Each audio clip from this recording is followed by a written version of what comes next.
If a corpse puppet won't do, then how about me? Suddenly the air above the corpse fluctuated, igniting a ball of black flames. It then condensed into a young palace-robed woman with a cold expression. As soon as she appeared, she glared at Han Li.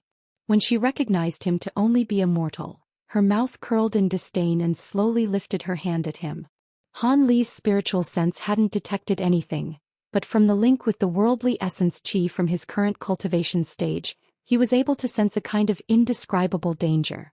In the instant the woman appeared, he stopped in his tracks and his expression vastly changed. As soon as the woman pointed her hand at him, Han Li shivered as he sensed all the hair on his body stand straight.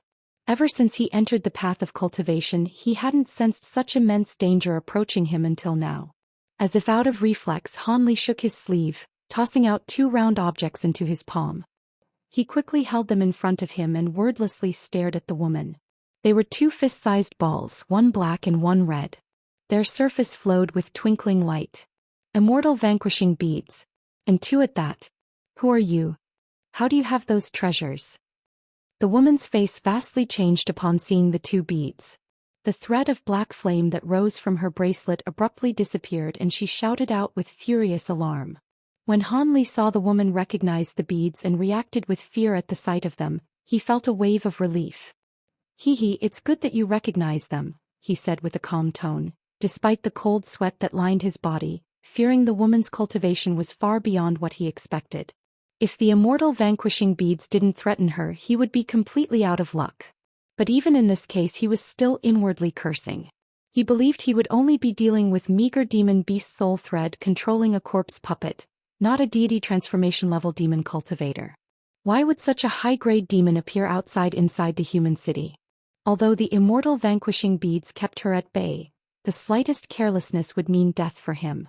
As someone previously possessing deity transformation cultivation, he understood just how powerful she was. As the palace-robed woman's expression wavered, she stared at Han Li with a penetrating sword-sharp gaze. She didn't conceal any of her killing intent. Eventually, the woman imposingly asked, "Do you truly believe that you'll be able to kill me with those immortal vanquishing beads?" Han Li remained calm. "I might not be able to, but with these 2 beads, I have a very high chance of gravely injuring you." "Is that so? But a trifling body refiner like you wouldn't be able to escape the blast from using those beads. Do you plan on killing yourself?" The young woman sneered. "If I don't use it, I won't be able to protect myself either. I may as well use it." Han Li nonchalantly replied. Rather than show her anger, the woman smiled and said, "Even so, do you truly believe I wouldn't risk a few injuries to deal with a dog like you?" Han Li dryly chuckled and narrowed his eyes. "Of course you wouldn't dare. You are in human territories. After you are injured, you won't be able to conceal your demonic qi. When you flee, you will be pursued by other high-grade cultivators. If I recall correctly, the presence of metamorphosed demon cultivators in human territories is a violation of the agreement. Humans will be able to kill you. A trifling mortal dares to threaten me? You are quite courageous." The woman's voice warped as if the air was shaking and her eyes grew a sparkling violet. A strange devilish energy then wrapped around his mind. As Han Li stared at the woman, he felt his gaze absorbed by her eyes and his sharp eyes became vacant. When the palace-robed woman saw this, her heart was overjoyed and she moved her arm to attack. But at that moment Han Li's blank face turned into a mocking sneer and blue light brightly shined from his eyes. A wave of dizziness overtook her sight and huge trembles shook her mind, causing her to stumble and nearly fall to the ground. Grand bewitchment techniques. Why, you know them. Even as powerful as the woman's spiritual sense may be, she received backlash from Han Li's spiritual eyes during a moment of carelessness, but she quickly recovered. But at that moment she looked at Han Li as if she had seen a ghost. In her astonishment, Han Li gave her a mysterious smile and stood motionlessly in place. The woman quickly hid the shock on her face and couldn't help but look at Han Li with bewilderment. Even as arrogant as the woman may be, she realized that Han Li was by no means the simple body refiner that he appeared to be. The woman looked at the 2 immortal vanquishing and then turned to look at the helpless girl on the ground. With an icy voice she said, "What are you thinking? We found ourselves in a deadlock." After a moment of thought, Han Li said, "If you let go of that girl, fellow Taoist may leave." "Impossible." Dyer carries the direct bloodline of our Black Phoenix clan. I must bring her back. The woman rejected him immediately. When Han Li heard her resolute reply, his heart sank and he became silent. The young woman also kept silent, and the two sides found themselves in a deadlock for a time. After several gusts of wind rustle past them, only silence filled the air. Still held by the purple-robed corpse, Dyer broke the silence with her soft voice. Uncle Han, please don't fight with Auntie Xiao. I am following her because I want to. When Han Li heard this, he frowned. As for the woman, she remained expressionless, unsurprised by her words. Alarmed, Han Li asked with a calm voice, Dyer, what are you saying? Do you know who she is? I know. Auntie Gu used a technique to teach me. The girl raised her small face to reveal a determination that contrasted her age. As someone with great experience, Han Li found this odd and harshly shouted, a technique? What did you do to her? The woman brushed back some of her hair and indifferently said, I didn't do anything. There is simply had the Black Phoenix clan's legacy pearl enter her body. A bit of information regarding the Black Phoenix clan was passed down to her. Of course, there wasn't enough time for her to digest it completely, but she clearly understands her identity as a half-demon. When Han Li heard this, he suddenly came to a realization. Although he didn't know the details, a so-called legacy pearl was a treasure refined to contain the experience, techniques, and even soul fragments of past generations. These items did exist in some capacity in the mortal realm, but the conditions for inheriting such a treasure was extremely demanding. If one wasn't careful, they could perish. But even worse was that the inheritance often failed to completely impart its contents, passing only a tenth of its legacy. The Black Phoenix clan's legacy pearl must be wondrous in a way he didn't understand to surpass the previously mentioned flaws. And when the girl fully absorbs the legacy pearl, she will no longer truly be herself. After a moment of silence, Han Li said to the girl, think carefully. If you enter the demon clans, you will need to forfeit your identity as a human. In the future, he won't be able to see your family on this side. The girl shook her head and sadly said, apart from my grandfather, I have no family. Now that grandfather is like this, there is no point for me staying here any longer. I want to live together with my father. In that case, I won't force you. Go with her. Han Li sighed and turned around, walking away in large steps, but still holding the beads in his hand. When the woman saw how quickly Han Li ran off, the woman was startled. As for the girl, she bit her lips to say nothing else as she was still reluctant to part with him. Han Li appeared as if he was walking, but he traveled at an astonishing speed. In only a moment, he turned into a black dot on the horizon. The young woman glared at Han Li with resentment for a long while before eventually deciding not to attack. Then with an unsightly expression, she looked at the girl below and said, Dyer, let's go. If that person informs high-grade cultivators about our presence, it will be troublesome. An odd expression contrasting Dyer's young age appeared on her face and she softly said, he won't do such a thing. The woman shook her head, no human can be trusted. Let's go.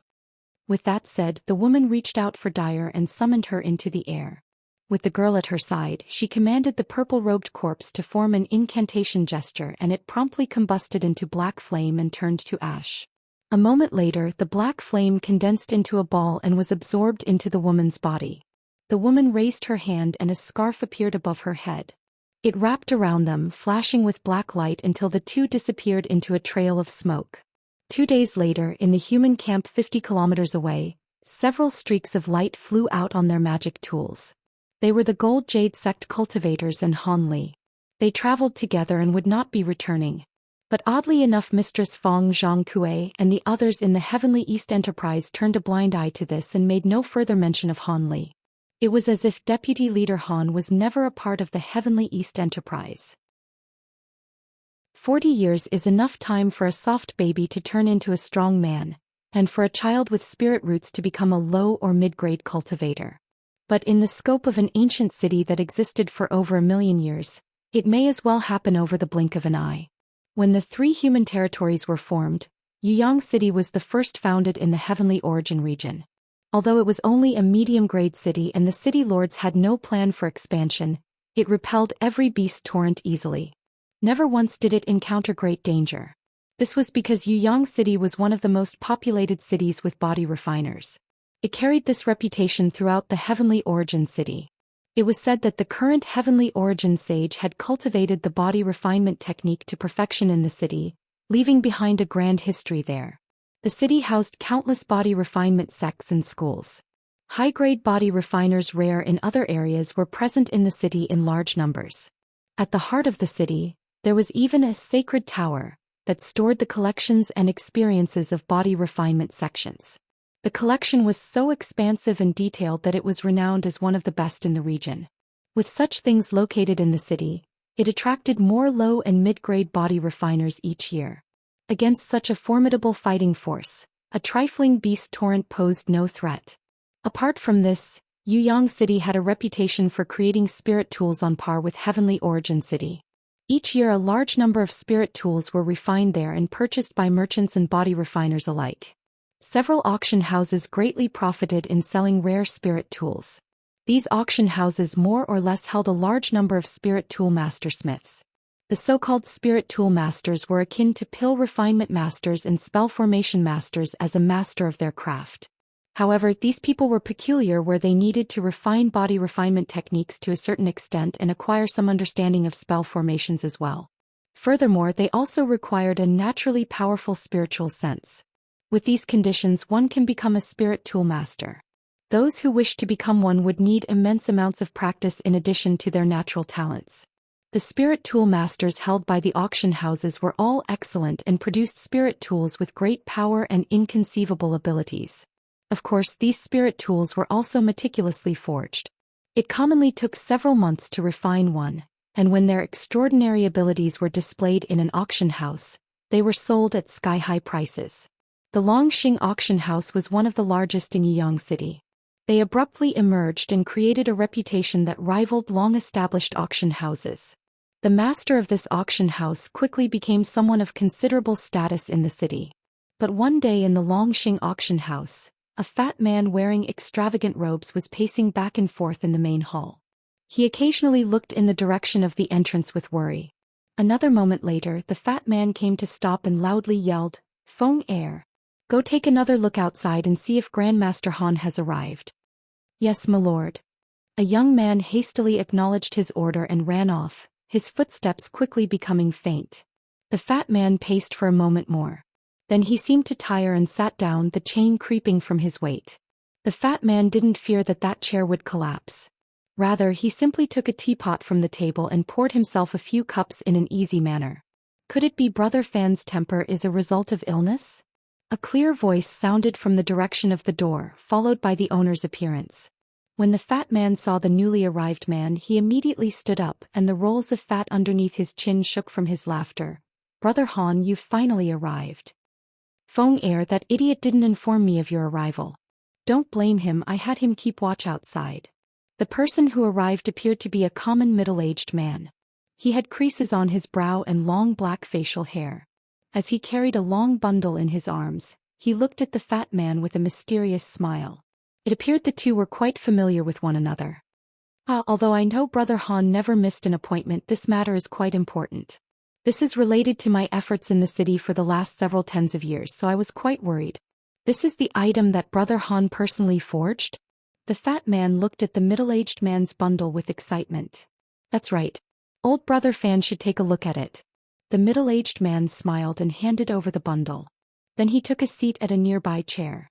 The old fat man took the long bundle and began to quickly tear off the cover, revealing a meter-long sword covered in a faint golden sheath. The sword was embedded with 3 spirit stones of various colors. At a glance, one could tell it was an unordinary spirit tool. When the fat man saw this, he grasped the sword handle carefully and slowly took it out of the sheath. A ring akin to the dragon's cry sounded and a ball of golden light appeared before the fat man. It turned into a small golden W-worm that twirled in front of him. The fat man glanced at the light and shook the sword sheath. As soon as the W-worm vanished, a glistening golden sword with a W-worm pattern appeared in his hand. "Marvelous, marvelous. This is the sole top-grade spirit tool that emerged within Yuyang City within the last 100 years. It possesses the inconceivable ability to take another form. Hee, with this word the others won't dare to compete with me. Big Brother Han, you've helped this little brother tremendously."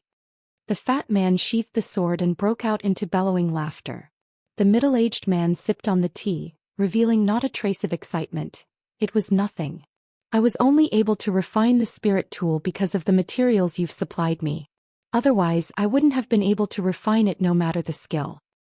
That is so, big brother. Those with empty reputations can't hope to compare with you, the fat man laughed. There is no need to flatter me. That sword is the last spirit tool I'll make for you.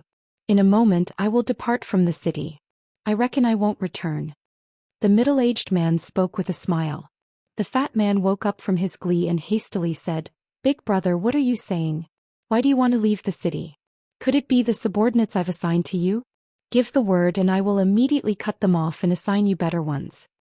The middle-aged man slowly said, In the past I made an error in my cultivation and you happened to pass by and lend me a hand. I was also unable to safely break through my bottleneck at the time. Now that several decades have passed and I forged all these spirit tools for you while hiding my identity, I have fully paid back your kindness.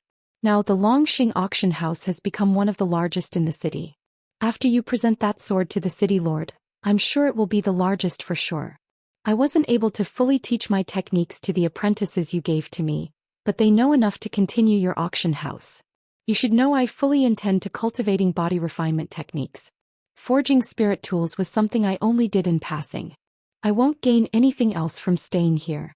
Could it be Brother Han's cultivation has reached another bottleneck? When the fat man's heart jumped when he heard Han Li's final sentence. The middle-aged man simply replied with a silent smile. The fat man was stunned. While others might now know of this person's formidable power, the fat man clearly understood it. 10 years ago he came across danger and this good friend of his saved him. In a single breath he killed a dozen low-grade body refiners that invaded his mansion. He displayed fearsome cultivation that was no weaker than a high-grade body refiner. Now that he has encountered another bottleneck, his cultivation will greatly progress after he breaks through it. At that moment, Brother Han's cultivation will reach an inconceivable stage. Old Brother Fan, it is good that you know. I must thank you for keeping quiet about me and purchasing large quantities of techniques and medicine pills on my behalf. However, we must now part. I can only bid you farewell. With that said, the middle-aged man stood up and saluted him, walking out without turning back. The fat man's lips quivered, but eventually he couldn't come up with any words to convince him to stay. He could only watch the middle-aged man walk away with a dim face. When the fat man saved Brother Han, it was the biggest turning point in his life. With all his power, Brother Han supported the nameless merchant until he became one of the leading figures in Yuyang City. But now that Brother Han felt that he paid back his kindness in full, he walked away without any hesitation. Naturally, he couldn't tell him to stay. Outside the Longxing auction house, the middle-aged man saddled on a deer-like mount and made his way to the city exit. Several hours later, the middle-aged man appeared on a cliff many kilometers away from the city. He looked at the tremendous city in the distance and leaped off the deer, sweeping his sleeve past his face. An inconceivable event occurred. After his sleeve fell, his facial hair disappeared and his middle-aged face turned young, turning into a youth that appeared to be in his late teens. He was Han Li, who was last seen with the Gold Jade sect cultivators to seize the treasure. Han Li indifferently glanced at the city walls from a distance and he suddenly turned around. Leaving behind the deer that strode in the distance. Not long after, he turned into a black dot on the horizon and disappeared into the wilderness. Yuyang City was quite a distance away from Yuan City. But with the speed of flight on foot, Han Li only needed a year before he arrived near the ruins of Yuan City. The journey was quite dangerous and he even went out of his way to travel through inhabited areas, but the distance between cities was truly far. Along the way he had no choice but to kill many wild beasts and a few low-grade demon beasts as well. Of course, this was because he was traveling alone in the wilderness. If he were traveling in a group, a few low-grade demon beasts wouldn't dare to attack him. Although it had been many years since he had been to the ruins of Yuan City, it hadn't changed by much. He couldn't see the end to its ruined walls, but it was covered in layers of dust. Han Li stood in place for a long while as his mind wandered. He already cultivated the Vajra arts to the peak of the 7th layer. So long as he breaks through this bottleneck, his cultivation will reach grand completion. To tell the truth, the speed of his cultivation was far faster than he anticipated. Since the spirit realm's spiritual chi was far greater than that of the mortal realm, it was already an ideal place for cultivation, and with his body altered by many medicines and odd fruits, his body's potential was at the peak of humankind. In the past, when he left in Yuan City with the Gold Jade Sect cultivators, they entered a demon beast nest. With his abilities, they were able to easily acquire the medicinal plant they were looking for. In their joy, the cultivators gave Han Li a document guaranteeing his entrance to the 9 profound bright jade pond. After they took back the jade medallions they entrusted to Han Li, they happily returned to their sect. After they split up, he didn't return the Mistress Fong or the Heavenly East Enterprise as he felt he had become too prominent. Instead, he chose to sneak into other human cities. Furthermore, the blood curse contract had no effect on him. His objective was Yuyang City, one of the closer cities and a holy land for body refiners, as it would prove very useful to his cultivation. As for the short sword that was given to Han Li by the corpse puppet of the city lord, Han Li didn't trust it at all. He immediately destroyed it after his encounter with the demon cultivator. When he was halfway to Yuyang City, he was at a crucial point in the consolidation of the Vajra Art's 5th layer. Unfortunately, that was also when he was ambushed by several demon beasts. Although he managed to kill them, he soon encountered backlash from the Vajra Arts and his cultivation sharply dropped by nearly an entire level. During his moment of peril, he came across a young merchant named Fatty Fan that happened to carry a few suitable rare medicines. Since Han Li was saved by these medicines, he felt grateful to the merchant, but he also wanted someone that could help conceal his existence. As such, he followed the Fatty Fan to Yuyang City and helped him out in secret, expanding his auction house until it was one of the greatest in the city. And as a spell formation master and possessor of immensely strong spiritual sense, a bit of practice was all he needed to become a spirit tool master. He continued to stay at Yuyuan City for several decades. During this period, he reached the peak of the 6th layer and decided to make a journey away from the city. In that year, he found out that the Gold Jade Sect's brocade-robed man had already entered core formation stage. When the man surnamed Qin saw that Han Li had already completed the 5th layer of the Vajra Arts, a level that could compete with core formation cultivators, he was completely astonished. Nevertheless, he kept his promise and made arrangements for Han Li to use the 9 profound bright jade pool. By drawing the support of the pond's extraordinary power, he was able to break through the 6th layer bottleneck in a few short days, saving him at least a dozen years of bitter cultivation.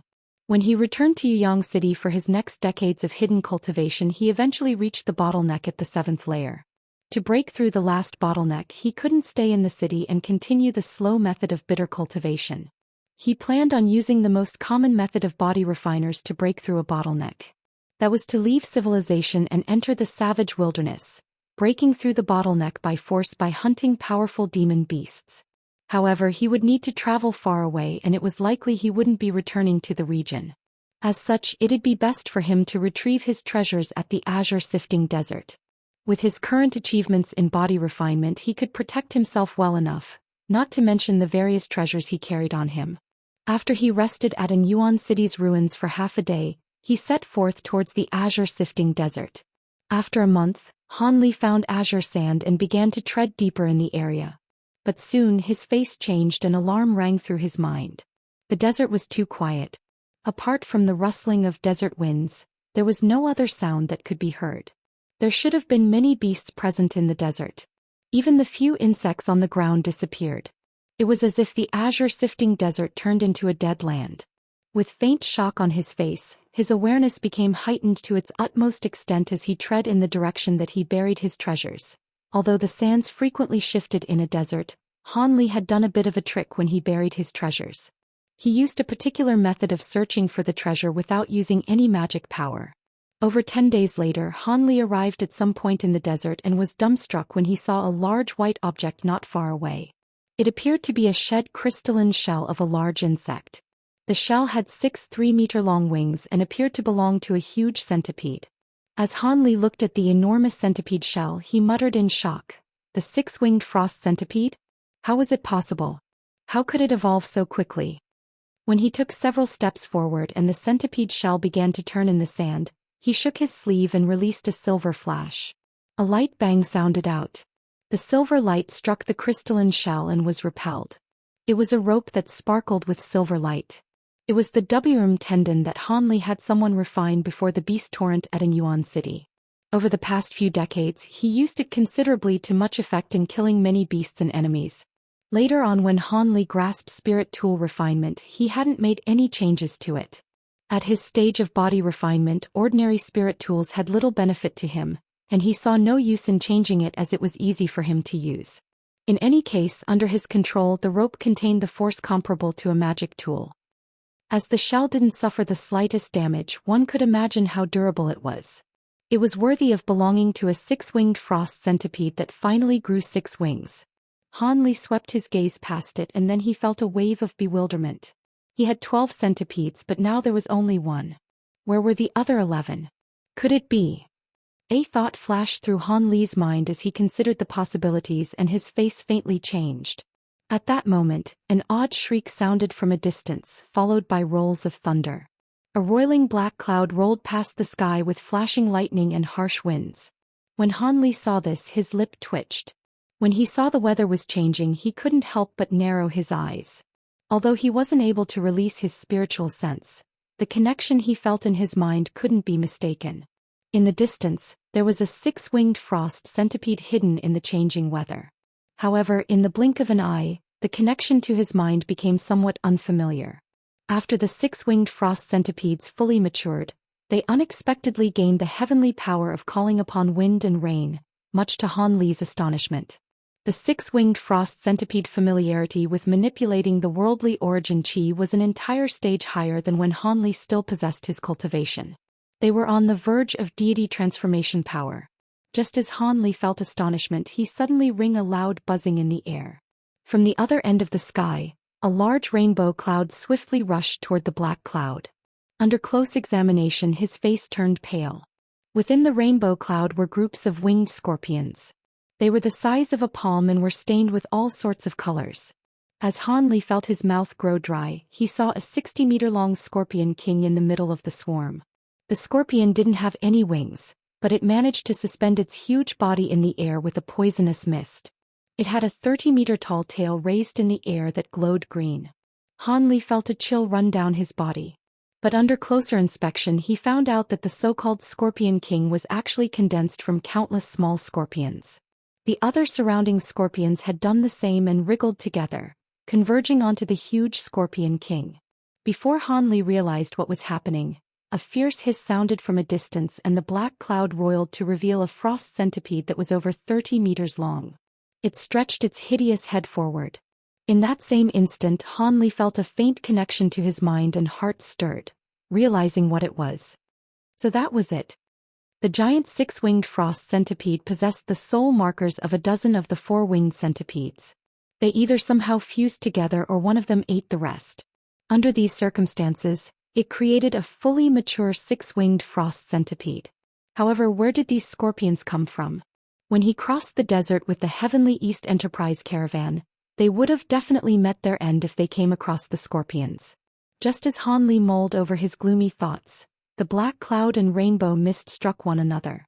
Hissing filled the air and intermittent buzzing. Countless flying scorpions dropped to the ground, frozen by the icy winds that flew out of the black cloud.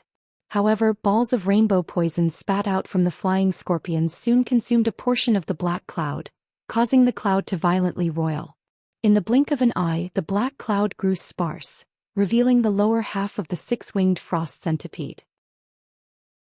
The 6-winged frost centipede was slightly smaller than the Scorpion King, but it was colossal compared to ordinary demon beasts. When it stretched its ugly head out from the black cloud, it opened its mouth and launched a dense beam of ice. As the icy light brushed past the air, the sound of tearing space sounded. When the attack struck the huge scorpion, it left a hole 3 meters wide. The huge scorpion was the result of countless winged scorpions condensed together. Even as powerful as the strike may be, it didn't truly hurt it. The huge scorpion simply let out a piercing shriek and raised its tail to strike at the frost centipede. A green light shot out and the scorpion tail seemed to stretch 100 meters forward as if it were an illusion. It arrived above the centipede's head and swung down. Meanwhile, the huge hole in the scorpion abdomen stirred and it quickly mended. The 6-winged frost centipede didn't appear to mind the attack from the huge tail. The centipede's wings grew transparent for a moment before the entire centipede disappeared. The scorpion tail shrieked, but it only landed past the air. In a short moment, the air above the huge scorpion warped to reveal giant winged centipede. Its wings shook once more and its entire body blurred, charging into the huge scorpion and sinking its fangs deep inside. A ball of icy light blossomed from the huge scorpion, quickly expanding until it covered most of the scorpion's body, turning it crystalline. But then the light stopped and the huge scorpion's body crumbled. Countless scorpions rained down from the sky. The remnants of the giant scorpion no longer condensed back together. Rather, they scattered in every direction. In the blink of an eye, the rainbow poison cloud completely dissipated. When the six-winged frost centipede saw this, it didn't bother to pursue them.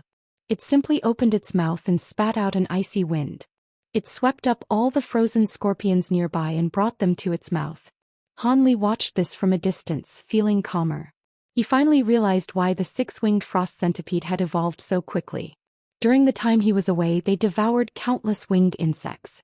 As for those winged scorpions, they seemed to have a history with the centipedes and weren't ordinary demon insects by any means. They must have served as a catalyst after being consumed. That must have been why he hadn't seen any other insects after he entered the desert. It appeared that they had cleanly devoured by either the scorpions or the centipedes. Just as Han Li's thoughts continued, the huge centipede finally finished cleaning off the scorpions and looked down in Han Li's direction with a cold glint shining from its eye. When Han Li met its gaze, his heart thumped and he faintly felt the thing he worried the most was about to happen.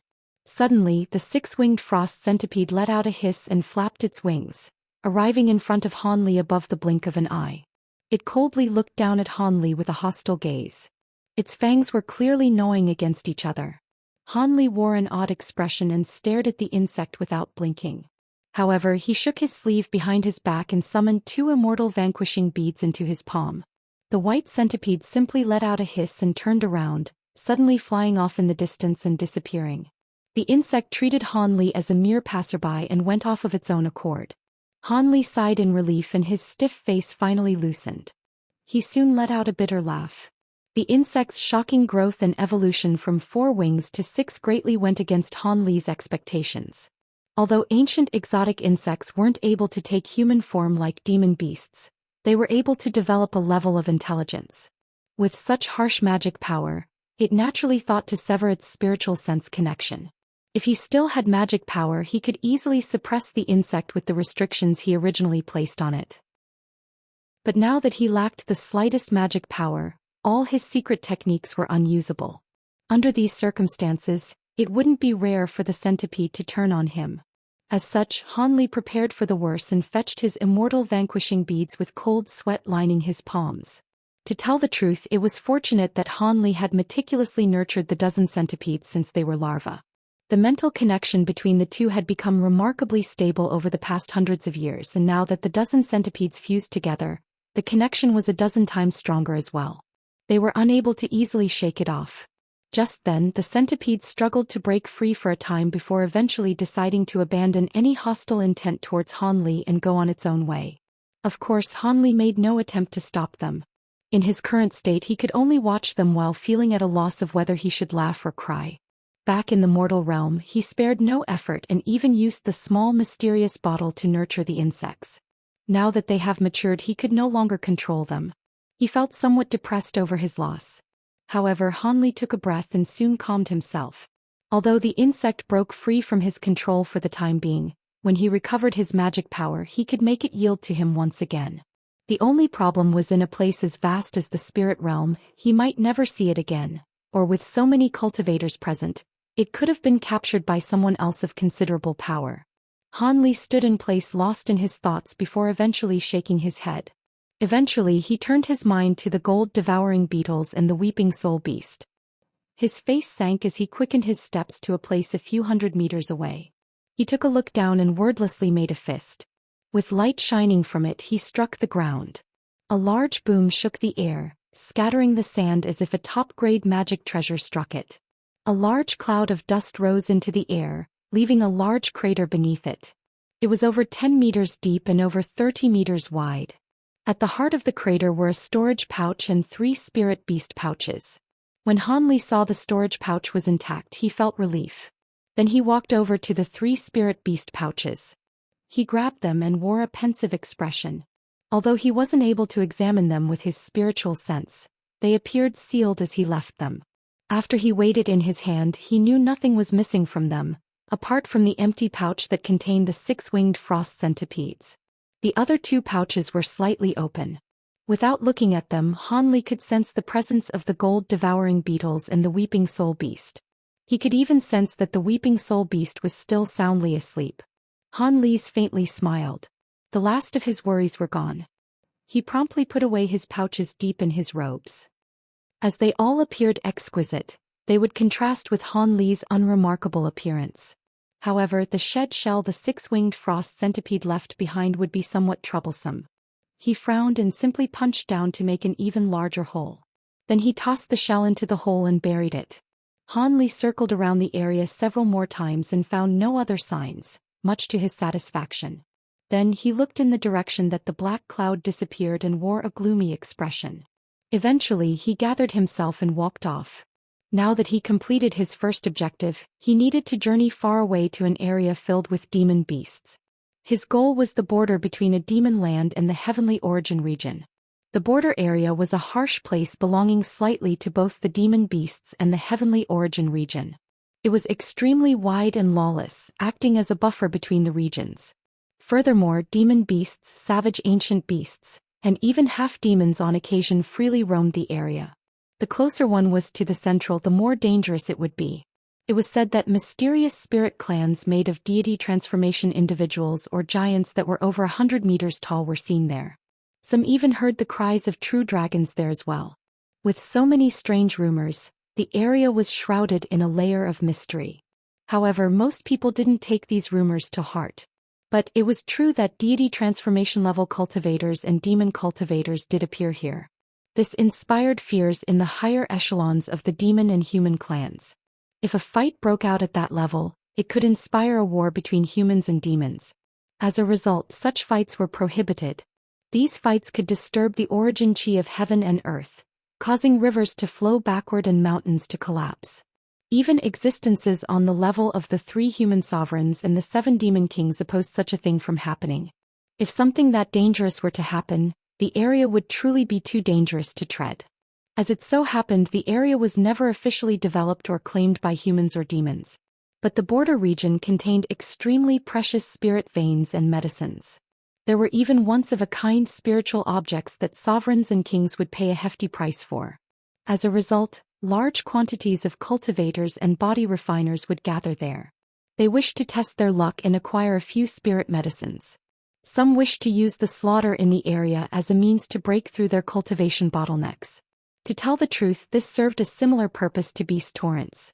However, low-grade cultivators and body refiners didn't dare to tread here as it would only mean death.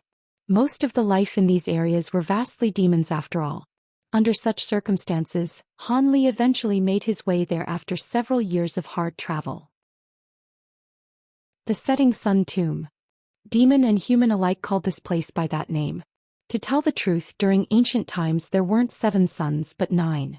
But when the human and demon clans had first arrived in the spirit realm, an enormous battle swept through most of the races in the spirit realm.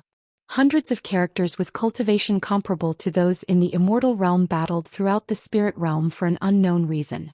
As a result, not only did the weak perish, but vast lands, mountains and seas underwent amazing changes, splitting the earth itself and destroying 2 of the suns.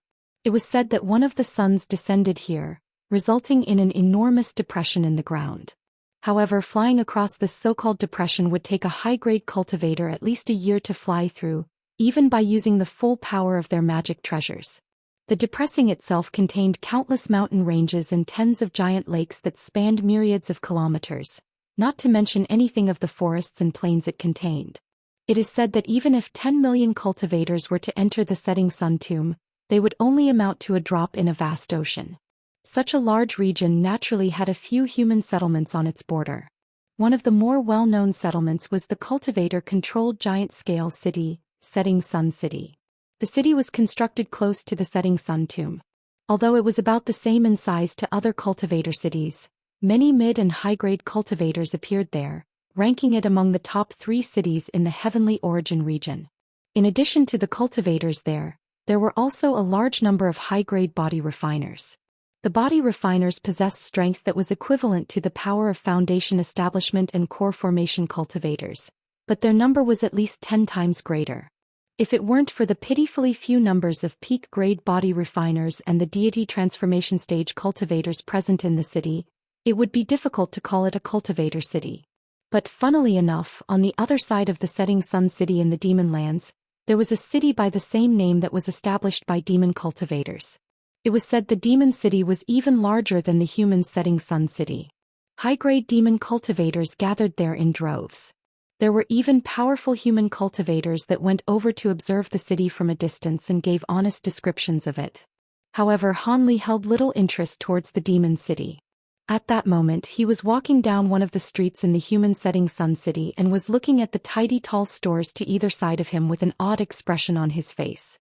This was just a common street in the city, and the shopkeepers of these stores weren't chi condensation cultivators, but low-grade body refiners.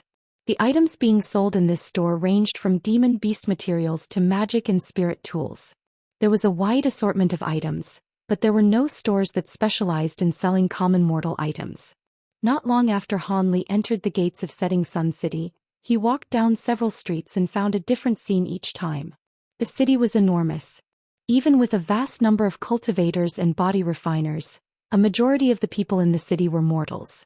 In fact, they lined the streets and could be spotted everywhere. However, they were all robust men and were exceptionally busy, running errands for cultivators and body refiners alike. When Hanli turned a corner, he swept his gaze and suddenly found himself looking at a skinny man letting loose spittle on a group of people. The man was a chi condensation cultivator, and he was talking down to a group of common mortals. They looked miserable in the face of the cultivator's torrent of words. Do you not know that this fanged beast pounced at my head as soon as it saw me? I, an immortal master, with a mere sweep of his hand, released my black cloud sword and easily lopped off its 2 claws. My magic tool can be exchanged for 10 mid-grade spirit stones. Although it is only a low-grade magic tool, it's might. Who are you? When a hand pressed on the skinny man's shoulder, he hastily yelped and turned around, discovering a young man looking at him with a beaming smile. Just as the skinny man thought to rebuke him, he noticed that the golden sparkling ring on Hanli's finger. He then wore a forced smile and asked, "My name is Xianxia. Is there anything I can help you with?" Body refiners that could wear spirit rings weren't ordinary folk. They possessed power at mid-grade or higher. They weren't someone that a trifling chi condensation cultivator could provoke. "My name is Han," Hanli calmly said. "I just saw how happy you were chatting, and it seemed that you know much about the city. I hoped you could answer a few of my questions or even be my guide for a few days if that's possible." The skinny man's face lit up and he said, "So it turned out that Brother Han has just arrived in this city. Well, you found the right person. While I won't say that I know everything about this city, I did live here for a few decades. But might I ask how you plan on employing me?" Hanli rubbed his chin and bluntly proposed, "I'll give you 10 spirit stones for each day." The skinny man took a close look at Hanli and then smiled, saying, "That is too little. Please give me a bit more. I am a cultivator too. I can get that number of spirit stones by fetching spirit medicines outside." Hanli snorted. Although he disliked fussing over little matters, he didn't want the skinny man to be greedy and bluntly said, 10 spirit stones is already much. Let's see you find some spirit medicines outside and not be afraid of being a demon beast's dinner. I'll give you 20 spirit stones and that will be all." "But I agree. You lot can continue talking. This immortal master and I will be heading out first." Seeing that Hanli was unhappy, the skinny man quickly agreed and waved his hand to the others behind him. When the mortals heard this, they immediately dispersed. "May I ask where you wish to go?" the skinny man cautiously asked while attempting to guess Hanli's strength. Body refiners and cultivators differed. A body refiner's cultivation depended on the hardiness of their body. It couldn't be determined with spiritual sense. Hanli turned around and spoke without looking at him. "First bring me to the nearby spirit tool and materials shops. Give me an introduction to the city as well." The skinny man quickly followed after Hanli and eloquently spoke. "That will be no problem. Setting Sun City has 8 main districts. 3 of them are occupied by ordinary people. 5 of them are the shops and quarters for body refiners and cultivators. However, there are a few differences in these 5 districts. In 4 of them, including this one, everyone can sell and buy as they please. But in the 5th district, everyone must pay a spirit stone to be present there. It is the center of Setting Sun City. Be it quality spirit tools or top-grade treasures, they are all exchanged in the heart of the city. Most of the large businesses in the Heavenly Origin region are also gathered there. I heard even spirit treasures are sold there. Spirit treasures. Han Li's heart stirred, but he maintained a calm expression. I don't care about those. Tell me about other things. That is so. Information on spirit treasures won't do much for you. On the other hand, these businesses will have many top-grade spirit tools for sale. Yes, there is some information you might be interested in, Brother Han. I heard that one of the auction houses acquired a set of martial tools that the Heavenly Origin sage used back when, calling them the Heavenly Origin martial equipment. They are preparing to bid them off. The set has 5 items, each a top-grade article equivalent to a cultivator's magic treasure. It is said that these spirit tools can be used to cultivate a body refiner's body with a different, more powerful strength. This was before the Heavenly Origin sage cultivated spirit roots and still managed to slay many formidable enemies. When this information spread out, many high-grade body refiners stayed in the city, preparing to join in the auction. The skinny man's words caused Han Li to stop in his tracks. The Heavenly Origin martial equipment. It truly has such wondrous abilities. Han Li finally showed his interest. It should prove true. These are words that the auction released. The skinny man pledged, slapping his chest. After a moment of silence, Han Li asked, "When does the auction start?" Although they didn't give any concrete dates, it should be in 4 months at the latest. The auction doesn't dare to keep so many high-grade body refiners waiting. When the skinny man heard this, his heart trembled. Could it be he came across a stroke of luck? The person before him was a high-grade body refiner. Although he possessed a young face, he might have preserved his appearance with a medicine pill. As Han Li thought of this, Tianxing became unconsciously reserved. In the following moment, Han Li asked a few more questions about the Heavenly Origin martial equipment. Furthermore, he also inquired about other areas in the city. Although feeling somewhat bewildered, the skinny man answered all of Han Li's questions and led Han Li down several streets until they arrived at a store specialized in spirit tools and their materials. Although he heard that the top-grade items were being sold in the heart of the city, he didn't plan to immediately head there. Although spirit tools and their materials were considered rare, they were still far more common than materials needed for magic and ancient treasures. It was also possible he wouldn't be able to find suitable spirit tool materials if he looked at a place specializing in selling higher quality goods. Of course, they would have top-grade spirit tools without a doubt. When Han Li walked into the store, he felt his spirits roused. Although he thought about using the dangers of the Setting Sun tomb to see if he could break through the bottleneck of the final stage, he would need to make preparations or his life would be in danger. He first planned on refining 2 top-grade spirit tools that were to his satisfaction, giving him a greater chance of victory in high battles. But from what he heard about the Heavenly Origin martial equipment, he feared it would be difficult to acquire. He had many spirit stones, but he might not have an opportunity to bid on the items. It would also attract too much attention to himself. After some further thought, he abandoned the idea of bidding for it and planned on refining his own spirit tools.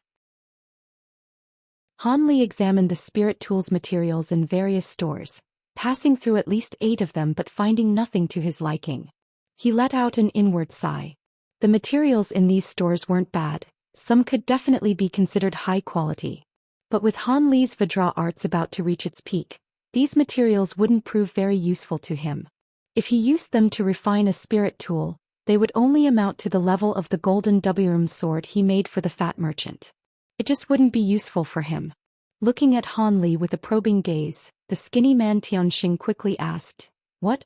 Were those materials not good enough for Brother Han?" "I have no use for those materials." Han Li shook his head, making no effort to hide his disappointment. "If they aren't good enough for you, then I will bring you to another place. There are a few peculiar items there.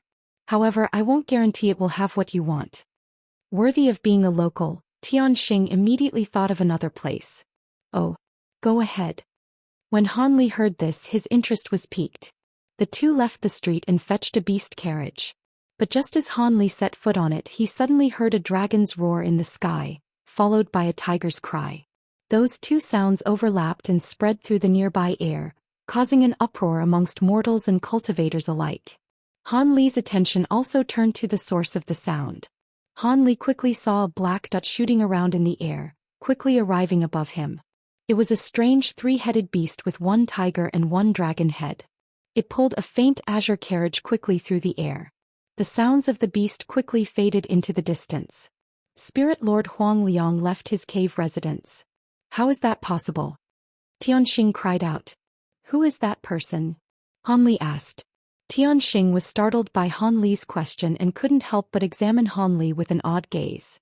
Han Li blinked and chuckled. What? Could it be a flower bloomed on my face? It appears that Brother Han has come from a place far away. You mean to say this person is quite famous in Setting Sun City? Han Li frowned. Tianxing excitedly explained. Although the city master is a mid-deity transformation stage cultivator, the strongest cultivator isn't him, but rather Spirit Lord Huang Liang, who lived in a nearby mountain for over 10,000 years. It is said that he is at the stage where he merged 5 elements, an early void refinement stage cultivator. Void refinement stage. Han Li's heart trembled. When he became a deity transformation stage cultivator, Han Li came to understand the huge gap between deity transformation stage and void refinement stage. In the past few decades in the spirit realm, the high grade of cultivation he heard of was the integration stage. The 3 human sovereigns were examples that completed that realm of cultivation. From what he heard from mortals and other cultivators, he never heard any rumors of great ascension or ascension tribulation. It was as if the highest grade existences in the spirit realm never made an appearance. Of course, it was possible he was interacting with the lower rungs of society where such information was sparse. After they boarded the beast carriage, Tianxing excitedly gave Han Li some information regarding Spirit Lord Huang Liang, but most of it was regarding his grand reputation. Han Li listened to it with a smile but said nothing in response. As a result, the carriage rushed through the city for several hours before suddenly stopping at the end of an unfamiliar street. Han Li leaped off the carriage and looked around him to find a large store. The store appeared uncommon. The door was rather tall and was decorated with provocative gold colors.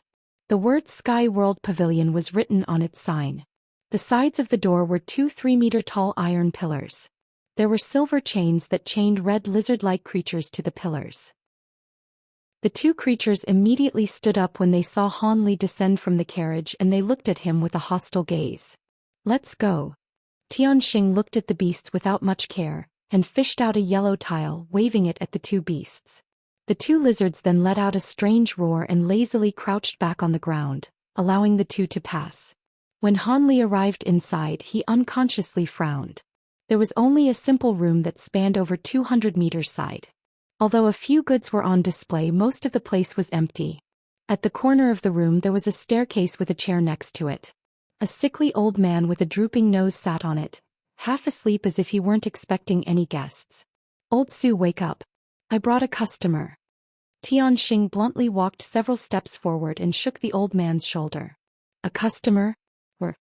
The old man lazily opened his eyes, appearing only half awake. Han Li examined the old shopkeeper and calmly said, I heard this store had a few peculiar items, so I thought to take a look. The shopkeeper's gaze focused on Han Li for a long while before he broke out in a smile. The customer wants peculiar items? That will be easy. This shop specializes in unordinary items, selling them to those who need them. What are you looking for? Spirit tool materials. Han Li calmly said. We don't get many of those. However, I do have 2 such items. Do you want me to fetch them? The shopkeeper smiled and then walked up the staircase. When Han Li looked at the shopkeeper's back, Han Li narrowed his eyes and said, This person seems to be a body refiner, and an accomplished one at that. Tianxing explained, Of course.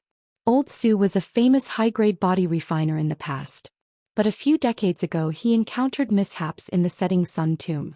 There was a ferocious poison that sapped away all the strength in his body. All he could do was open this shop.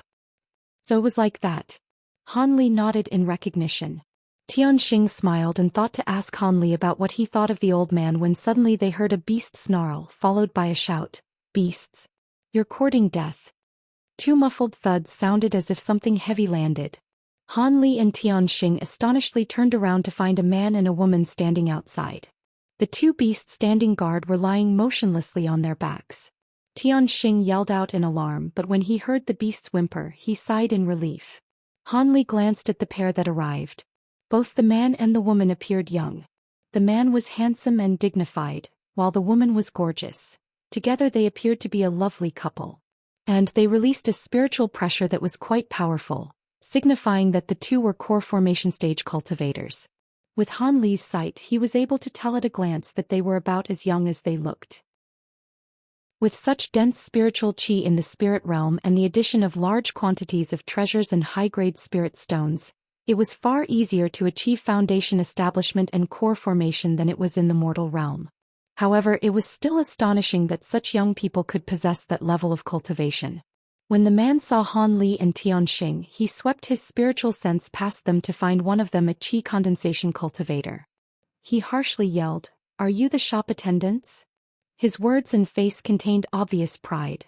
As for the ring Han Li wore on his finger, it revealed he was a body refiner, but the youth was disinclined to speak with a body refiner that associated with a qi condensation cultivator.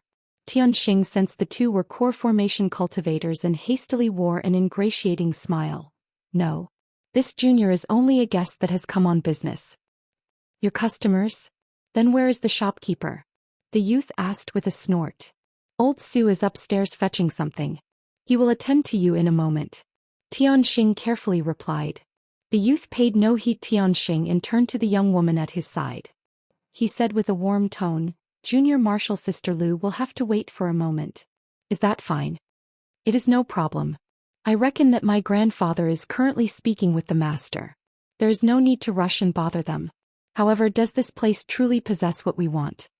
The gorgeous woman looked around, curious about the empty shelves on display. "This is also my first time coming to this shop. According to my friend, this shop truly has rare and fantastical items. Even if we can't find what you're looking for, we may see something interesting." The young man spoke to her with a fawning tone. "Since Senior Marshal Brother Chen said that, I will definitely take a look." The young woman chuckled. At that moment, footsteps sounded from above. The old man slowly descended while holding two decorated boxes. "More customers have come." The old man was surprised to see the two, but when he looked outside, his face sank. It seems you've injured my guard beasts." "Don't worry. I've only taught them a lesson. There is no risk to their life. Junior Marshal Sister Lu is a descendant of Senior Huang Liang. Your guard beasts truly alarmed her, so I had no choice."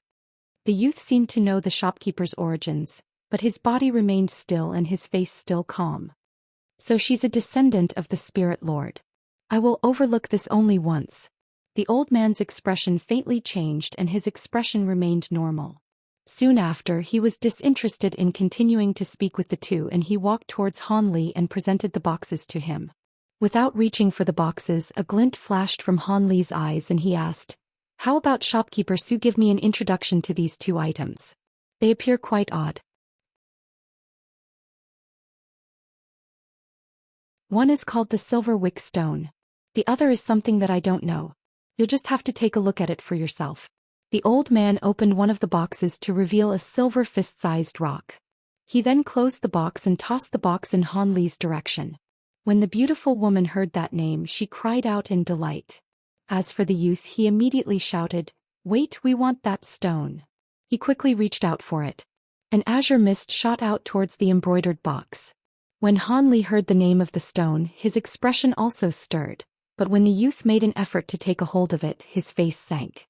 With a wave of his hand, a crack sounded and his arm burst forward, extending a meter in length and grabbing a hold of the two boxes. At that moment, the azure mist continued to pull, dragging Han Li as it attempted to take the box by force. Han Li coldly snorted and shook his shoulder. Like a spring, his body flew 3 meters forward and struck the azure mist with his other hand in the form of a golden palm. In a gust of wind, the golden palm tore through the mist like paper and scattered it. A high-grade body refiner. The youth had formed an incantation gesture to launch that mist. But after seeing Han Li act, his face changed and he became hesitant. Senior Marshal Brother Qian, please wait, the woman surnamed Lu called out. Let's have a proper talk about it. There is no need to take action. Shopkeeper, this silver wick stone hasn't been sold yet. No matter the price, I am willing to pay double. What do you think? That won't do. Even if Fairy Lu is a descendant of Senior Huang Liang, you cannot break the rules of my Sky World Pavilion. This isn't an auction house where you can claim things with a higher price. Furthermore, I will be serving those who arrive first. Unless this fellow Taoist truly doesn't want it, I will not be selling the silver wick stone to someone else. It was unknown whether there were truly rules in place, or if the old man was making things difficult. Cultivator Lu couldn't help but turn to look at Han Li. However, Han Li didn't pay her any attention. He was currently opening the other box to reveal a gray rectangular ore. Its surface was as glossy as polished jade, but its dark color also gave a strange sensation. The youth surnamed Qian looked at Han Li and slowly said, "My master is honored monk Qiu Long. If you let Junior Marshal Sister Lu take that silver wick stone, I will pay you double the price. Let it go." His words were polite, but his voice was harsh as if he thought little of him.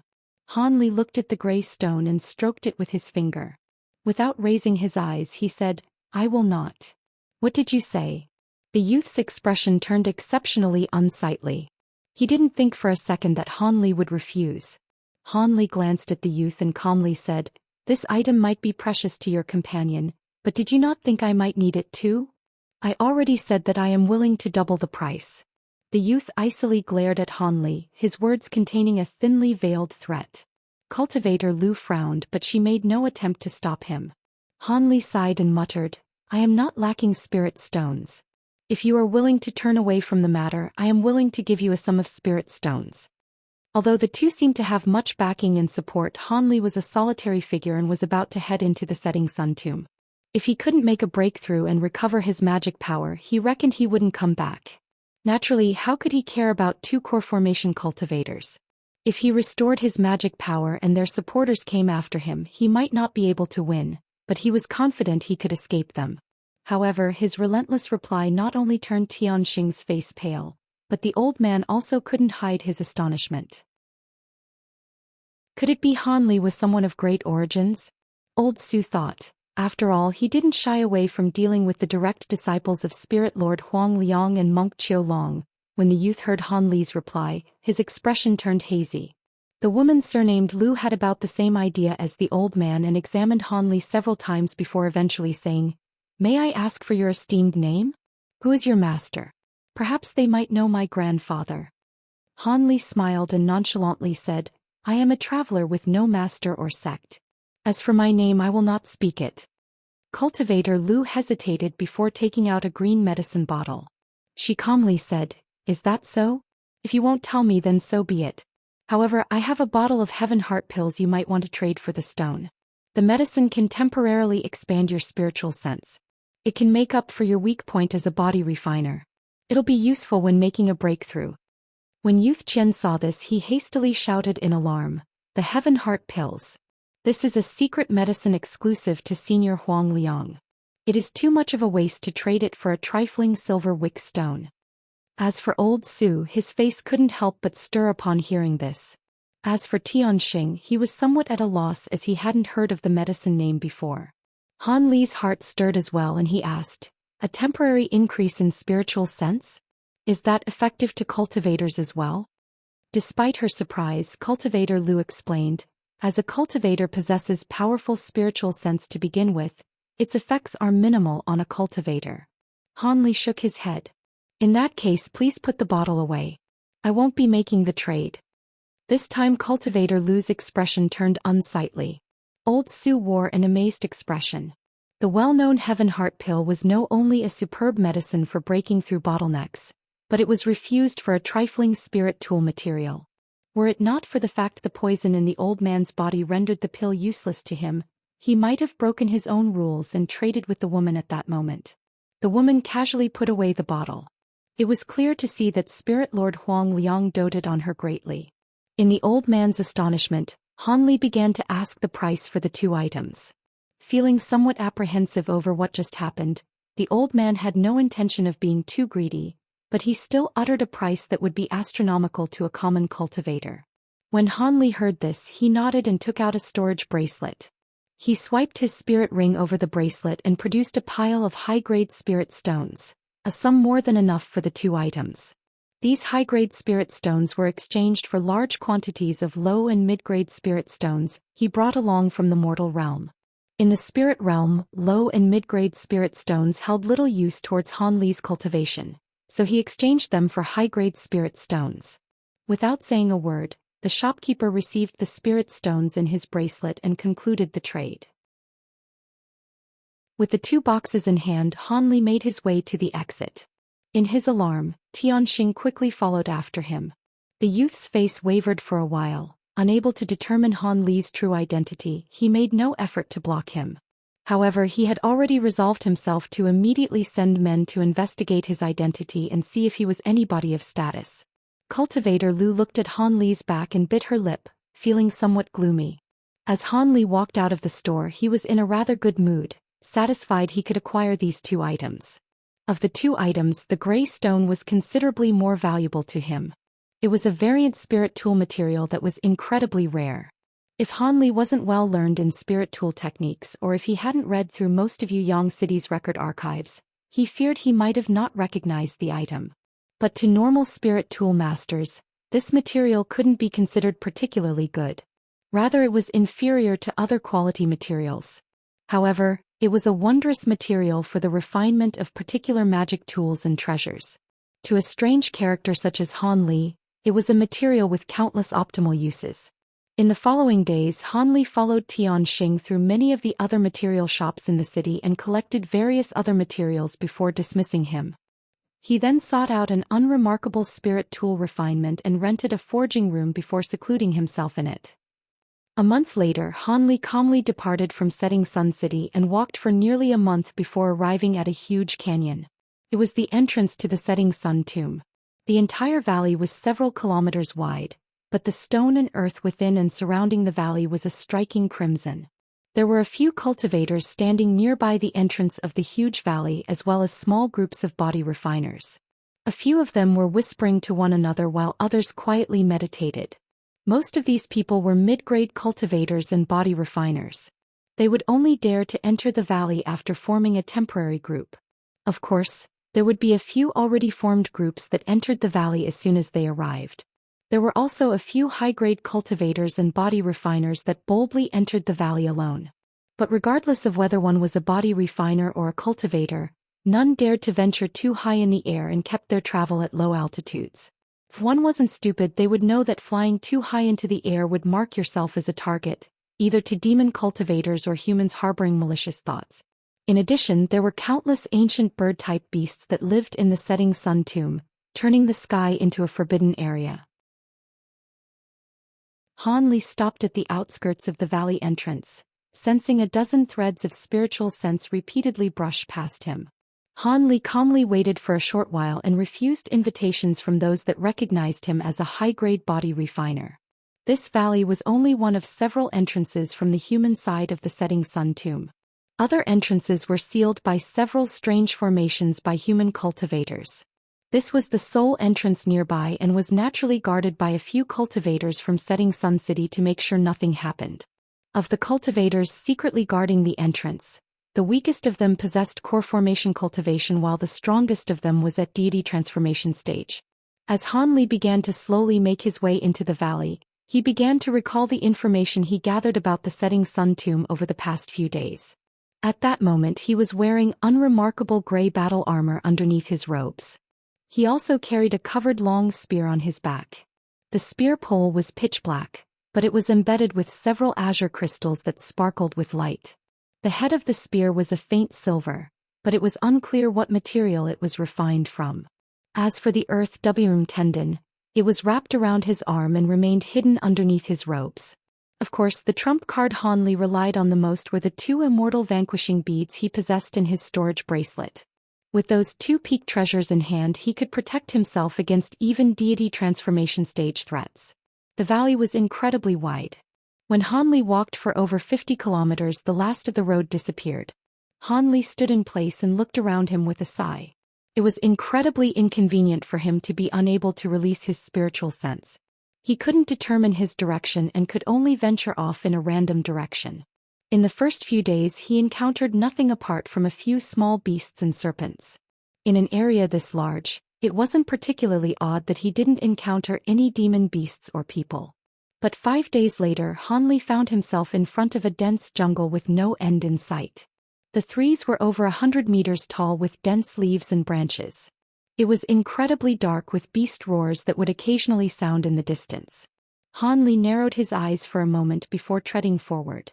Then after he blurred several times he appeared behind a large tree.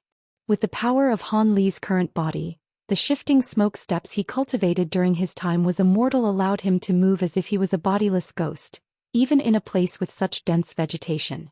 If any others were to see this, they absolutely wouldn't dare to provoke Han Li in this place.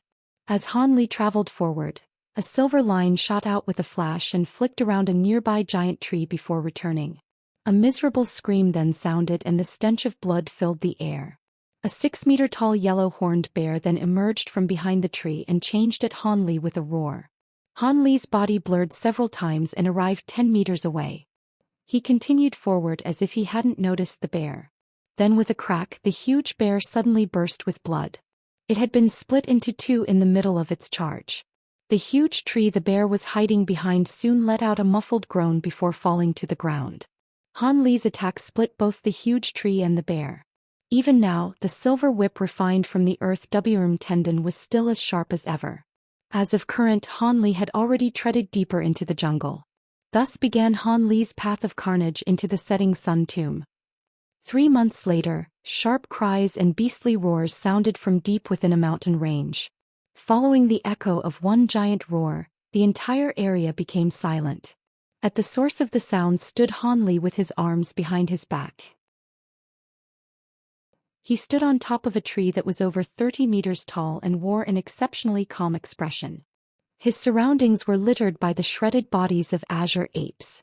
There were at least 20 corpses. The apes all appeared burly and had exceptionally dense fur. They also had fangs that were several inches long, giving them a savage appearance. However, these ape corpses were either dismembered or had bloody holes pierced in their throats and stomachs.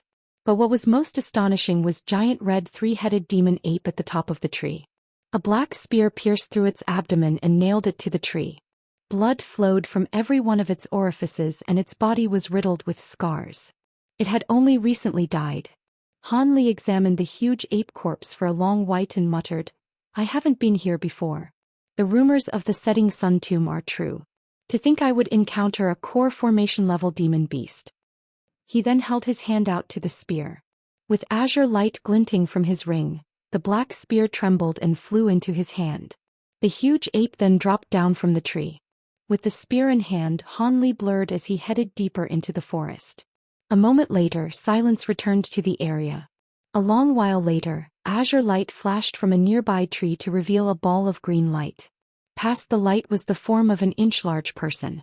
This small person wore a long green robe, a curved body and a picturesque face. This miniature person was clearly a beautiful woman. She looked in the direction that Han Li left and frowned. A yellow light slowly rose from one of the bushes to reveal an old man the same size as the green light. As he held a white crutch in his hand, he turned to the woman and grumbled, "Tianing, why did you attack? He was only a high-grade human body refiner. He should be easy for the two of us to take on." The green-robed woman glanced at the old man and indifferent answered, "Huang Shi, we didn't come here to kill humans and demons. We came here to hunt the rebel and take back their divine blood. We'd best not occupy ourselves with other matters." The old man shook his head and said, "That person has the power of a nascent soul-stage cultivator at most. If we attacked him together, it shouldn't take much trouble to deal with him. Our spirit clans are great enemies with humans and demons. We should take all measures to weaken human forces when we can." After a moment of silence, the woman explained, "If I was certain we could kill that person, I wouldn't have hesitated. But there was something odd about him, so I thought it'd be best to avoid provoking anything hidden." "Something odd? Tianing, what did you discover?" Huang Shi hastily asked. The woman's gaze flickered and she asked, "Do you think that person is truly a body refiner?" Slight confusion appeared on his face. "What do you mean?" "That person used spirit tools to kill a core formation level demon beast. but I still wasn't able to sense any spiritual power from him. What is he if not a body refiner? The woman slowly said, as you should know, I am a tree spirit. I am able to see through things that others cannot. This person's spiritual sense was immensely powerful, about the same level as ours. According to my knowledge, body refiners can't possess spiritual sense of that level. It is possible he is a deity transformation cultivator. Huang Shi wore an expression of astonishment. An immensely strong spiritual sense? You mean to say that person isn't a body refiner, but a deity transformation stage cultivator? The woman solemnly said, I didn't say that. I can't sense the existence of spiritual power in his body, but that doesn't rule out the possibility. After all, human techniques are no less inferior than spirits like us. It isn't rare for there to truly be such a secret technique. Our objective this journey is to hunt down the rebel and retrieve their divine blood. We don't want to do anything dangerous and mistakenly arouse trouble. That is reasonable. If he truly was a deity transformation cultivator, we definitely wouldn't be able to kill him. And even if we were to run away, it would still be considered a loss. In that case, humans are actually quite sly. High-grade demons that come across that human will encounter great misfortune. Who would think that a deity transformation cultivator was disguising himself as a body refiner? Even similar grade existences would suffer from being caught off guard. The yellow-robed old man spoke with a trace of schadenfreude.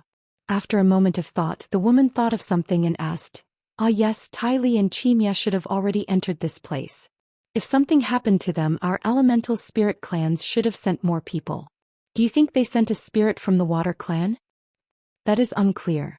The water spirit clan is the most mysterious of the 5 elements, and divine blood is the most important to them. It wouldn't be odd for them to send someone. Huang Shi chuckled. That is so. However, I heard that the artifact spirit clan is sending men to meddle with this matter. The woman said with a hesitant expression. Anger suddenly welled on Huang Shi's face. The artifact spirit clan? They have the face to send men? The rebel were originally from their clan. If those words are true, then the Tool spirit clan believes that have a greater responsibility to kill the rebel. The woman gently replied. Huang Shi coldly snorted and angrily said, That is nice to hear, but they're really just after the divine blood. Enough. Regardless of what is said, the artifact spirit clan understands humans and demons the most. They will be useful in killing the rebel. I reckon that dared to come here because of some relation they have with the humans. I reckon that the human clan have sent men to receive them. We must retrieve the divine blood before they meet. The woman solemnly said. That's true. We've already heavily injured the rebels and have their tracks. So long as we guard the entrance to the human realm, they won't be able to escape. When reinforcements come, it will be impossible for them to escape. Huang Shi said. The green-robed woman nodded in agreement. The 2 spirits continued their discussion for a moment more, and their lights flickered before they disappeared from the tree. At that same moment, in a hidden room in Setting Sun City, there were several people of unordinary bearing sitting around a table. A skinny monk wearing a necklace of black prayer beads turned to the white-robed middle-aged man and asked, City Lord Lon, you say that these spirit clan men are trapped in the Setting Sun tomb and that we must recuse them? The white-robed man sullenly said, That's right. I just received this information. As they fled, they were heavily injured by pursuers from the spirit clan. With more spirit clan pursuers close on their tail and their grave injuries, they won't be able to make it to the city. We will need to receive them. A dark-skinned man built like iron suddenly asked, Brother Lon, what are these spirit clan men carrying? Now that matters are so close, tell us the truth. Not only did you call for us, but you also invited Senior Huang Liang out from seclusion. You would only do this for something of grave importance. The last of them, a pale man wearing wide yellow robes, heard his name mentioned and said, Fellow Taoist Jean is right. I rushed over here at the City Lord's request while my recent efforts still remain unstable. I am also quite interested in what the spirit clan men are carrying. Can City Lord Lon shed some light on this? The pale man was the renowned spirit lord Huang Liang, and the white-robed man was the Setting Sun City Lord. The City Lord wryly laughed and said, Senior Lu, fellow Taoist Jean, if I knew what they were carrying, I wouldn't have kept silent. However, I have received orders from the Sage Sovereign's palace to receive them. Orders from the sage sovereign? The monk and the large man revealed alarm, and a glint lit up from the city lord's eyes. The monk said with a doubtful tone, "Then this matter must be personally related to the sovereign." City Lord Lon respectfully said, "I don't know, but even if the sovereign didn't personally issue the command, it still came from the palace, so there may as well be no difference. Furthermore, when the palace issued the order, they sent a special envoy to our city. Considering the vast distance from Heavenly Origin City and the many lands with unstable spatial tears in between, it should take them quite some time to arrive. We will need to protect the Spirit Clan men and ensure they aren't harmed, so the envoy can see them." Huang Liang smiled and said, "Since they are orders from the sovereign's palace, there is nothing to discuss. However, I am quite interested in what those Spirit Clan fellows are carrying." The monk and the large man exchanged a glance but kept silent. "Since Senior Lu and you fellow Taoists have no objections, let's head into the Setting Sun tomb within 2 days and find those Spirit Clan members. They have concealed themselves. Who is there?" When City Lord Lon was about to speak of the Spirit Clan rebels' location, Huang Liang yelled and swept at a wall. Boom! A yellow crystalline hand appeared outside and flew out. In a flash of gray light, something was caught from the outside.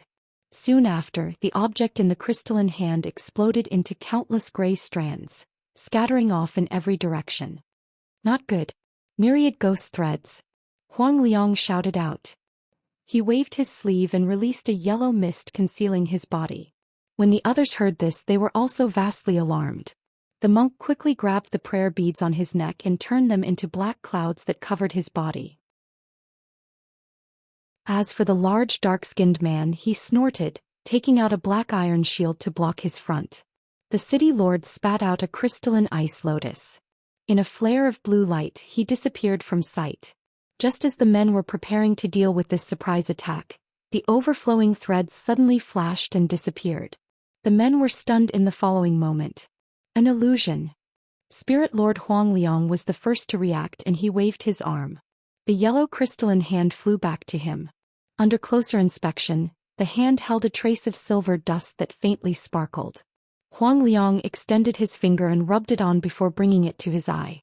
A short moment later, the silver dust turned red, then yellow, and eventually disappeared. Huang Liang wore an icy expression and said, "It was a mature illusion flame moth doppelganger that detonated.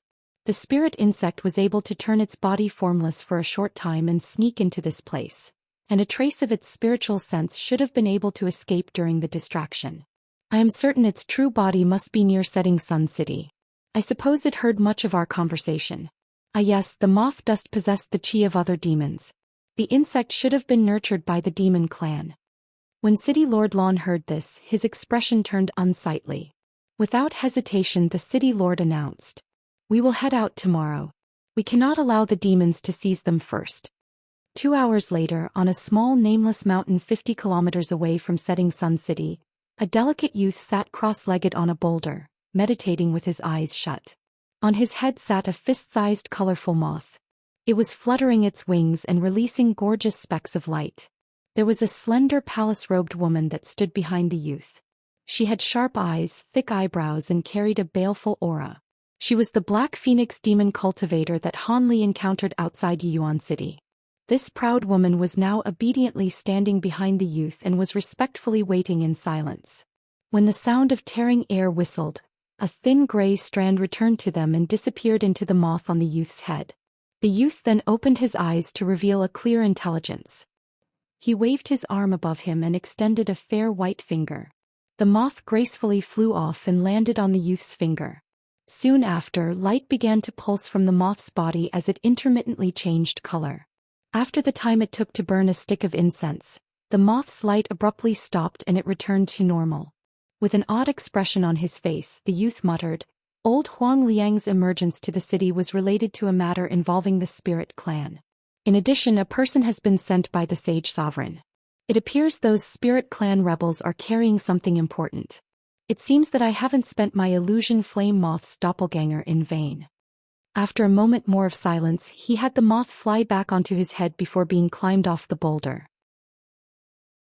"Niece Xiao, I heard the young girl you brought back to the Black Phoenix clan possesses a variant of the true Phoenix clan's blood, an astonishing talent. I heard she's already broken through to be a grade 5 demon. Is this true?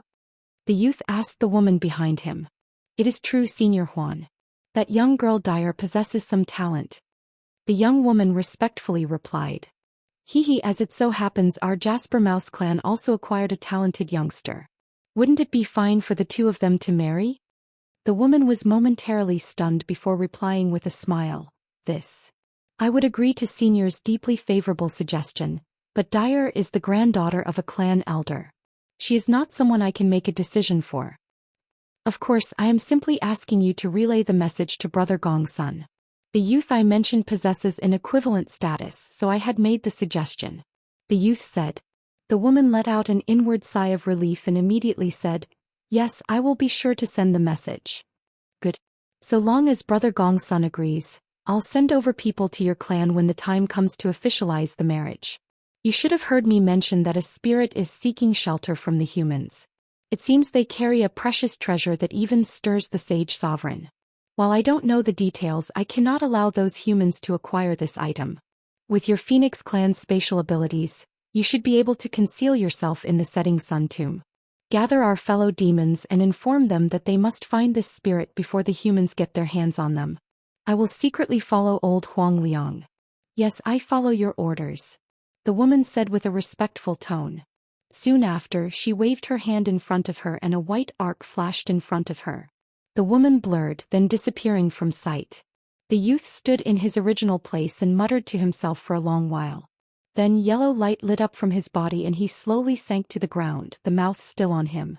Soon, those of the demon and human clans received orders from the higher echelons to find the spirit hidden inside the setting sun tomb no matter what the cost. Both sides were dumbstruck by the reward that was offered. They included spirit pills that massively raised one's cultivation as well as an astronomical number of spirit stones. They even included a bottle of Huang Liang's precious heaven heart pills. As the setting sun tomb became restless from the heavy reward, everyone began to frantically search for the spirit. Originally, when the humans and demons encountered one another and felt their strength was too similar, they would peacefully go on their own way out of fear. Now, with heavy rewards being offered, battles began to erupt between both sides. But there was one person that was completely ignorant of this, Han Li. At that moment he found himself in his first dangerous battle since entering the setting sun tomb. When Han Li looked at the small beast over 100 meters away, he let out a deep sigh.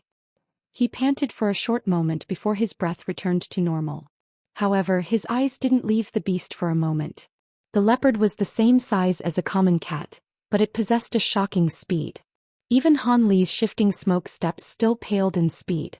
As a result, a few swipes managed to land on his azure robes during the battle, revealing the gray armor and golden flesh underneath. Not only was the beast's speed astonishing, but its claws were incredibly sharp as well. There were varying degrees of scars on his armor. Even his cultivated hardy body had blood drawn from the feline's claws.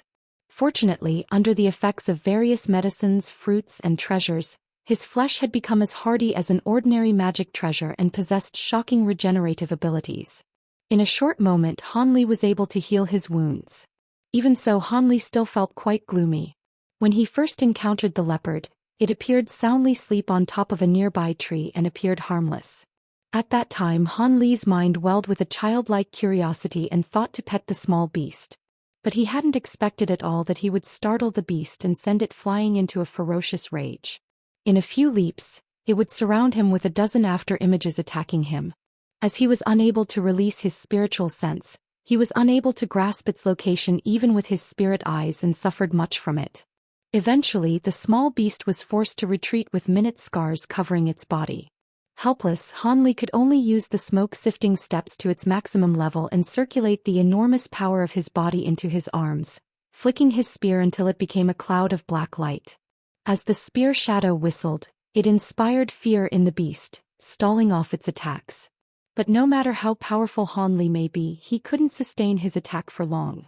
As the spear in his hand somewhat slowed, the leopard swept through spear mist and swiped at Han Li's throat. In Han Li's furious alarm, he desperately exerted a speed greater than before and quickly turned the spear to block the leopard's claw. The small beast was greatly alarmed and jumped 10 meters away. Then it cautiously stared at Han Li with a pair of green eyes. Han Li and the leopard found themselves in a deadlock. The beast was extremely gloomy to find a strange character such as Han Li who possessed immense strength and impenetrable flesh.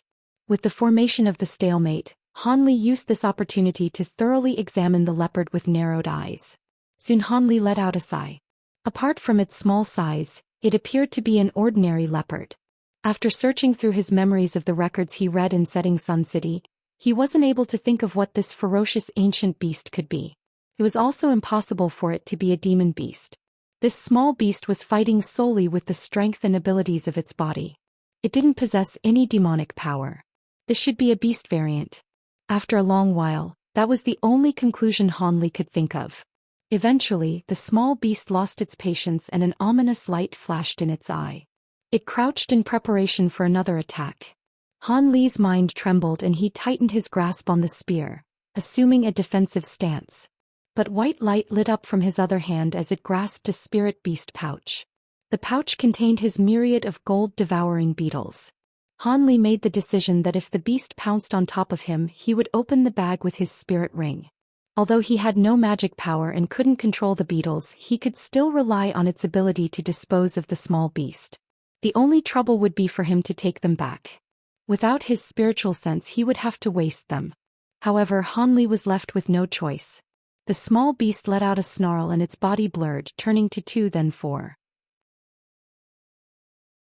In the blink of an eye, over 30 identical small beasts appeared on top of the trees with their fangs bared and ready to pounce. In Han Li's alarm he realized that the beast hadn't made use of its full strength. He immediately brought the back in front of him and was about to toss it. But then in that crucial moment, a strange bird's cry sounded from a distance. It sounded like a crow but it was far harsher. When the leopard heard this, its face froze and its afterimages disappeared. In the blink of an eye only one of them remained. The feline took a deep glance at Han Li before turning its head and shooting deep into the forest. A short moment later, it disappeared from sight. Han Li relaxed and retrieved his spirit beast pouch. Although he didn't know what was going on, he had no interest in pursuing the cat. He needed to find some place where he could comprehend what just happened. In the last battle, there were exceptional developments and he came to a faint realization of something. This was a possibility for him to make a breakthrough. With a flip of his hand he took out an azure robe from his storage bracelet and replaced the torn clothes on his body. Then he head off in a direction away from the leopard. Because Han Li feared that this feeling of revelation would soon disappear, Han Li didn't walk far away. Rather he quickly ran 50 kilometers away to a small valley and struck open a rough cave in a stone wall. He immediately entered it and sat down cross-legged. Comprehending his recent flash of enlightenment took him 3 entire days.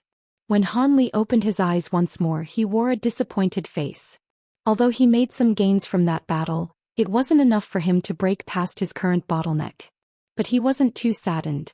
Although he didn't succeed this time, this illustrated life and death battles would be of great assistance in making a breakthrough. If he experienced several more desperate battles he was bound to succeed. After calming his heart he arranged his belongings and left the cave.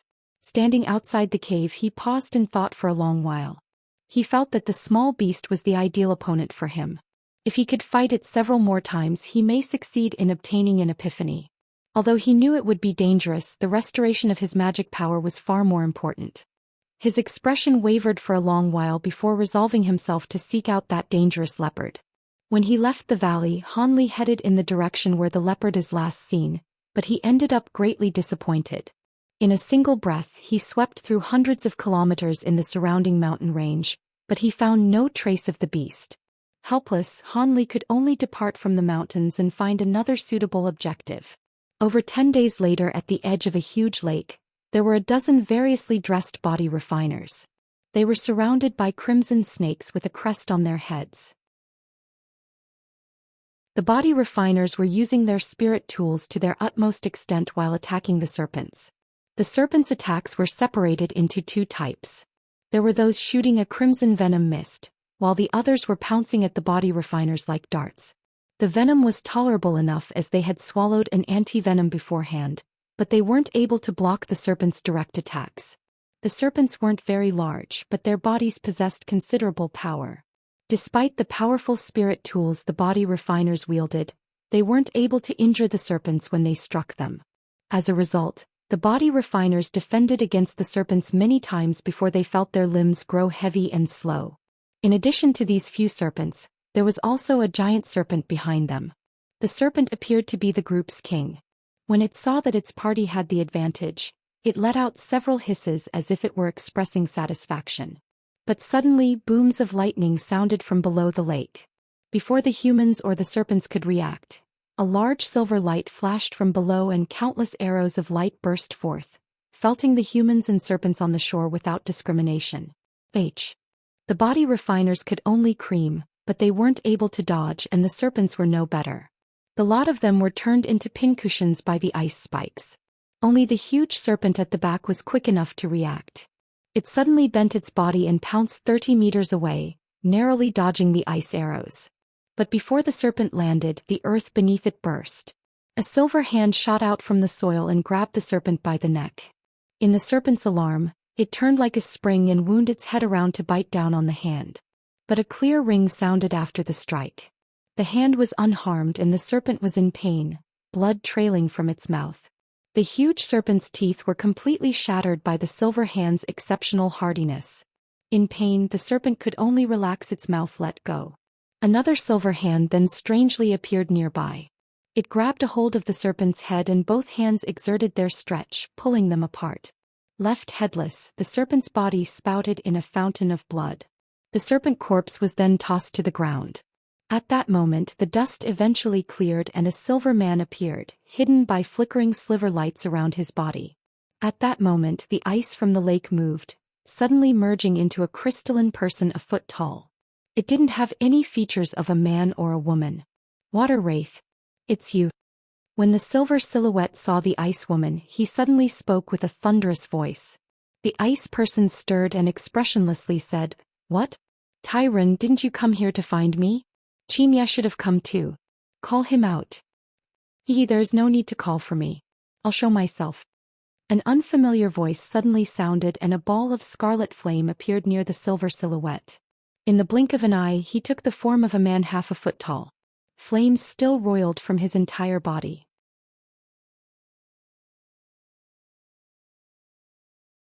"If I recall correctly, I don't share any ties with you two. The reason you two are seeking me out now must have something to do with that traitor, right?" The waterman asked without making any effort to dabble in pleasantries. "That's right. The two of us have already discovered where that traitor is hiding," the silver humanoid figure replied. Silver light flashed over his body and he shrank drastically, reducing himself down to the same size as the fireman in the blink of an eye. Ripples ran through the body of the waterman as he stirred upon hearing this. "If you've already discovered his location, then why haven't you captured him? Could it be that you've encountered some issues?" "When we got there, it was already too late. That traitor really is extremely alert. As soon as he sensed that something was amiss, he entered the chaotic valley before we could get to him and dove into the scorching light pond within the valley. I'm sure there's no need for me to elaborate on how fearsome that pond is. You're the only one among yous who possesses water attribute abilities, Brother Water Wraith, so only you can enter the pond and capture the traitor," the fireman said in a solemn voice. "The scorching light pond? Why did you let him escape into that pond? Even I can't ensure that I won't be harmed after entering that pond." The waterman's voice suddenly raised a few octaves, indicating that he was quite enraged by how things had played out. "We didn't think that he would dive in there either. We had a chance to cut him off before he could enter the pond, but a few beings from the demon race stepped in to obstruct us, and there was even a black phoenix race cultivator among them," the silver humanoid figure replied in a rather gloomy voice. "How did the demon race learn about the traitor?" The waterman was growing even more displeased. "We're not sure about that, but the information was most likely leaked by the humans. In any case, we don't have the time to be bickering here. News of the battle that took place between us and those demons is definitely going to spread really quickly, and even human cultivators will most likely come here soon. At the moment, Tianying and Huangshe are the only two stationed at the Chaotic Valley. If a few more deity transformation cultivators from the human and demon races arrive on the scene, they won't be able to hold on for much longer," the fireman urged. "There's nothing to worry about. The Scorching Light Pond is an extremely perilous place even for me, and I possess the water spirit body. Those demons and humans wouldn't dare to enter the pond. The water man suddenly adopted a calm and collected demeanor again. But this place is the territory of the human and demon races after all. If they take control over the chaotic valley, there would be no chance for us to recover the divine blood. The fireman shook his head vehemently in response. Looks like you two are still unaware of this. The reinforcements from the artifact spirit tribe will get here in a few days, and the leader of their group is none other than one of the 8 profound spirits of the artifact spirit tribe, Zhou Xian, the waterman explained in a calm voice. Profound spirit Zhou Xian? Both the silver humanoid figure and the fireman exclaimed in unison. That's right. You two know what I'm getting at now, right? As soon as the reinforcements from the artifact spirit tribe arrive, there will be no way that the traitor can escape. All we have to do is wait patiently for a few days, the waterman continued. But in that case, won't the drop of divine blood fall into the hands of the artifact spirit tribe? The silver humanoid figure asked in an indignant voice. It's better for the artifact spirit tribe to get their hands on the divine blood rather than have it taken by the human and demon races. Otherwise, if they can decipher the secret of the divine blood, our spirit tribe would incur heavy losses. It's a pity that these spirit warriors are the extent of what our spirit tribe can currently deploy. All of the beings above the profound spirit level are busy combating those bastards from the other side, so there's no way that they'll be able to reinforce us. Water Wraith heaved a forlorn sigh. At the mentions of those bastards, the spiritual light on the bodies of the fireman and the silver humanoid figure flickered erratically, clearly indicating their turbulent emotions. If I recall correctly, you only just came back from that side not long ago. How are things going over there?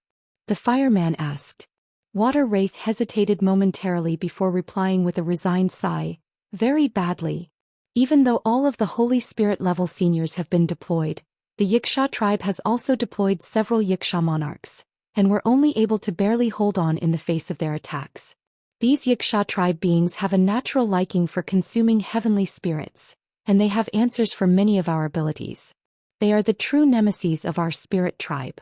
As for the human and demon races, it naturally won't be an issue if we kill some low-grade beings among them, but it's best not to stir up too much trouble.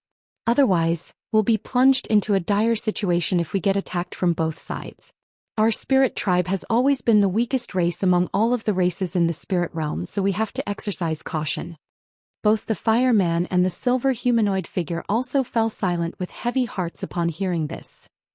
Meanwhile, atop a certain barren hill, the young woman from the Black Phoenix race was looking on at the entrance to a murky gray valley up ahead. She was surrounded by several metamorphosis stage demonic cultivators, and she wore a dark expression on her face. Are we still unable to get into contact with Senior Huan? The young woman suddenly asked. We've already sent out many messengers who are very proficient in movement techniques, so we'll definitely be able to find Senior Huan, a green-faced brawny man replied in a coarse voice. That would be best. All of you, make sure to keep a close eye on the entrance to this valley so no one from the spirit tribe can get away. Once Senior Huan gets here, he'll definitely be able to make short work of those 2 spirit tribe cultivators. When that time comes, you'll all receive a handsome reward for your efforts. The demonic cultivators were ecstatic to hear this and gleefully accepted this task. The Black Phoenix race was one of the 7 master subraces of the demon race, so a reward from them was sure to be quite a lavish one. As such, the promise that she had made boosted their morale significantly. On a lush set of plains, a dozen or so cultivators were quickly flying through the air at altitudes of around 100 feet. Spirit Lord Huang Liang and the Lord of Setting Sun City were both among the group, while the rest of the group also consisted entirely of core formation and nascent soul cultivators. This was quite a formidable lineup. The brawny man with the Jean surname turned to City Lord Lon and asked, Brother Lon, are you sure those spirit tribe cultivators are in the chaotic valley? I'm 100% certain of this. More than a handful of people have relayed this message to me, and many people were witnesses to the battle between the high-grade cultivators of the demon race and the spirit tribe. It's just that the battle was of far too high a caliber for them to intervene in, so they could only spectate from afar. The chaotic valley isn't far away from us. We should be able to get there in a few days. City Lord Lon replied with an excited look on his face. I've heard that the Chaotic Valley is a rather strange place and many people have mysteriously disappeared in there. Didn't they say that even sightings of primordial giants had been made in there? The brawny man asked with furrowed brows. I've also heard those rumors before and I've even ventured into the valley myself to verify those claims. I can tell you now that there isn't even half a giant in there. They're all just tall tales spread by conspiracy theorists. As for the cultivators and body refinement warriors who have disappeared in the valley, most of them are low-grade and mid-grade beings. There are some places in the Chaotic Valley that are indeed quite treacherous, so it's no surprise that some weaker cultivators would go missing in there. However, it's best to be wary of the scorching light pond in the valley. I've never ventured deep into it, but I can tell that it's a very formidable place, City Lord Lon said with a solemn expression. Even if there actually are giants in there, we have nothing to fear with Senior Huang Liang by our side. Tu Tuo turned to Spirit Lord Huang Liang with a fawning smile. I wouldn't be too confident about that. I heard that the primordial giant race is filled with immensely powerful beings. I'm only a mere spatial tempering cultivator, and I certainly wouldn't proclaim myself to be invincible. However, it's indeed true that it's rather unlikely for giants to be present in the Chaotic Valley. All primordial giants possess very low-level intelligence and are extremely violent and territorial. If there really were giants in there, they would have eradicated all of the humans and demons in the setting sun tomb long ago. Even ancient beasts wouldn't dare to venture into that valley if giants were present. Spirit Lord Huang Liang analyzed with a faint smile. Everyone else nodded emphatically in agreement. After that, not much else was discussed as everyone flew directly toward the Chaotic Valley. A short while later, they had disappeared into the distance as black spots on the horizon. However, around 15 minutes later, white light flashed on the plains that they had just passed through, and a humanoid figure slowly emerged. It was none other than that young man from the demon race.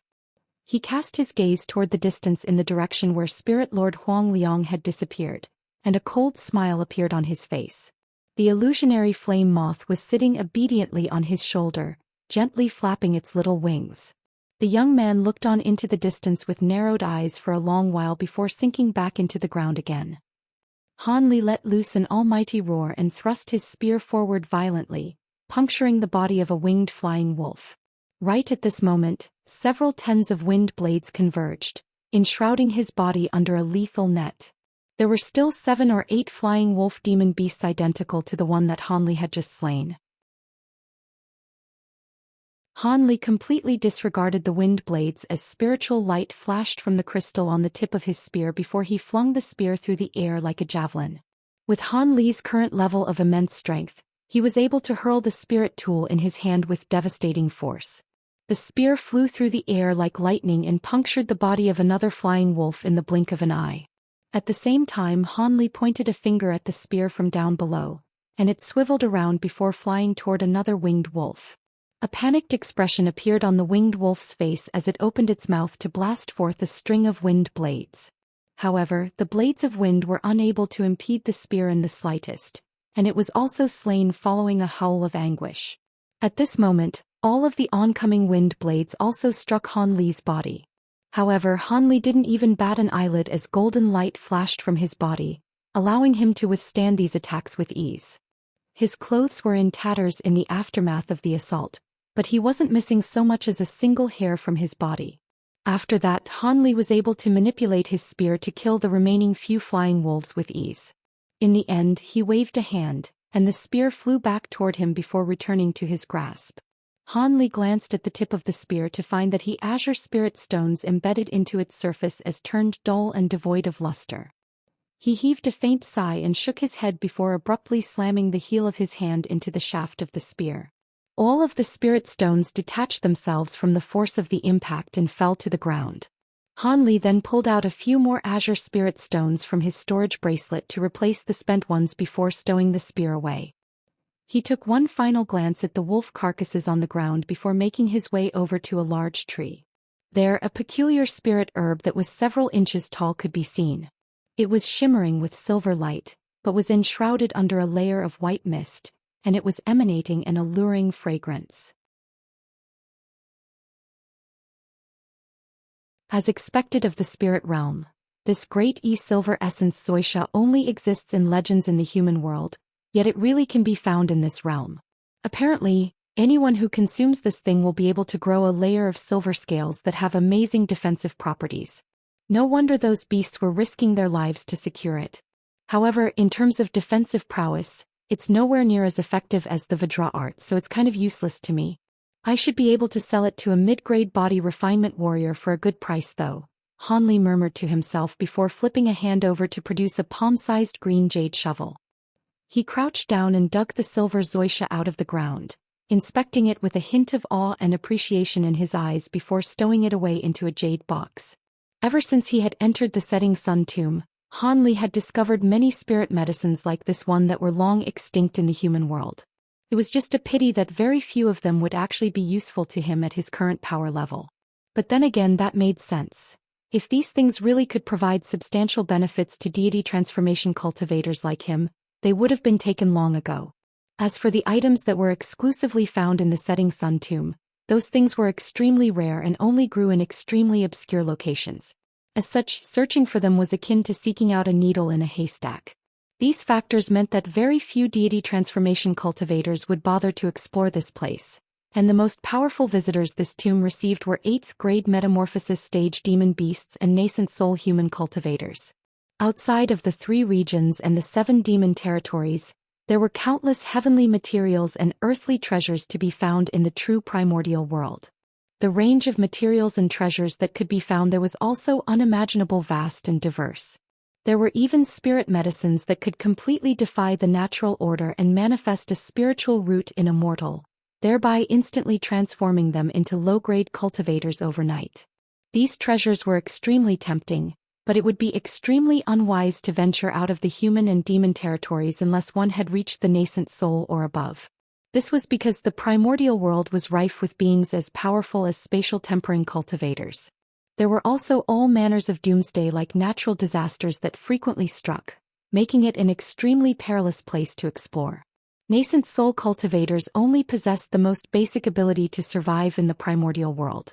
As for whether they'd be able to find the treasures they yearned for, that was a matter of luck and skill. However, after reaching the nascent soul stage, a cultivator's rate of progression would suffer a drastic decline. If they didn't venture into the primordial world to find something useful to them, they would most likely be stuck at the nascent soul stage until their final moment in this world. As such, a vast number of high-grade beings depart from the territories of the human and demon races, traveling into the primordial world in search of the catalyst for their next breakthrough. However, less than a third of those beings managed to return, so it was indeed an extremely perilous undertaking. However, in order to maintain the number of top-grade powerful beings within their respective races, the higher-ups of the human and demons had no choice but to allow this to happen. Han Li was also aware of these matters, so he was very curious about and intrigued by the primordial world that lay beyond the 3 human regions. If it weren't for the fact that he had nowhere near the height of his powers, he may have ventured out into the primordial world already. Just as Han Li stretched lazily and was about to depart, a burst of rustling suddenly erupted from within one of the nearby bushes. A yellow shadow then flashed through the air before appearing over 100 feet away from Han Li. Han Li was initially given a fright, thinking that he was under attack again, but upon closer inspection, an ecstatic look appeared on his face. The petite yellow figure was none other than the little beast that had provided him with that catalyst for enlightenment earlier. However, the little beast currently wore a panicked look on its face, and its fur was quite dirty and scruffy, giving it a very disheveled appearance. The little beast seemed to have recognized Han Li, and it also faltered slightly upon seeing him. However, it then immediately ran off in the opposite direction, completely disregarding Han Li. Han Li was obviously not willing to let the little beast get away. As such, he immediately rustled a sleeve and a length of silver rope shot forth, binding toward the little beast like a silver snake. The little beast was furious upon seeing this, but it could only continue to flee as it swayed through the air, evading the silver rope while leaving a trail of afterimages in its wake. However, in doing so, it was forced to decelerate slightly, and in that split-second delay, a small white sword suddenly flew through the air amid a flash of white light. As it traveled through the air, the white sword transformed into a streak of white light that appeared directly in front of the fleeing little beast. Brilliant white light radiated forth before abruptly transforming into a miniature white-robed humanoid figure who was only several inches in size with a set of remarkably pale features. It was impossible to decipher the gender of this humanoid figure, and it was appraising the little beast with a cold expression.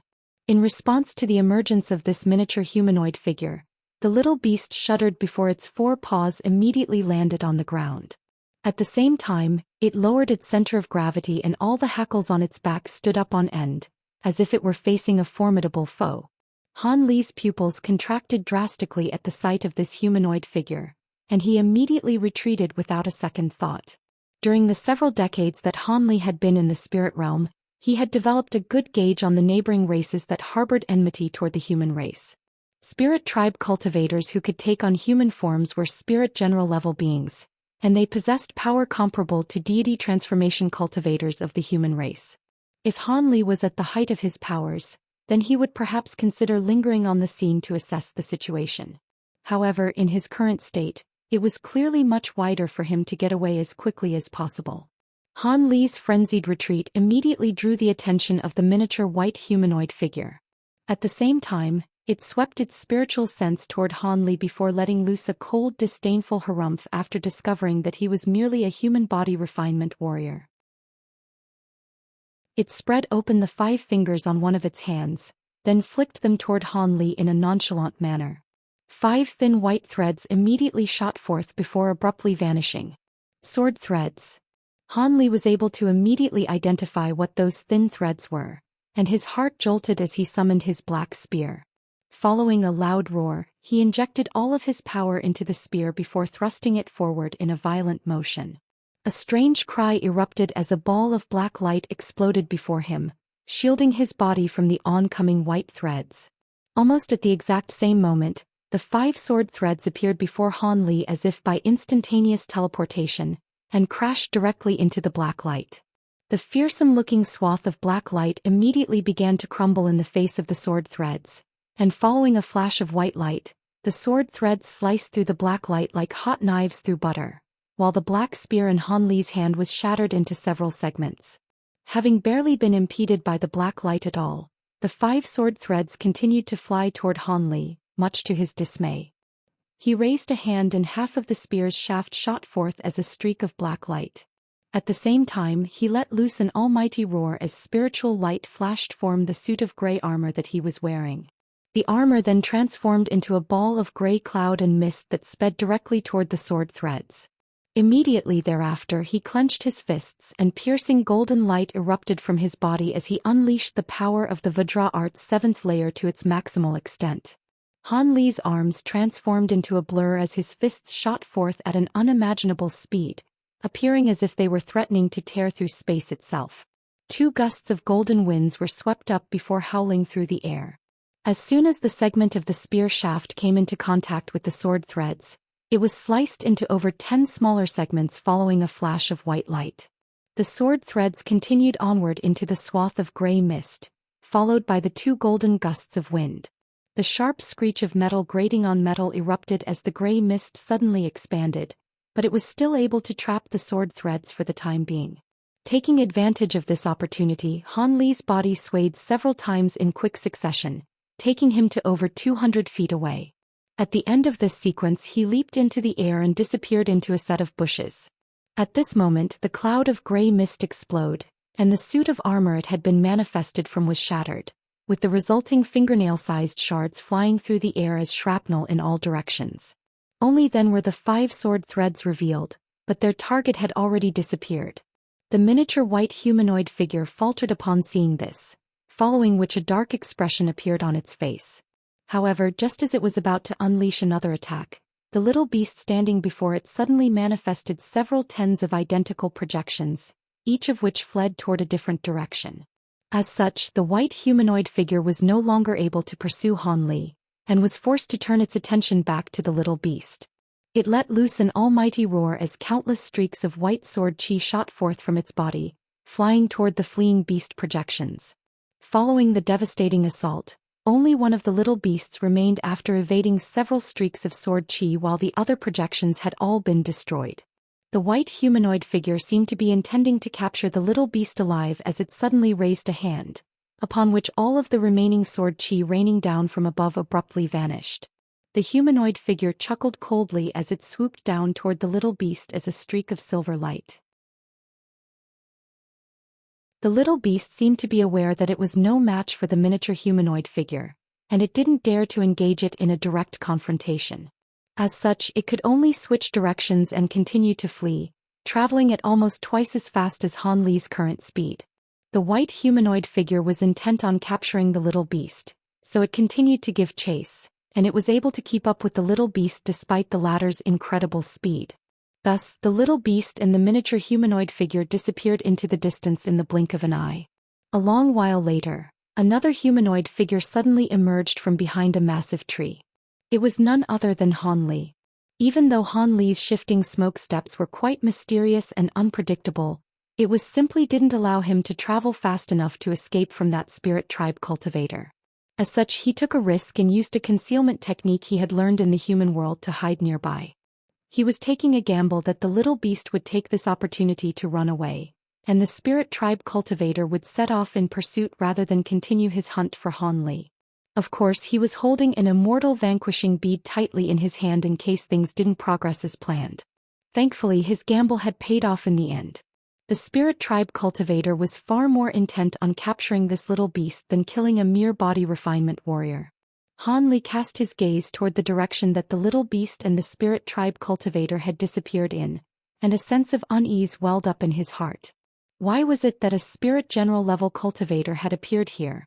Could it be that something big was about to happen? Han Li's body swayed a few times, and he arrived back at the spot where the clash had just taken place. He looked at the shattered spirit tool fragments strewn all over the ground, and he couldn't help but heave a forlorn sigh. However, he had refined those spirit tools to save his life in dire situations anyway, so they had certainly served their purpose. Han Li didn't dare to remain in this place for any longer. And just as he was about to depart in the opposite directions from where the little beast and the miniature humanoid had disappeared when a male voice sounded over 100 feet in the air above. Not bad at all. To think that you were able to escape with your life right under Hua Guang's nose. Looks like you're no ordinary body refinement warrior. Han Li's face immediately paled upon hearing this, and he was completely rooted to the spot. At the same time, several streaks of spiritual light flashed in the air, and 3 miniature humanoid figures appeared at once, each of which was several feet in size. One of the miniature humanoid figures wore a set of azure robes with a sharp light glimmering in its eyes, and it seemed to be applauding Han Li with a smile on its face.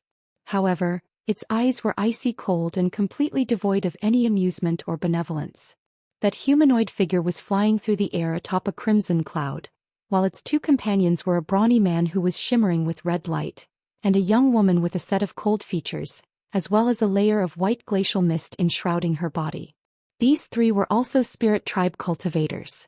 Han Li took a deep breath and forcibly repressed the shock in his heart. In this dire situation, he made the counterintuitive decision of stowing away his immortal vanquishing beads again. In the face of 3 spirit tribe cultivators, it would be impossible for him to wound all 3 at once even if he were to use his immortal vanquishing bead.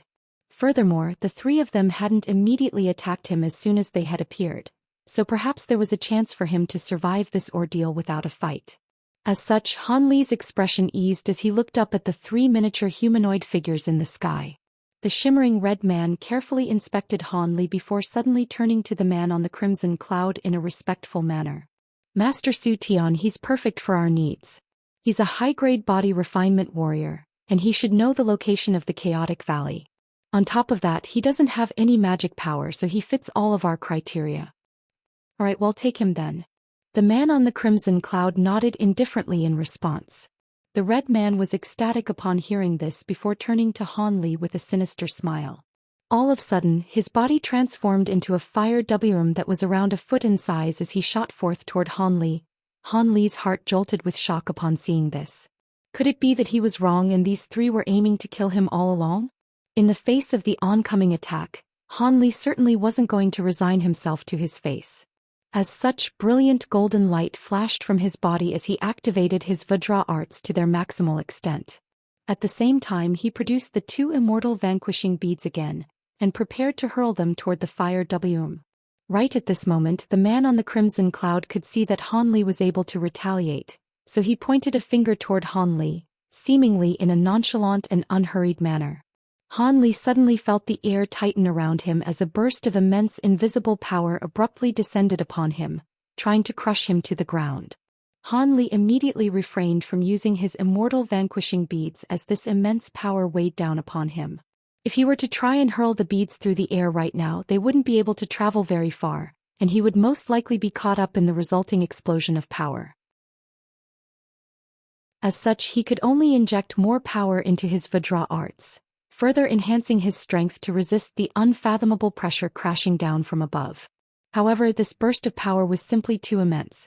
Even though he was able to maintain a standing position, Han Li's body sunk into the ground like a nail that had been firmly hammered into the soil, sinking all the way down to his knees. At the same time, Han Li was struck by a numbing sensation and was rendered completely immobilized thereafter. The man on the crimson cloud faltered upon seeing this, as if he was rather surprised by Han Li's enormous strength. A mixture of shock and fury surged through Han Li's heart. For this spirit tribe cultivator to be able to unleash such devastating power with just a point of his finger indicated that he stood above the deity transformation stage. Could it be that he was a profound spirit-level cultivator in the spirit tribe? Red light flashed, and the miniature fire WM was already upon Han Li. Taking advantage of his immobility, it dove down without any hesitation before disappearing into Han Li's head. Han Li let loose a thunderous roar of rage as his face became twisted with pain, seemingly indicating that he was in excruciating agony. The man on the crimson cloud merely smiled and withdrew his extended finger upon seeing this.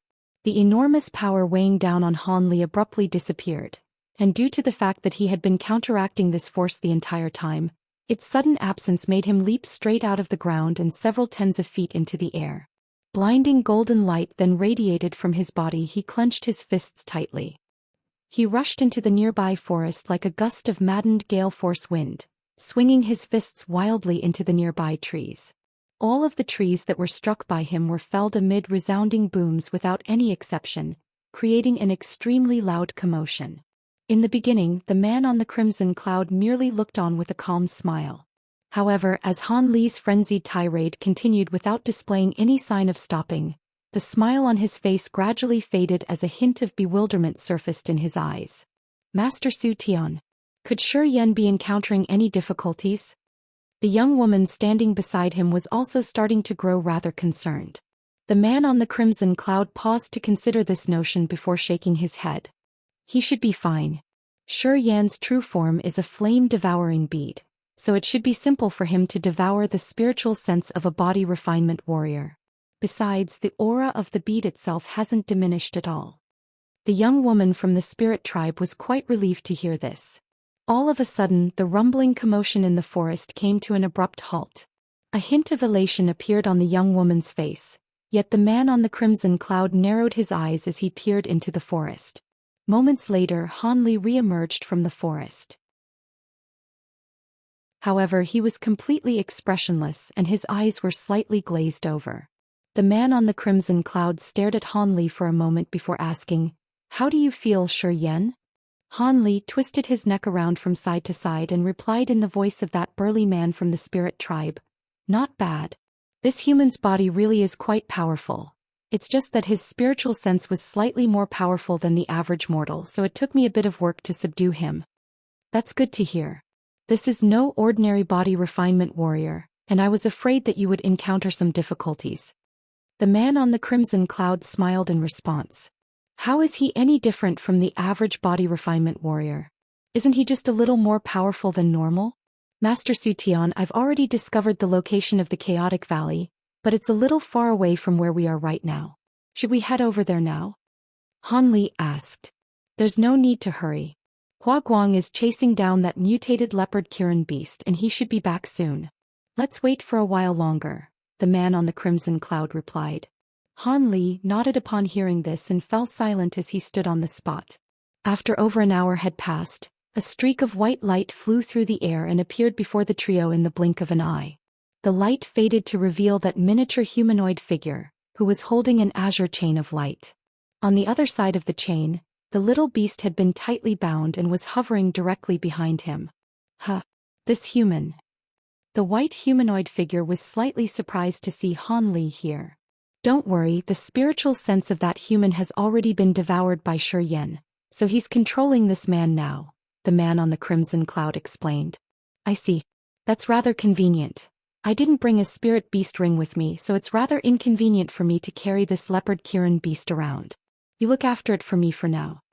The white humanoid figure was elated to hear this, and he immediately tossed the bound little beast Han Li. Han Li didn't say anything in reply, but he caught the little beast, and light flashed from his spirit ring, upon which the little beast abruptly disappeared. Alright Zhou Xian, seeing as you know the location of the chaotic valley, we'll get you to lead the way. We don't have much time now, so we can't afford to delay any further. This is the perfect opportunity for our tribe to secure the divine blood. Otherwise, the 5 elemental spirit tribe wouldn't be willing to offer the divine blood to us. With this drop of divine blood, we'll be able to produce a large number of brethren, so failure is not an option. Hua Guang, you go and meet up with the cultivators from the 5 elemental spirit tribe. Tell them that we're going directly to the chaotic valley. Zhou Xian, when we get there, you go in there first and infiltrate the humans there, then act according to the demands of the situation. Su Tian calmly delivered a series of instructions. Yes. Han Li replied as everyone else also nodded with solemn expressions. Let's go. The man on the crimson cloud issued one final instruction, and their group disappeared into the forest. 6 days later, Han Li appeared on a small hill outside the chaotic valley. There were 7 or 8 other human cultivators and body refinement warriors with him, all of whom were core formation cultivators or high-grade body refinement warriors. Everyone in their group was looking on in silence at the entrance to the chaotic valley in the extremely far distance. A gray-robed middle-aged man suddenly turned to an elderly man holding a palm leaf fan and asked, "Brother Sun, will Senior Huang Liang and City Lord Lan really appear today to battle the spirit tribe cultivators?" "There's no doubting that. I only came here after receiving a letter directly from City Lord Lan himself. Aside from our group, there are also other people waiting nearby. It appears that our seniors are intent on winning this battle.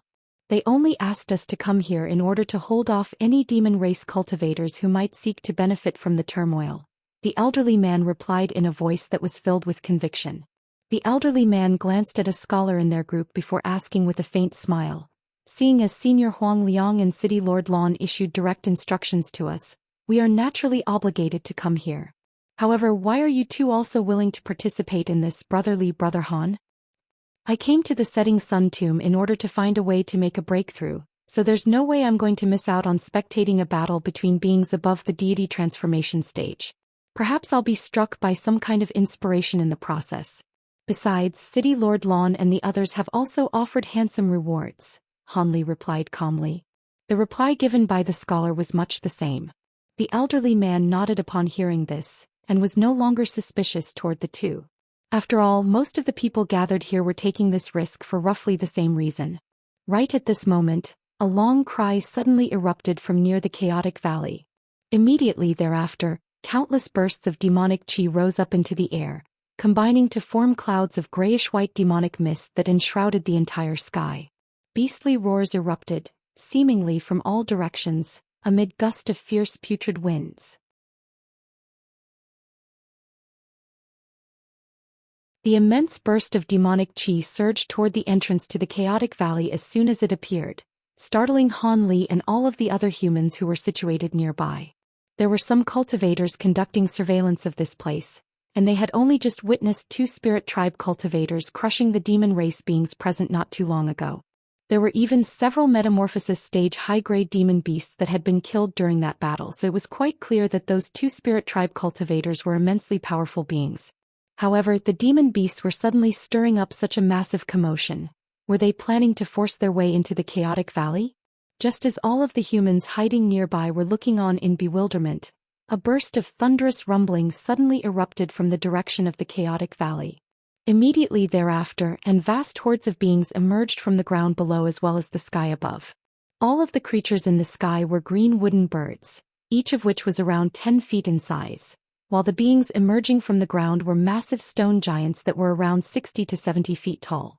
All of the wooden bird puppets were extremely lifelike and agile, and from afar, it was impossible to identify whether they were real birds or not. In contrast, the stone giants possessed extremely crude bodies with only a pair of white eyes on each of their massive faces. On top of that, they came in all types of different forms, as if they had all been haphazardly thrown together. The emergence of so many wood and stone puppets made everyone draw sharp breaths in unison. Han Li's expression also changed slightly at the sight of the countless puppets that had just appeared. Right at this moment, a green wooden phoenix and a stone giant with an entirely grayish-white body emerged at the same time. Spiritual light flashed above the wooden phoenix's head, and a ball of green light surfaced, revealing a woman in a green dress who was only around a foot in size. Meanwhile, the massive stone giant extended a huge hand, and an elderly man of roughly the same size appeared over its palm. The elderly man was holding a white stone cane and was looking on with a cold expression at the enormous bursts of oncoming demonic qi. "Is fellow Taoist Xiao there? Come out and meet me if you are," the elderly man suddenly said. Even though his voice wasn't very loud, it was clearly audible to all of humans and demons within a radius of over 5 kilometers. The vast expanse of grayish-white demonic qi in the distance suddenly began to tumble and surge, following which the clear cry of a phoenix rang out from within. Immediately thereafter, a black fireball shot forth before transforming into a young woman in a palatial dress with a cold expression on her face. "What are you calling me for, Huangshi? Are you perhaps vacating yourselves from the chaotic valley?" the young woman asked in a cold and forbidding manner. "Vacating the chaotic valley? You sure dare to dream big, fellow Taoist Xiao. Who was it that was almost hunted to death by the two of us just half a month ago? You're just an early deity transformation demonic cultivator. How do you plan on combating 2 mid-divine generals at once? I'm only advising you to retreat rather than killing you on the spot so those human cultivators don't benefit from our battle," the young woman standing atop the wooden phoenix said in an extremely delightful and heavenly voice. "Oh. Looks like they don't respect you at all, do they, last Xiao?" The demonic qi overhead surged once again as another demonic cultivator emerged from within. This was a short and thin demonic cultivator with a shimmering moth sitting on his shoulder. It was none other than that young man with the Huan surname.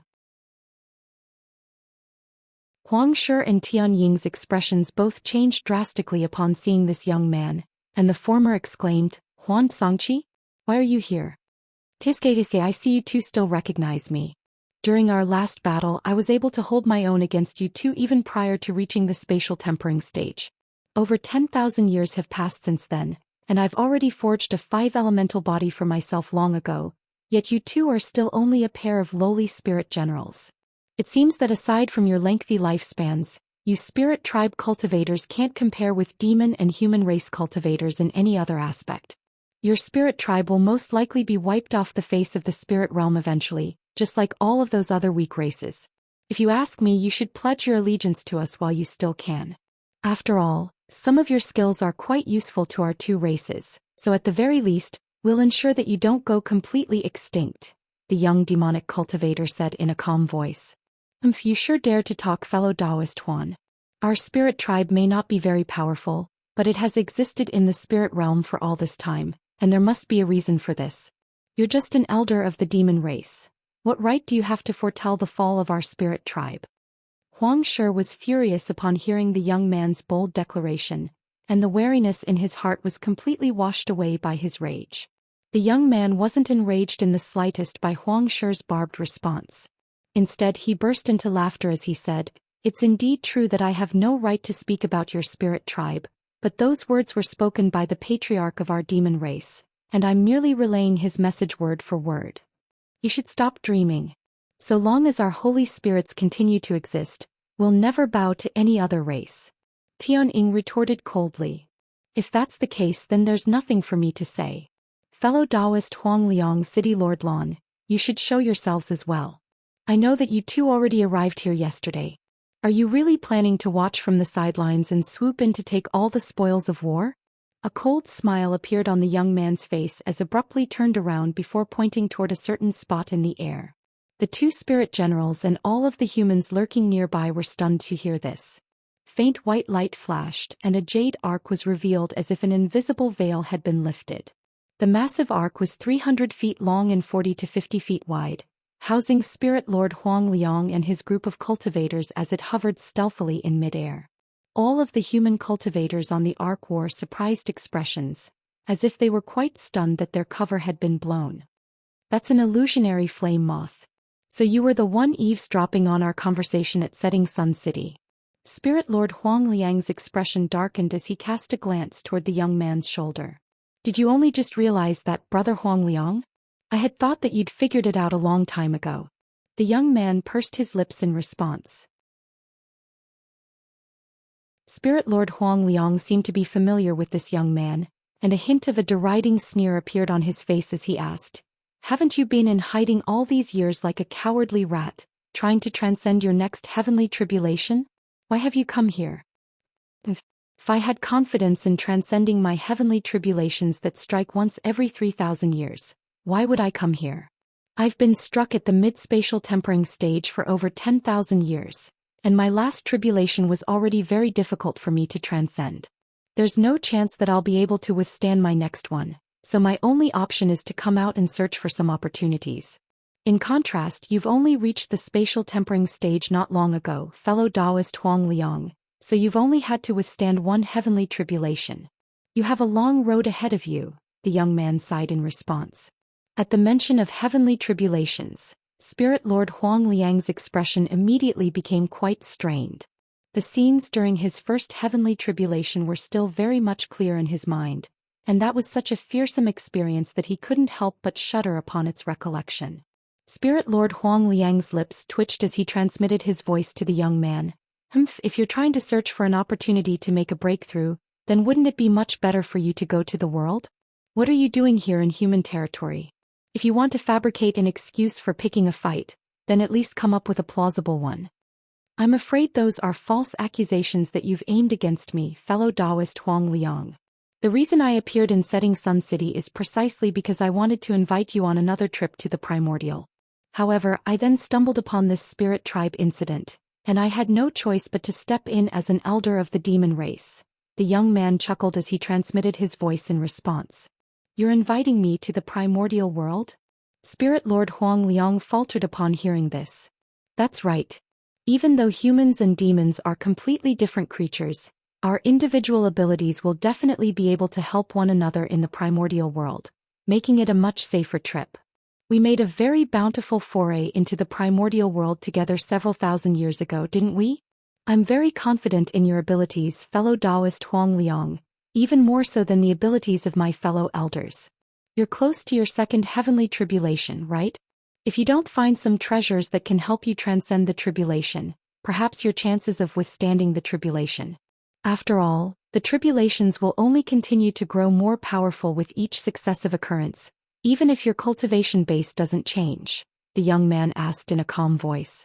A contemplative look appeared on Spirit Lord Huang Liang's face as he stood on the jade arc, and only after a long while did he slowly reply, "Seeing as you're being so open and honest, I'll reveal the truth to you as well, Brother Huan. In my current state, I estimate that I only have a 50% chance of transcending my second tribulation.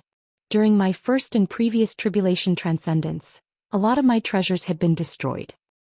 In all honesty, I have less than a 25% chance of transcending my next heavenly tribulation. So how about it? Are you willing to take a trip to the primordial world with me?" The young man transmitted his voice with a serious expression on his face.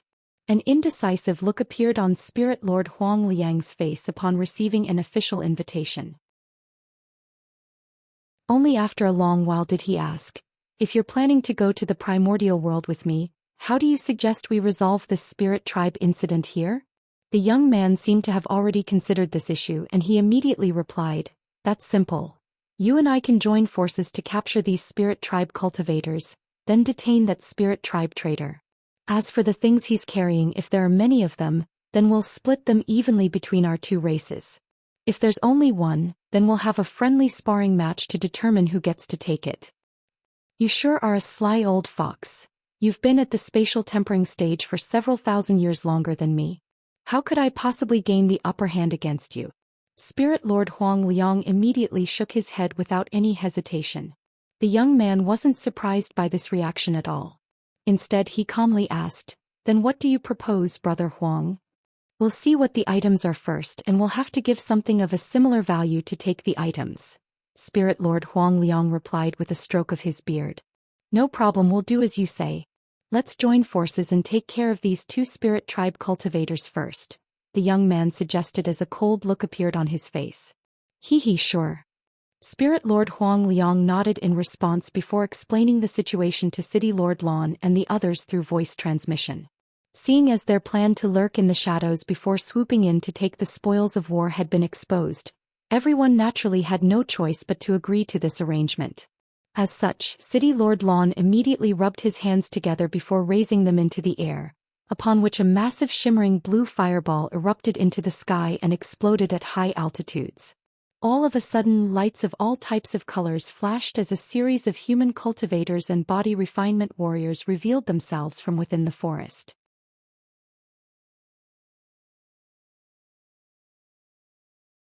Under the loud orders of Spirit Lord Huang Liang, all of the humans present were made aware of the fact that they were joining forces with the demon race to bring down the spirit tribe cultivators. Even though they were slightly surprised by this arrangement, none of them stated any objections. All of a sudden, the demonic chi up above tumbled and surged, following which a large horde of sinister-looking demon beasts as well as a dozen or so metamorphosis-stage demonic cultivators revealed themselves one after the other. Meanwhile, all of the humans had summoned their treasures and spirit tools, sending vast swaths of light rising up into the sky. Tian Ying and Huang Shi had been struck by a sense of foreboding as soon as the young man from the demon race had begun to communicate with Spirit Lord Huang Liang through voice transmission. After witnessing the events that had unfolded since then, it was quite clear to them that the humans and the demons had formed a temporary alliance. Their expressions darkened in unison as they glanced at one another before immediately staging a retreat. The wooden birds and massive stone giants behind them also retreated rapidly toward the entrance to the valley. The spirit tribe cultivators were retreating without even putting up a fight. This was a rather surprising turn of events for both the humans and the demons present. However, they naturally arrived at the conclusion that the spirit tribe cultivators had to be retreating as they knew that they were no match for their foes. As such, their morale was instantly given a significant boost as they quickly gave chase. In the blink of an eye, the slower wooden and stone puppets that were lagging behind had been destroyed, and some of the humans and demons who had led the way from the front had already entered the valley. They had encountered no resistance whatsoever. The young man from the demon race and Spirit Lord Huang Liang were both rather bewildered by what they were seeing. They had all waged battle against spirit tribe cultivators in the past, and they were well aware of just how resilient the spirit tribe cultivators were. However, these two were simply retreating without offering up any resistance, and that was far too abnormal. The young man's expression darkened as he hurriedly turned to Spirit Lord Huang Liang and said, "Tell them to stop. Something's definitely wrong here. Something is indeed amiss." Spirit Lord Huang Liang nodded before taking a deep breath, then letting loose a long cry to signal a retreat. However, right at this moment, a vast expanse of crimson light abruptly appeared over the entrance to the valley. Loud thunderclaps then erupted as a crimson lotus that was several tens of feet in size materialized amid the crimson light. The lotus petals were as crimson as blood, and it was rapidly rotating in the air. As soon as the young man from the demon race caught sight of the lotus flower, he exclaimed, "This is bad. It's profound spirit Su Tian."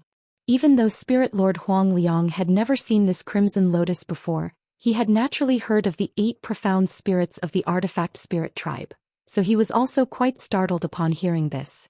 However, before the two of them could do anything, the crimson lotus suddenly transformed into a massive crimson waterfall, crashing down directly from above.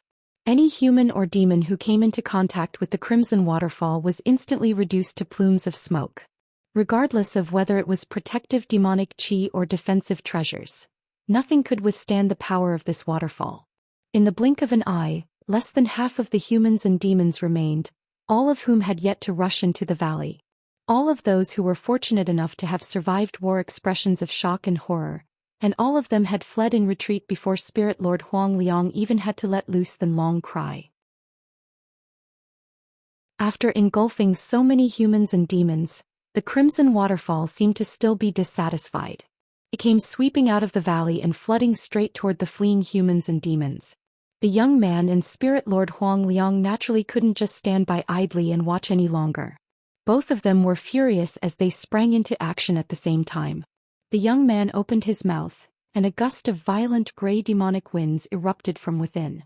The gray winds transformed into a gray wind worm, flying directly toward the crimson waterfall. Meanwhile, Spirit Lord Huang Liang harumphed coldly as he rustled his sleeve, producing a golden yin-yang mirror that hovered in front of his chest. He then made a hand seal, and a pillar of golden light as thick as the diameter of a large bowl shot forth through the air. Following bursts of resounding booms, the wind worm and the pillars of light struck the crimson waterfall, resulting in a massive explosion that managed to arrest its momentum. I didn't think I'd encounter two beings of the same level as I am in such a secluded and rural place. My apologies for not coming out to greet you two sooner. The crimson waterfall flowed backward and materialized into a crimson lotus flower again. A humanoid figure flashed, and a spirit tribe man in a set of long azure robes appeared atop the lotus flower with a sharp look in his eyes. He was none other than Zhou Xian of the artifact spirit tribe. After he withdrew the crimson waterfall, the young man and Spirit Lord Huang Liang glanced at one another before also withdrawing their abilities. Thus, the gray winds and golden pillars of light immediately disappeared. However, both of them were appraising Zhou Xian with dark expressions. Spirit Lord Huang Liang cast his gaze toward the 100 or so humans who had managed to escape that ordeal, and he discovered that even the two nascent soul cultivators who had accompanied him here were missing. An enraged look appeared on his face upon making this observation as he roared, "Zhou Xian, how dare you attack those juniors with such reckless abandon as a profound spirit? Aren't you afraid that we'll do the same to the juniors of your spirit tribe? They're just a few beings below the nascent soul stage. Their lives are inconsequential. Is your human race going to declare war on our spirit tribe over such a small matter? Besides, weren't you two about to do the same to our two spirit generals?" Zhou Xian was not fazed by Spirit Lord Huang Liang's vehement accusations in the slightest. At the same time, spiritual light flashed behind him and a series of other miniature humanoid figures appeared, among which included the likes of Tai Rin and Hua Guang. The young man from the demon race and Spirit Lord Huang Liang were both surprised by their emergence, and both of them immediately began to calculate the chances of victory for their joint human and demon army. After a short while, both of them were relieved to find that even though they had suffered severe losses at the hands of Zhou Xian earlier, their combined forces still held a slight upper hand. Spirit Lord Huang chuckled coldly, and he was just about to say something, when the young man beside him noticed that something was amiss. "Wait, the water tribe cultivator from the 5 elemental spirit tribe is missing. They're trying to stall for time here." Spirit Lord Huang Liang was immediately enlightened upon hearing this, and the veins on his forehead bulged with fury as he waved a hand through the air. Pillars of golden light shot forth once again from the mirror hovering in front of his chest, and the young man from the demon race also unleashed his gray demonic winds in unison. As for the other demons and humans, all of them were being led on a collective assault by the young woman in palatial robes and City Lord Lon. They were not fearful of their spirit tribe foes in the slightest. Spiritual light and sword chi streaked through the air as those stone giants and green wooden birds rushed out of the valley once again. The wooden birds flapped their wings and countless green arrows shot forth. Meanwhile, the massive stone giants raised their hands, and balls of light as large as water tanks came crashing down from above. A fierce battle immediately ensued. At this moment, the crimson lotus up head transformed into a river of blood once again as it surged into the sky. Spirit Lord Huang Liang and the young man also rose into the air as they hurriedly unleashed their abilities. In terms of cultivation base, all three were at a comparable level. However, Zhou Xian was a profound spirit who had existed in the spirit realm for countless years. As such, both his battle experience and abilities were far superior to those of his opponents. In a one-on-one battle, neither Spirit Lord Huang Liang nor the young man from the demon race would be a match for Zhou Xian. However, both of them were also well aware of this, so they immediately teamed up to combat Zhou Xian together. In doing so, they managed to gain a slight upper hand over their opponent. All of a sudden, a crimson river intertwined with gray winds and golden light up above, while incessant explosions rang out on the battlefield down below. A blue streak of light flashed through the air as a massive sword of light came crashing down, destroying a dozen or so massive stone giants in one fell swoop. Meanwhile, a massive crimson hand appeared among the spirit tribe forces, descending toward the humans and demons with devastating might. Several human cultivators didn't have enough time to evade and fell into the grasp of the crimson hand, where they were incinerated into ashes. One of the humans in the battle flew into a thunderous rage upon seeing this. He made a hand seal and his body swelled drastically, transforming him into a giant that was over 100 feet tall. He brandished a pair of glistening black iron fists before swinging them viciously through the air. This was none other than the brawny man with the Jin surname, and as a top-grade body refinement warrior, he had unleashed a secret technique to drastically increase his own size and strength. Several gusts of black wind erupted from his fists like giant black pythons, howling through the air with immense power. All of the wooden birds and stone giants were forced to take evasive measures in the face of his brutal attacks. However, at the same time, a loud roar erupted from among the ranks of the spirit tribe, and a silver humanoid figure suddenly began to expand at an alarming rate. Soon, a silver humanoid figure that was even bigger than the black giant had appeared among the spirit tribe army. This was none other than Tai Rin from the metal spirit tribe. The ground tremored violently as the silver humanoid figure rushed over to the black giant before swinging his gargantuan silver fists wildly through the air. The black giant was unwilling to back down and he retaliated with his own fists. A series of earth-shattering booms immediately erupted as a result of their exchanges of blows. All of the humans and demons nearby felt as if they were being deafened by the commotion, and all of them hurriedly sped away from the battlefield between the two giants. All of the other spirit tribe cultivators and demonic cultivators were also beginning to reveal their abilities. A black flaming phoenix suddenly shot forth from within the demon beasts, sending black flames sweeping through the air that incinerated over 100 wooden birds into ashes. The black phoenix then swayed as it abruptly disappeared. However, in the next instant, it re-emerged at the entrance to the chaotic valley before revealing itself to be the young woman in palatial robes amid a loud phoenix cry. As soon as she reappeared, she immediately flew into the valley as a streak of black light without any hesitation. City Lord Lon was struck by an overwhelming sense of urgency upon seeing this. He took a deep breath and the 7 shimmering blue flying swords around him suddenly unleashed over 100 streaks of sword chi toward the stone giants that were attempting to keep him at bay. Thus, he managed to carve out a path for himself and he also flew into the chaotic valley as a streak of blue light. The 7 or 8 humans and demons nearby also took advantage of this opportunity to fly into the valley after them. The last of them to enter the valley was a young man whose entire body was enshrouded by red light. It was none other than Han Li. Even though he possessed no magic power in his current state, he was somehow able to summon powerful fire spiritual chi that allowed him to fly into the valley at an alarming speed. As soon as Han Li entered the valley, he immediately discovered why this place was known as the Chaotic Valley. The sky up above, the ground down below, and all of the mountains were of a murky gray color, as if a permanent gray veil had enshrouded the entire valley. Han Li abruptly came to a halt. He looked on at the humans and demons flying deeper into the valley, and he narrowed his eyes as he abruptly made a hand seal. Immediately thereafter he opened his mouth to blast forth a ball of silver flames. A crisp cry erupted from within the fireball before it transformed into a fire raven that was roughly a foot in size, circling around Han Li's body in an agile manner.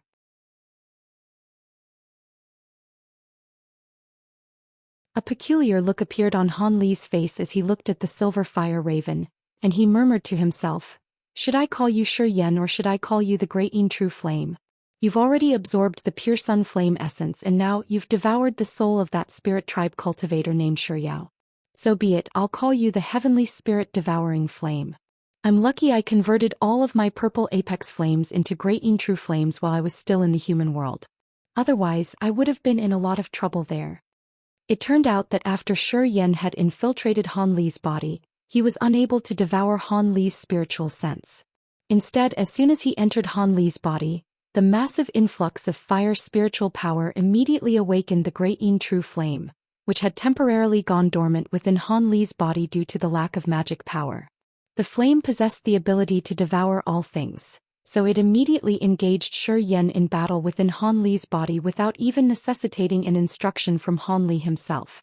If it was just this fire raven alone, then it naturally wouldn't be a match for Zhou Xian, who was comparable in power to a deity transformation cultivator. Unfortunately for Zhou Xian, Han Li was also a deity transformation cultivator. On top of that, he had cultivated the Great Development Technique, which made his spiritual sense even more powerful than the average mid-deity transformation cultivator.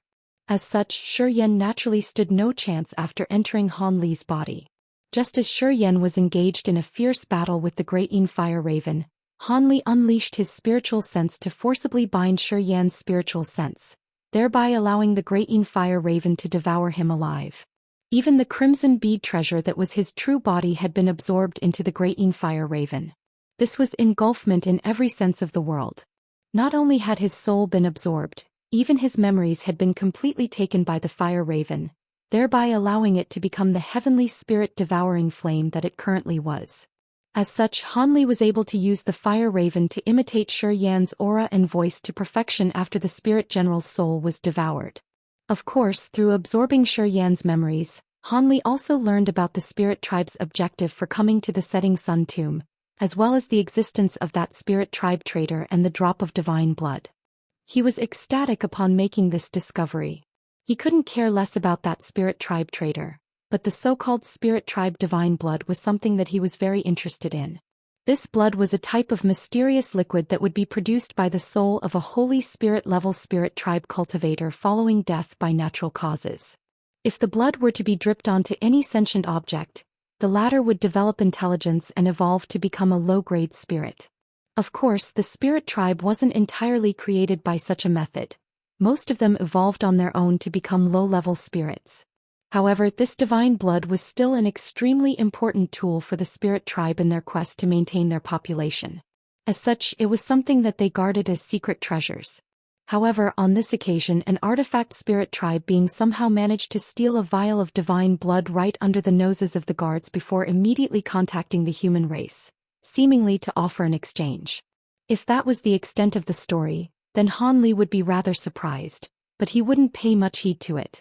What was tempting to him was that aside from its miraculous ability to create low-grade spirits, it also possessed many beneficial effects for human cultivators and body refinement warriors. Cultivators could use this divine blood as an ingredient to create a type of spirit medicine known as the Blood Yang pill. Consumption of this pill could enhance one's cultivation base to the same extent as what could be achieved by a nascent soul cultivator through over 100 years of arduous cultivation. For body refinement warriors, smearing this blood all over one's body could allow one to attain a secret technique known as blood crystal armor. It was said that this secret technique could enhance one's body even to an even greater extent than complete mastery of the Vajra arts could, allowing a body refinement warrior to take no damage from any attacks below the spatial tempering stage for a period of time. However, this armor was a disposable tool that would disappear once its energy was completely exhausted. Furthermore, if this divine blood were to be consumed by a high-grade body refinement warrior, it would be able to stimulate their spiritual sense, giving them a very high chance of immediately breaking through a cultivation bottleneck. Of course, directly consuming divine blood was a rather risky endeavor. The lower the level of a body refinement warrior and the weaker their spiritual sense was, the greater the chance of death due to backlash from the power within the divine blood. If a body refinement warrior intended to consume this blood in order to facilitate a breakthrough, they would normally find pills like the Heavenly Heart pill to bolster their spiritual sense before daring to ingest the blood. Even so, it was still quite a dangerous affair. However, Han Li was ecstatic after discovering this information from Zhou Xian's memories. He possessed deity transformation stage spiritual sense, yet he was cultivating as a body refinement warrior, so the divine blood was perfect for him. Han Li was confident that he would be able to eventually master the last layer of the Vajra arts on his own, but he had no idea how long it was going to take. Furthermore, he didn't know when his minor heavenly tribulation was going to strike, so it was naturally best for him to recover his magic power as quickly as possible. The other reason why he decided to venture into the chaotic valley was because he had temporarily recovered his ability to use magic power. Even though it was only around 60% to 70% of the magic power he had in the past, the density of the magic power he had at the height of his powers meant that this was still comparable to the magic power of the average deity transformation cultivator. After the great fire raven had devoured Zhou Xian, his pure fire attribute spiritual power had temporarily been stored within the fire raven's body. Han Li was currently spreading this spiritual power within his body and using it as his own. It was just that this spiritual power had been attained through cultivation and was an inexhaustible resource that would run out eventually. Due to the fact that it was all fire attribute spiritual power, he was unable to utilize it as well as he would like. However, his abilities and treasures still placed him above cultivators of the same cultivation base. Furthermore, even if he didn't use this fire attribute spiritual power now, it would slowly seep away and disappear over time anyway. By his estimations, he would likely revert back to being immortal within a month. Han Li didn't want to squander this opportunity. As such, he decided to take a risk, posing as Zhou Xian and following the instructions assigned to him to mingle himself with the humans in the Chaotic Valley. Now he had finally made it into the Chaotic Valley and it was time for him to enact his plan. Moments later, Han Li pointed a finger toward the spirit-devouring fire raven, upon which the latter spread its wings and disappeared into a nearby rock face. Meanwhile, Han Li flipped a hand over, and a faint yellow talisman immediately appeared between his fingers. He slapped the talisman onto himself and brilliant yellow light erupted from his entire body. He made a hand seal, and his body swayed as he prepared to unleash his earth movement technique to burrow into the ground. However, things didn't progress as Han Li had planned. After sinking around a foot or so into the ground, he was unable to burrow down any further. It was as if there was an invisible resistant force that prevented him from being able to descend any further. Han Li's heart jolted upon encountering this obstacle. It appeared that there were some peculiar features in this chaotic valley that he had to be wary of. With that in mind, he hesitated momentarily before pulling out a purple talisman from his storage bracelet. There were a few silver runes shimmering on the talisman, and they were inscribed in none other than the beveled silver text that was rarely seen even in the spirit realm. After assessing the copy of the Endless Sky Beast's insights and observations derived from the half-page of the Golden Jade Tome, then drawing upon his own observations, Han Li had finally managed to create this semi-immortal talisman in the human world after countless failures. Even though this was only the simplest among the few talisman refinement methods recorded on the half-page of the tome, the materials required were still very difficult to gather in the human world. Only after many attempts was Han Li able to find some substitute materials, thereby allowing him to refine this semi-completed talisman. This was a concealment talisman known as the High Zenith Invisibility Talisman, and due to the fact that it was a disposable talisman, Han Li had never tried to use it before. Now Han Li was planning to steal the divine blood, and at his current drastically impaired cultivation base, there was no way that he would be able to hide himself effectively using his other concealment techniques. As such, he naturally immediately thought of this talisman. After pulling out the talisman, Han Li released it from his fingertips and allowed it to flutter in the air before him without any hesitation. The purple talisman abruptly exploded and several beveled silver text runes surfaced before dancing around Han Li. The runes then disintegrated into clouds of silver mist that inundated Han Li in the blink of an eye. The silver mist dissipated moments later, and Han Li had completely disappeared. Right at this moment, several more streaks of light flew into the valley, heading directly toward Han Li. However, none of them were able to detect Han Li's presence, flying past him in a flash as if he actually didn't exist. Han Li was ecstatic to see this. He hadn't moved a single step from his original spot, and nor had he taken any extra measures to conceal himself. However, this group of humans and demons were completely oblivious to his presence, and there was even a deity transformation cultivator among them. However, his current situation was rather peculiar. His entire body seemed to have transformed into some kind of transparent mist-like substance. It was as if his body had become completely formless and could be blown away by a gentle breeze. He then conducted some experiments to find that he was unable to use any secret techniques or treasures that consumed a lot of spiritual power. That was rather disappointing to him, but it didn't matter. He was content as long as he could conceal himself from fellow deity transformation cultivators. After all, due to material constraints, This wasn't even the fully refined version of the high zenith invisibility talismans, so he was already overjoyed by its miraculous abilities. After completely mastering the content on that half page and truly refining this talisman, such drawbacks could be avoided. At the thought of the other types of immortal talisman refinement methods recorded on that half page, Han Li was struck by a sense of eagerness and excitement. However, all that would have to wait until he recovered his magic power and transcended his first minor heavenly tribulation in the spirit realm. Hence, Han Li quickly focused his attention back on the task at hand and hovered into the chaotic valley, which was only under 100 kilometers in size. The scorching light pond was the center of the entire valley, and its surroundings were completely enshrouded under gray mist. Han Li was aware of the pond's approximate location, but he didn't dare to use his spiritual sense to survey his surroundings in fear of blowing his cover. After finally arriving at the pond, they discovered that there were already a dozen or so human and demon high-grade beings present, facing off against one another on either side of the pond.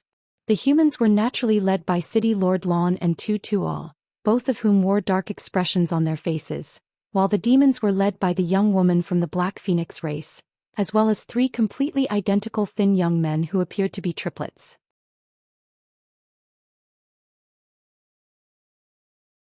Upon seeing this, Han Li cast his gaze toward the surface of the pond.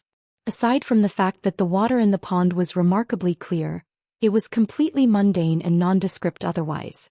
Just as Han Li was feeling rather surprised and perplexed about this, City Lord Lon appraised the 3 identical young men, and he suddenly asked, "I heard that there's a mutated wolf demon in the Silver Moon Wolf race that was able to cultivate its 3 heads into 3 different avatars with the assistance of an immensely powerful being.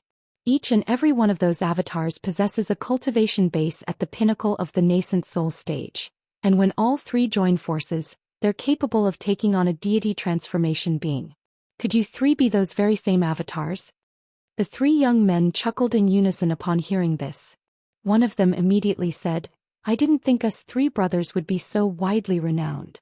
"That's right, we are that Cerberus Moon Wolf. We've also heard much about you, City Lord Lon. Care for a spar?"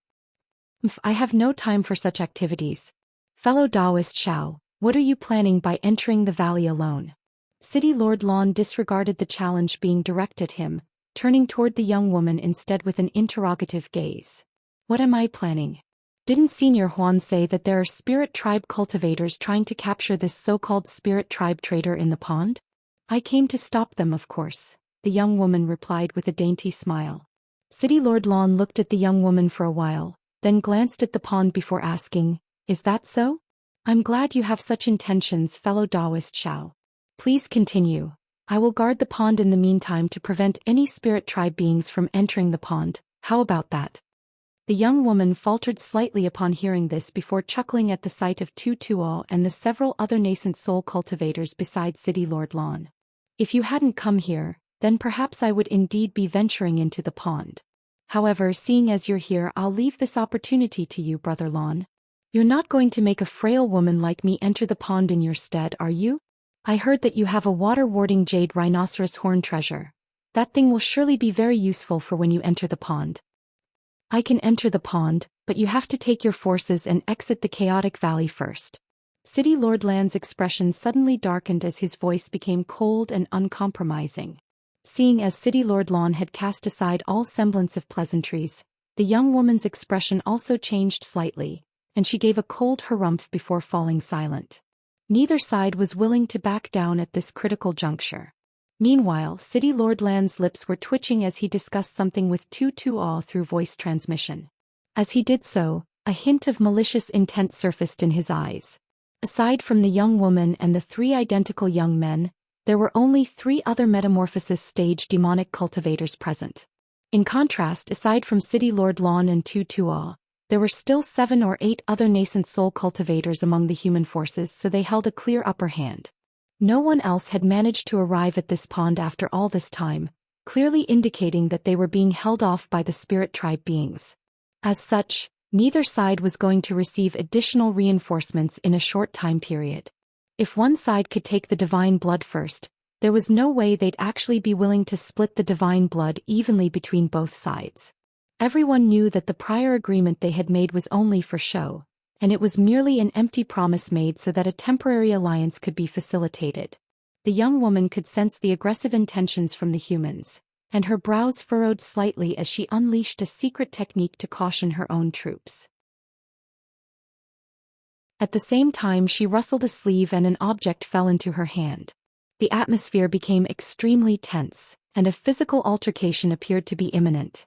All of a sudden, the ground near the pond suddenly tremored violently, and the peaceful water within the pond abruptly began to tumble and surge. Immediately thereafter, strands of white light shot forth from within, some of which rose directly into the sky while others descended toward the nearby demons and humans. Upon being struck by these strands of light, countless needle-sized holes were instantly punctured into the nearby rocks. The beings from the two races were greatly startled upon seeing this, and all of them hurriedly unleashed their abilities or treasures to defend themselves. Right at this moment, a layer of blinding light suddenly appeared within the transparent water of the pond, as if an incandescent sun was rising up from down below. Just as the water in the pond was churning and bubbling, a scorching burst of heat suddenly erupted from the white light within. What's going on? Are the spirit tribe beings down there doing this? Han Li was hiding in the air up above, and had also been forced to take evasive measures in the face of the strands of light. Looking at the bizarre phenomenon taking place in the pond now, he was given a massive surprise. He wasn't the only one. The young woman, City Lord Lan, and everyone was also quite bewildered and perplexed. Something's not right. Isn't the scorching light only able to hide within the pond? How is it able to leave the water? Could it be? City Lord Lan was clearly rather familiar with this pond, yet before he could finish his analysis, a dozen or so pillars of white light that were as thick as water tanks rose into the air. As soon as they left the surface of the pond, they immediately changed directions, hurtling directly toward the humans and demons nearby at an astonishing speed. This unprecedented surprise attack had caught the beings from the two races completely off guard.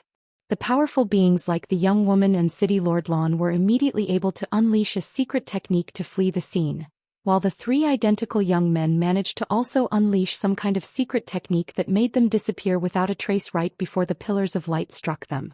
No one had any time to activate any protective techniques or defensive treasures. Everyone was beset with shock and rage upon seeing this. Before they had even had a chance to figure out what was happening, 5 pillars of yellow light suddenly erupted from the soil around the pond, and there was a series of indiscernible patterns carved onto the surfaces of these pillars. The humans present had the largest number of nascent soul cultivators among them, but they also suffered the most casualties. Most of these people were City Lord Lan's trust subordinates and disciples, and he was naturally furious that they had perished in a place like this. At the sight of the yellow pillars of light erupting from the soil down below, he immediately roared, "Who dares to attack us?"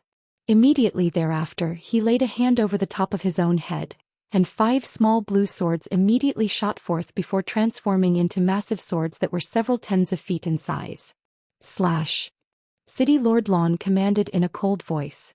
The 5 massive swords immediately flashed through the air, flying toward the 5 yellow pillars before rapidly flying in several circles around the bases of these pillars.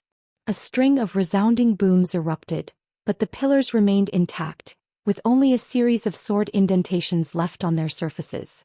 City Lord Lan's pupils contracted as he hurriedly made a hand seal to summon the 5 giant swords back to him.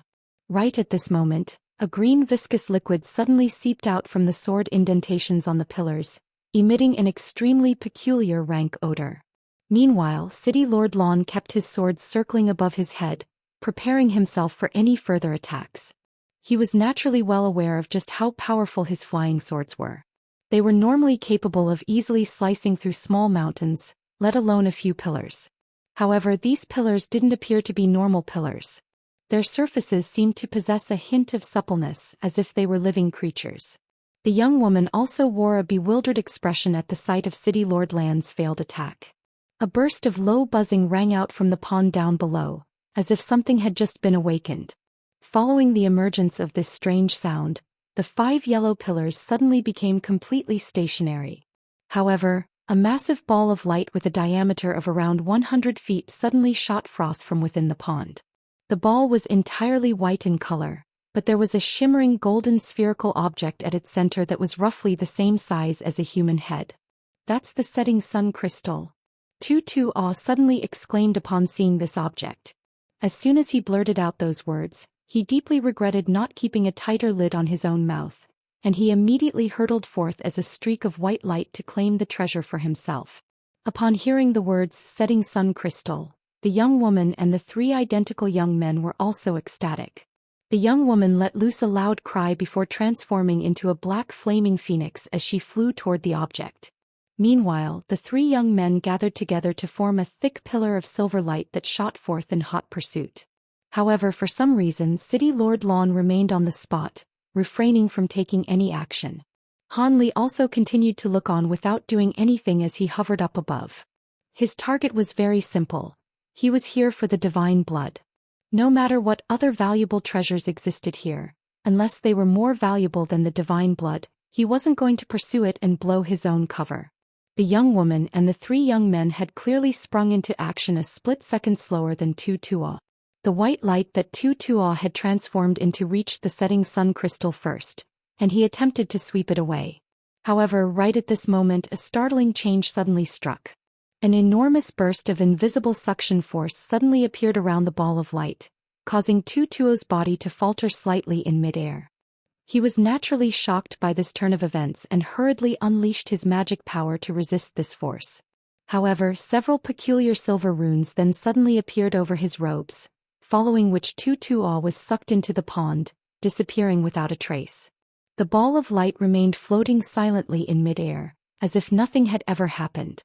The young woman and the 3 identical young men were naturally greatly startled upon seeing this, and they hurriedly retreated before casting their bewildered eyes toward the pond down below. Meanwhile, City Lord Lon seemed to have gleaned something from the situation, and his expression suddenly became very strained. Right at this moment, another thunderous boom erupted from within the pond, following which 5 more yellow pillars of light identical to the first 5 shot forth from the soil. A roar that resembled violent thunderclaps then rang out from within the pond, gradually becoming louder and louder. The pond and the 10 yellow pillars began to tremor violently amid the sound of this thunderous roar. All of a sudden, City Lord Lon turned around and flew toward the entrance to the valley as a streak of blue light, disappearing into the mist in just a few flashes. This came as quite a surprise to everyone else. Han Li's brows furrowed slightly as he began to drift higher up into the air. In contrast, the young woman and the 3 identical young men glanced at one another, and even though solemn expressions had appeared on their faces, none of them departed from this place. Shortly thereafter, the water within the pond began to swirl rapidly, transforming into a giant vortex in the blink of an eye. At the same time, the 10 yellow pillars suddenly grew over 100 feet taller. The ground also began to crumble as 2 gargantuan creatures emerged from either side of the pond. Han Li was in the process of ascending to higher altitudes when he took a glance at what was taking place down below, and he was immediately flabbergasted by the sight that greeted him.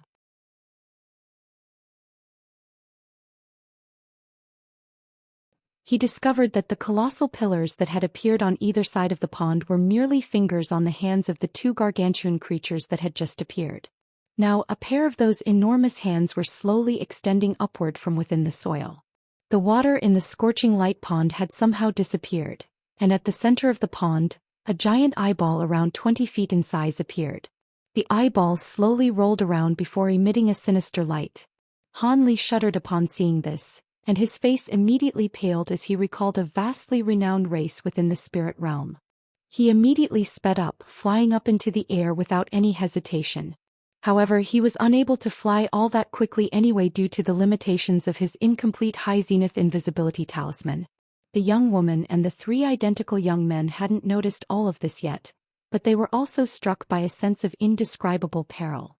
The young woman harumphed coldly before opening her mouth to expel a crimson handkerchief.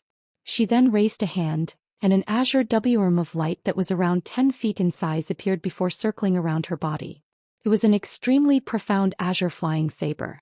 The handkerchief rose up above her head, then transformed into a red barrier of light that shielded her body within.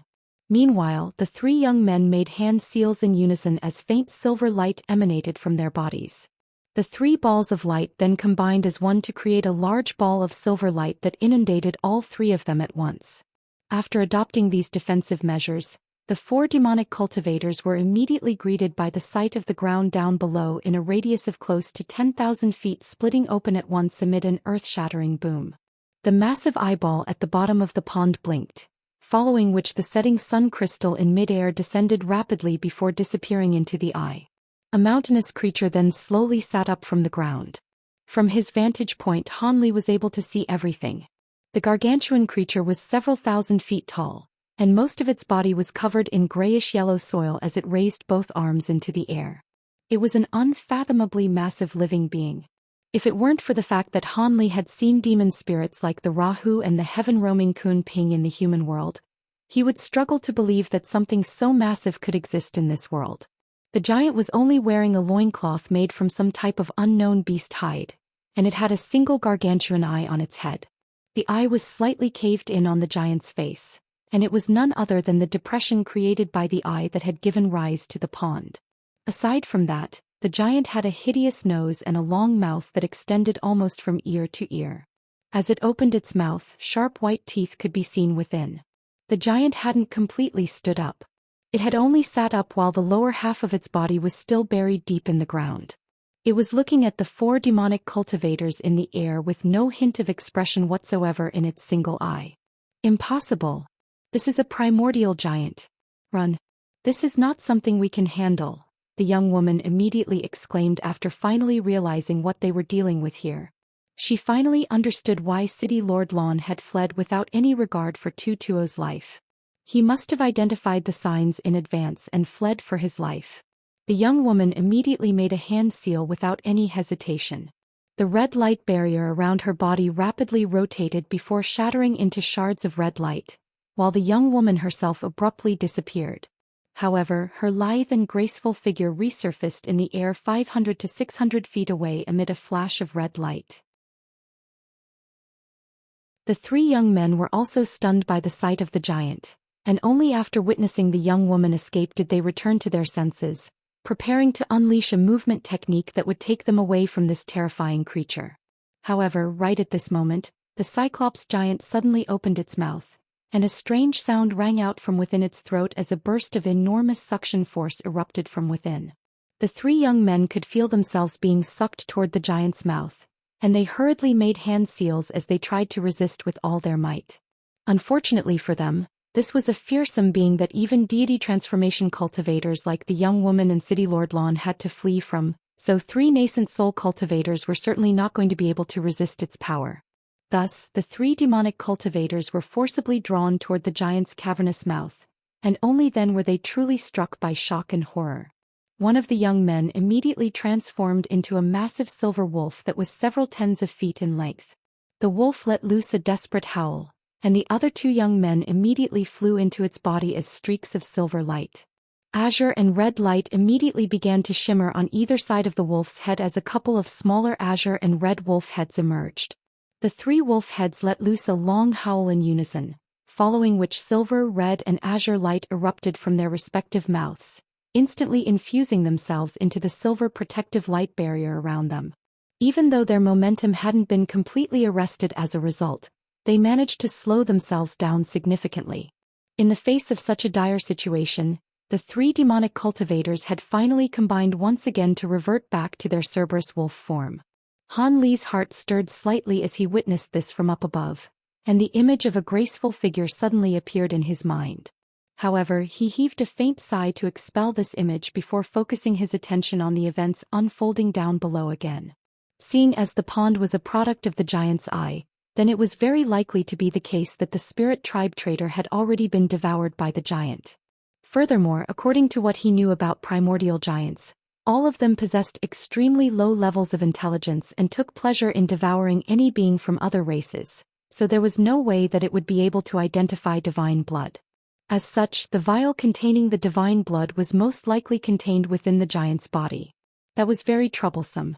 Even though primordial giants were severely lacking in intelligence, once they grew to maturity, they'd attain abilities comparable to that of early spatial tempering beings. Furthermore, with their brilliant aptitudes, They could even stand up against a body integration stage being. It was said that there was a legendary breed of thousand-eyed giants that could even hold their own against true heavenly spirits like dragons and phoenixes.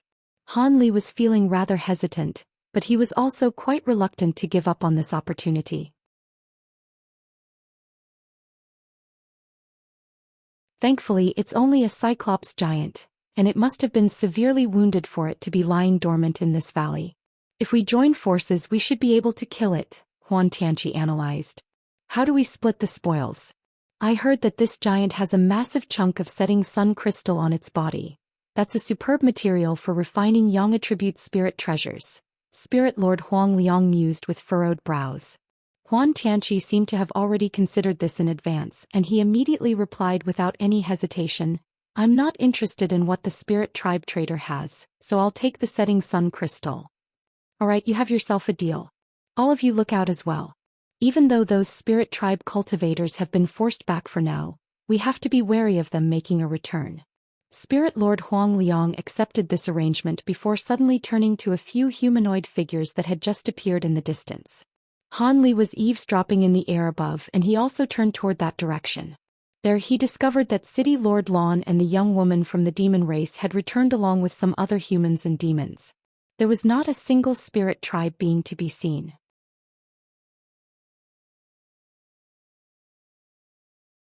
During the battle outside the valley earlier, profound spirit Su Tian had thought that he'd be powerful enough to take on Spirit Lord Huang Liang and Huan Tianqi on his own. However, to his surprise, the cultivation arts used by the two of them complemented one another, and they were able to enhance each other to a much greater degree than Su Tian had anticipated. As the battle wore on, Su Tian knew that he had no chance of victory, so he didn't dare to prolong the battle any longer, choosing instead to immediately retreat with all of the other spirit tribe beings. Otherwise, Huan Tianqi and Spirit Lord Huang Liang wouldn't have been able to get into the valley so quickly. At this moment, the presence of so many people seemed to have reminded the Cyclops giant of some kind of traumatic experience, and a vicious light appeared in its eyes as it let loose a thunderous roar. It then lowered its head as piercing light erupted from its single eye, following which countless white strands shot forth in a frenzy, enshrouding both Huan Tianqi and Spirit Lord Huang Liang. I didn't think that it would have completely refined the setting sun crystal already, but it's dreaming if it thinks a few mere fire strands will hurt us. Spirit Lord Huang Liang harumphed coldly as he rustled a sleeve. That Yin mirror treasure appeared once again, swelling drastically to around the size of a fully grown man and positioning itself before him as a shield. As soon as the white light strands crashed into the mirror, brilliant spiritual light immediately erupted from the mirror's surface, rebounding all of the strands of light toward the giant's massive body. However, the strands of light simply disappeared into its body in a flash without being able to inflict any damage. On the other end, Huan Tianqi had also conjured up a massive mirror before him using spiritual power to reflect the oncoming strands of white light. This method of attack was clearly proving to be ineffective, so the giant immediately stopped blasting the strands of light out of its eye as it let loose a low snarl. At the same time, it spread open 5 fingers on one of its massive hands before swinging it toward its two assailants with devastating force. Prior to the palm even coming into contact with the two of them, a burst of gale force winds came sweeping forth first. Spirit Lord Huang Liang's expression darkened as he blasted a white paper fan out of his mouth. He grabbed the paper fan before waving it violently toward the gargantuan hand. All of a sudden, a gust of white wind appeared out of thin air, crashing into the gale force winds swept up by the palm and keeping the latter at bay. Meanwhile, Huan Tianqi rubbed his hands together, and an arc of gray lightning appeared. The lightning gradually changed shape between his hands, manifesting into a completely nondescript-looking silver saber. The saber looked sleek and sharp for sure, but it was completely dull and mundane. At the same time, Huan Tianqi began to chant something, and strands of yellow fur began to sprout from his youthful face while its eyes turned into a sinister green color. After letting loose an almighty roar, devastating spiritual pressure erupted from his body. He slashed his saber gently through the air and a gray line immediately shot forth. The gray line elongated dramatically to over 10 feet in length before striking the thumb of the massive palm in a flash. The gray line was sharp to the extreme, and the giant only had a chance to shudder before its thumb detached itself from its hand. The giant let loose a howl of agony as it reflexively drew back its hand. The single eye on its forehead bulged and instantly became bloodshot with pain and rage. It glared intently at Huan Tianqi as an expression of thunderous rage appeared on its hideous face. After unleashing that saber strike, the gray blade disappeared in a flash, and Huan Tianqi's face paled significantly, as if that attack had expended a vast amount of his energy. Spirit Lord Huang Liang looked into the giant's furious crimson eye with a grim expression on his face as he said in a slow voice, "Take care, fellow Taoist Huan. It looks like your attack has truly enraged it.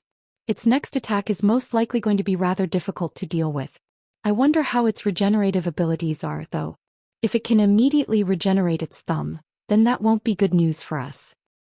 I know that much without you having to tell me, fellow Taoist Huang Liang. That attack was only to test its true power. The fact that its finger was cut down by me so easily suggests that it's just an ordinary giant.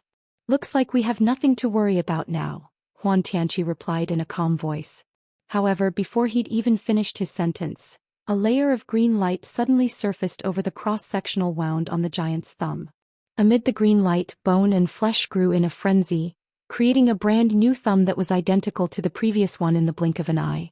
The giant then moved the thumb experimentally, and it appeared to be just as agile as it was before, thereby rendering Huan Tianqi's prior attack essentially completely ineffective. Huan Tianqi faltered initially upon seeing this before drawing a sharp breath. An immortal body. Spirit Lord Huang Liang's pupils also contracted drastically. At this moment, the giant violently slammed its two gargantuan hands into the ground, causing the entire chaotic valley to tremor and quake. Its height suddenly doubled as it finally stood up from the ground. What came as even grimmer sight to Spirit Lord Huang Liang and Huan Tian was that as soon as the giant stood up, it dug a black stone club out from the soil underfoot. The club was extraordinarily big, spanning almost half the giant's height in length. From the hints of azure light glistening over its surface, it appeared that this stone club had been constructed from the legendary azure spirit sand. This type of rare material was even heavier by mass than fine iron. If such a fearsome weapon were to crashing down at full force, there would be very few beings even at the mid-spatial tempering stage that would dare to take an attack from it head-on. It has a weapon as well. Looks like things really are getting troublesome. We'll have to fight at full power now. Spirit Lord Huang Liang's face twitched. I'm well aware of that, fellow Taoist Huang Liang. Let's take this thing down together. We can't allow it to live. Huan Tianqi declared expressionlessly before opening his mouth to let loose a low cry.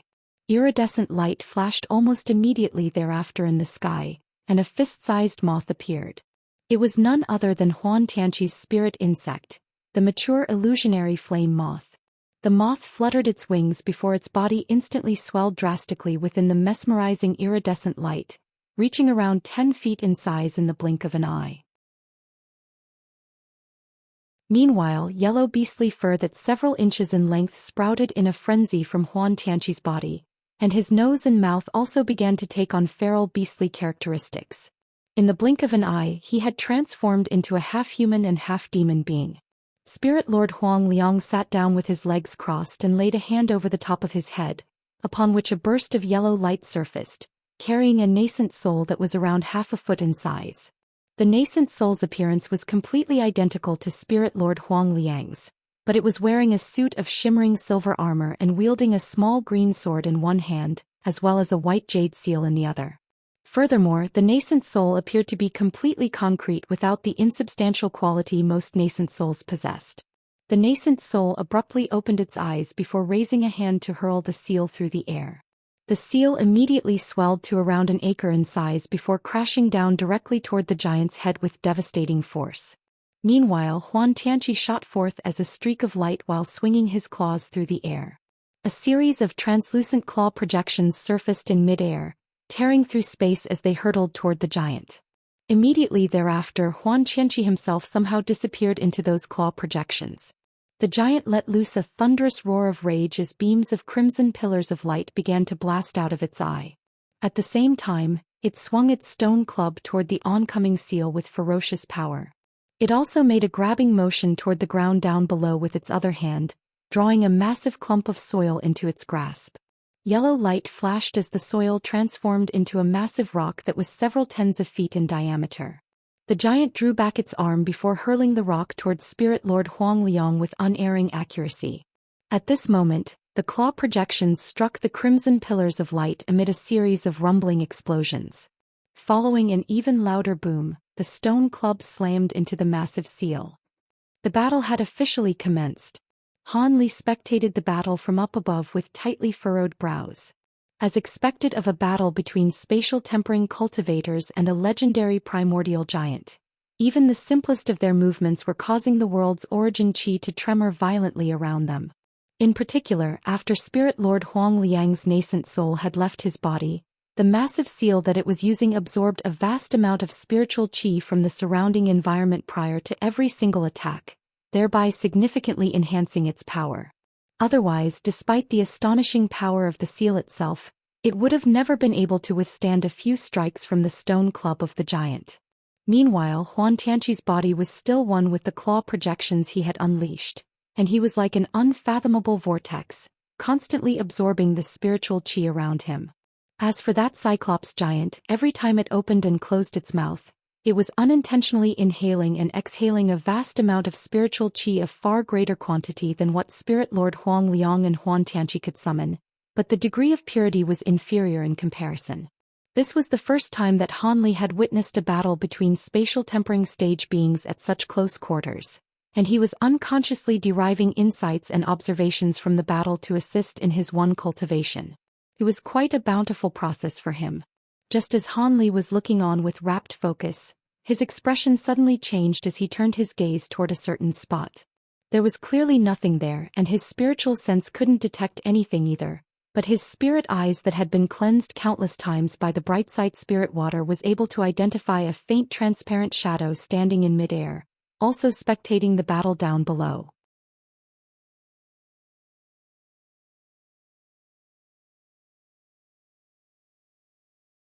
Brilliant yellow light radiated from Spirit Lord Huang Liang's nascent soul, and the small green sword in its hand abruptly shot forth. Green light flashed, and the small sword transformed into a peculiar spirit beast with the head of a falcon, the body of a horse and a pair of azure feathered wings. The spirit beast opened its mouth before pouncing toward the giant with ferocious might. The nascent soul then pointed a finger at the massive white seal that was hovering in the sky. In response, the seal began to rotate rapidly, transforming into a white smoky projection at the nascent soul's behest. All of a sudden, countless rays of light of different colors converged toward the massive seal, making its already astonishing stature expand even further. In just the span of a few breaths, the seal had swelled to several times its original size, seemingly filling up almost the entire sky. Huan Tianqi also stopped several hundred feet away from the giant. He raised both hands and two balls of gray lightning surfaced at once amid a burst of rumbling thunderclaps. A massive gray blade several tens of feet in length then abruptly appeared. It didn't appear to be anything special, but the difference in power between this blade and the blade Huan Tianqi had employed earlier was night and day. Huan Tianqi glared coldly at the giant before suddenly waving a hand toward the massive moth that had been hovering above him this entire time. The moth immediately spread its wings, transforming into the streak of iridescent light that disappeared into the giant blade in the blink of an eye.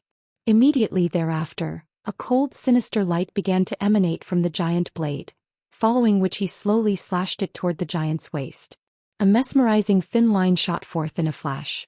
Even though the giant wasn't very intelligent, it could sense that it was in grave danger from these two devastating attacks unleashed by Spirit Lord Huang Liang and Huan Tianqi. It tilted its head back and let loose an almighty roar as white light abruptly flashed from its eye. A glistening white ball shot forth from within, transforming into a ball of white light that managed to keep the peculiar azure-winged spirit beast at bay. Immediately thereafter, crimson light flashed and a burst of powerful light erupted from its eye, clashing directly with the oncoming vibrant thin line. A peculiar scene then ensued. After the thin line and the crimson light came into contact with one another, no explosive boom erupted as a result. Instead, the clash was completely silent before the two became locked in an intense impasse. In response to the massive white seal crashing down from above, the projection of a small mountain appeared around the stone club in the giant's hand, and it hurled the club directly at Spirit Lord Huang Liang. It then clenched its hands into massive fists, causing the anaconda-like veins beneath its skin to bulge as it lashed out at the massive seal in the sky in a vicious strike. It was going to rely on its insane strength to take on the gargantuan seal with its bare hands. An earth-shattering boom erupted and incandescent light erupted from the seal.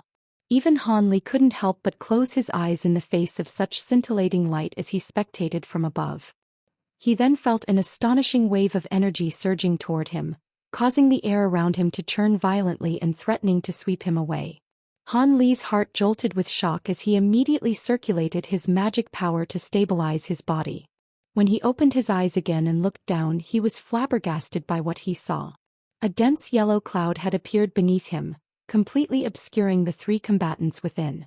Han Li hesitated momentarily before slowly releasing his spiritual sense into the cloud. He could hear the enraged roar of the Cyclops giant intermingled with the deranged cackles of Huan Tianqi ringing out from within the cloud. This was interspersed by bursts of resounding explosions, and the entire cloud itself was also churning and surging violently. Spirit Lord Huang Liang remained silent throughout this entire process. Perhaps he was at a critical juncture of preparing a technique and couldn't divert his attention, or simply couldn't be bothered to speak as he believed that this battle was already won. Han Li's heart stirred as he cast his gaze toward the transparent shadow in the distance, only to find that it had disappeared. A contemplative look appeared in Han Li's eyes as he directed his attention to the yellow cloud down below again. A resounding blood-curdling cry erupted from within the yellow cloud, following by an earth-shaking thump that made the entire valley quake violently, as if something absolutely colossal had fallen to the ground. All of the sounds within the cloud abruptly cut off. A peculiar look flashed through Han Li's eyes as he made a hand seal and began to descend from above. At the same time, Huan Tianqi's triumphant laughter erupted from within the yellow cloud. It's a good thing that this idiot didn't have much intelligence. Otherwise, we wouldn't have been able to take care of it so quickly. That spirit tribe traitor must have been devoured by it.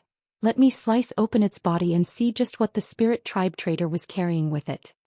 I'll leave you to it then, Brother Huan. I've restricted that setting sun crystal as well, and I'll be handing that over to you shortly, Spirit Lord Huang Liang replied. The yellow finally gradually receded to reveal everything that was taking place down below. The Cyclops giant's body was riddled with wounds, and it was lying in a river of green blood. An arm and a leg were lying beside it, seemingly having been forcibly dismembered. Its massive head had also been completely pulverized and less than half of its remained. There was also a gargantuan hole at the center of its chest, the edges of which had been entirely charred black. It appeared that it had been struck by some kind of Yang attribute treasure, destroying its heart in one fell swoop. That was most likely the lethal blow. Huan Tianqi had already reverted back to his human form, and aside from the fact that his face appeared a little pale, he didn't appear to have been wounded at all. At present he was manipulating a white flying saber to slice open the giant's gargantuan lower abdomen. Meanwhile, Spirit Lord Huang Liang was fiddling around with a white crystal ball, wearing a faint smile on his face as he did so. The crystal ball was none other than the setting sun crystal within the giant's body, but Spirit Lord Huang Liang seemed to have some kind of technique to shrink it down dramatically. Back when we were last in the primordial world, I recall that we'd slain a two-eyed giant. That one was much more difficult to kill than this one.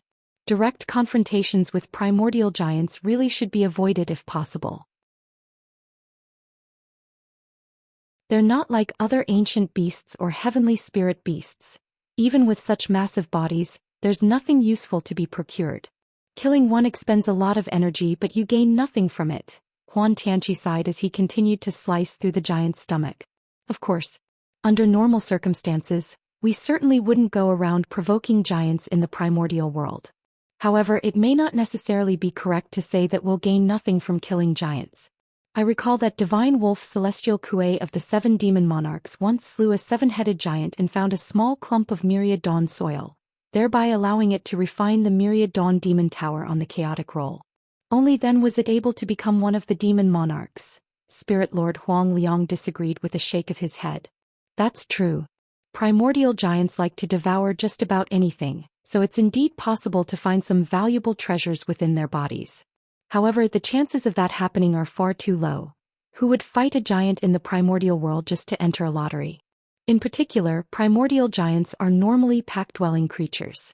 Have you forgotten that after we slew that two-eyed giant, we were almost forced to jump into the ocean to escape the three-headed giant that came after us?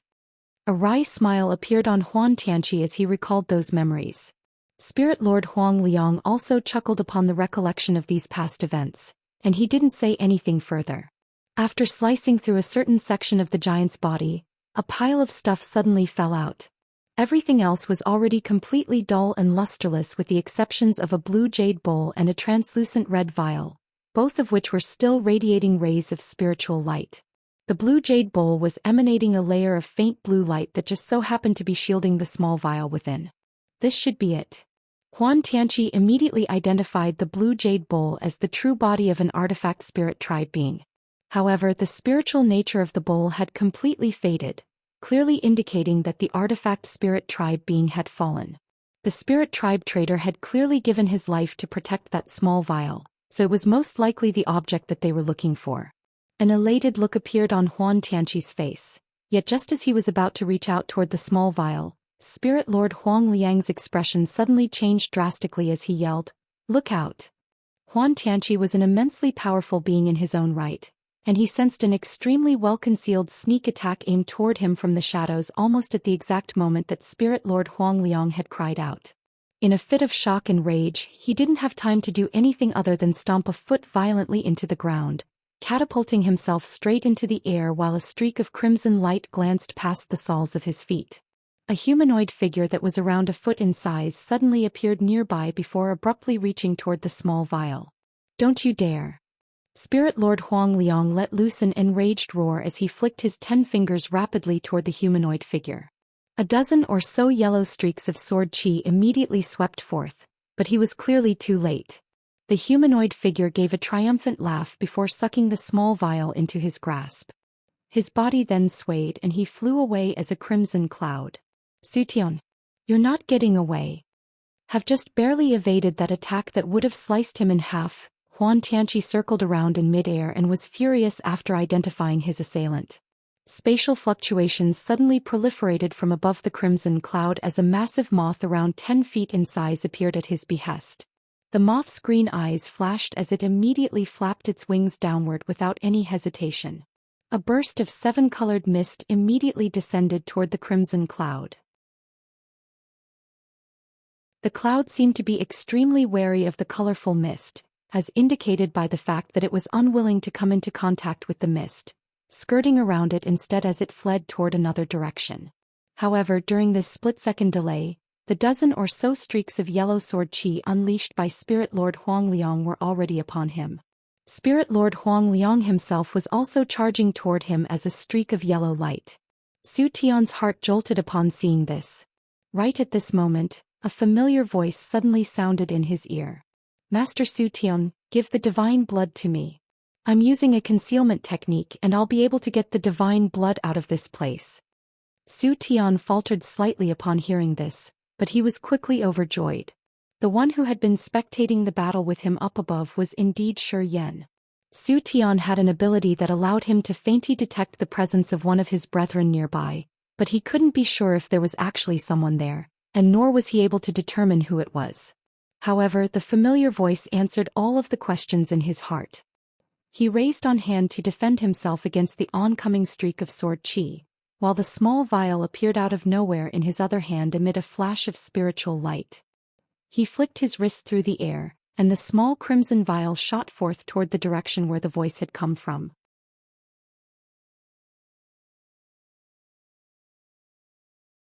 The cloud of blood roiled and instantly condensed into a blood lotus that twirled around its body. Over 10 streaks of sword light were absorbed into it.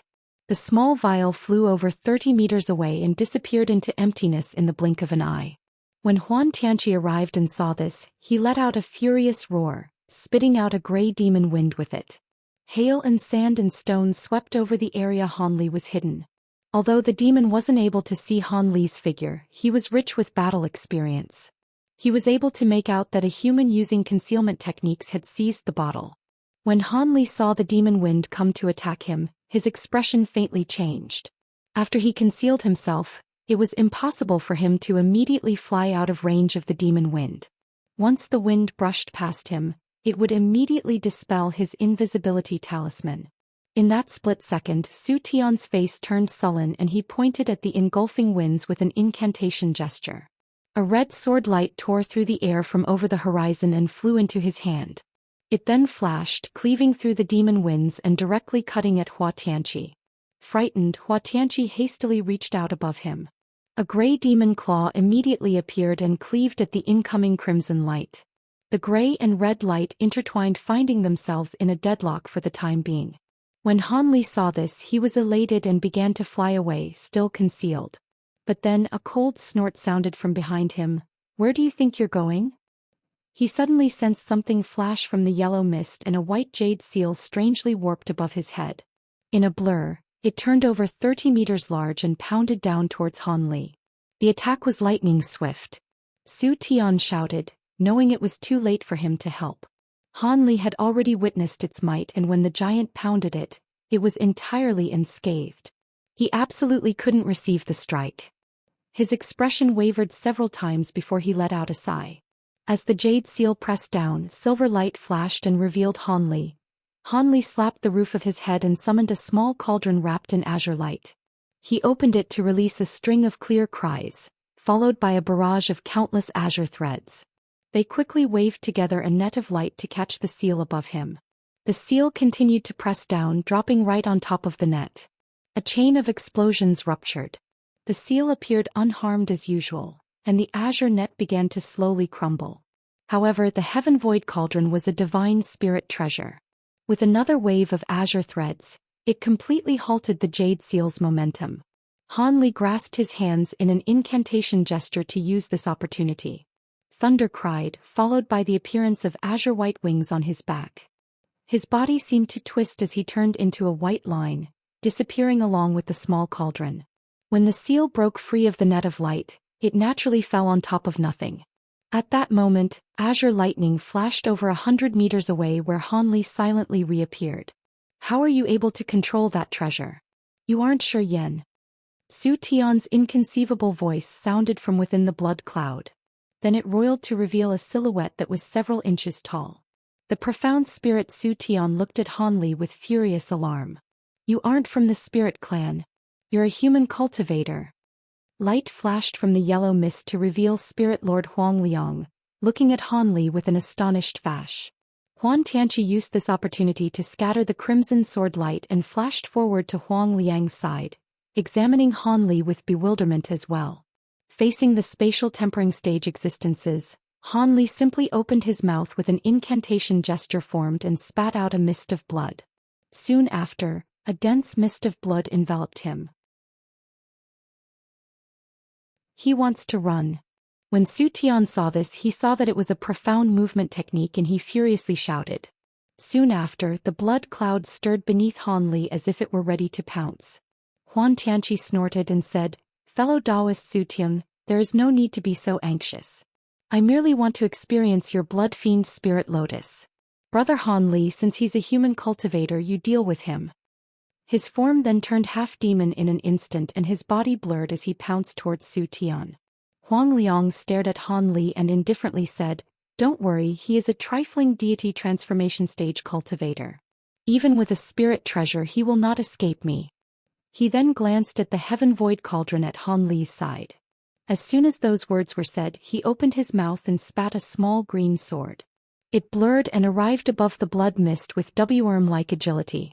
A clang lightly sounded as a golden light shot out from the mist. Although it was repelled from the impact, it managed to block the green sword. The golden light revealed itself to be a foot-long flying sword. Huang Liang sneered and pointed at his sword. The green streak flew immediately, intertwining with the flying golden sword. Under the bright clash, the golden light found itself further pressured and restrained as the green streak began to revolve and turn into a meter-long wheel, revolving at a force that would crush anything in its path. A series of sharp metal clangs sounded, but strangely enough, the golden sword appeared almost entirely unscathed from the fierce blows apart from growing dimmer. Instead, the flying sword continued to forcibly tangle with the azure sword and distract it. Huang Liang let out a yelp and his face stirred. Although he hadn't refined the green sword from extraordinary materials, when he completed the first cycle of cultivation, he honed it with several thousand years of effort.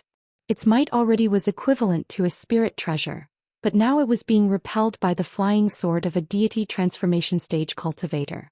He was thoroughly shocked, but he retained a calm appearance and quickly formed an incantation gesture, causing his sword to let out a ring. It blurred as it turned into 36 identical copies.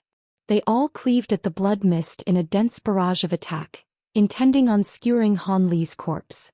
But what Huang Liang couldn't have expected was for Han Li's back to blur, summoning tens of small golden swords as well. They all flew out in sword streaks and blocked the azure lights, letting not one of them through. At that moment, the blood mist was growing violently unstable as Han Li continued to chant. His 10 fingers began to cycle through incantation gestures as if he was about to finish his spell.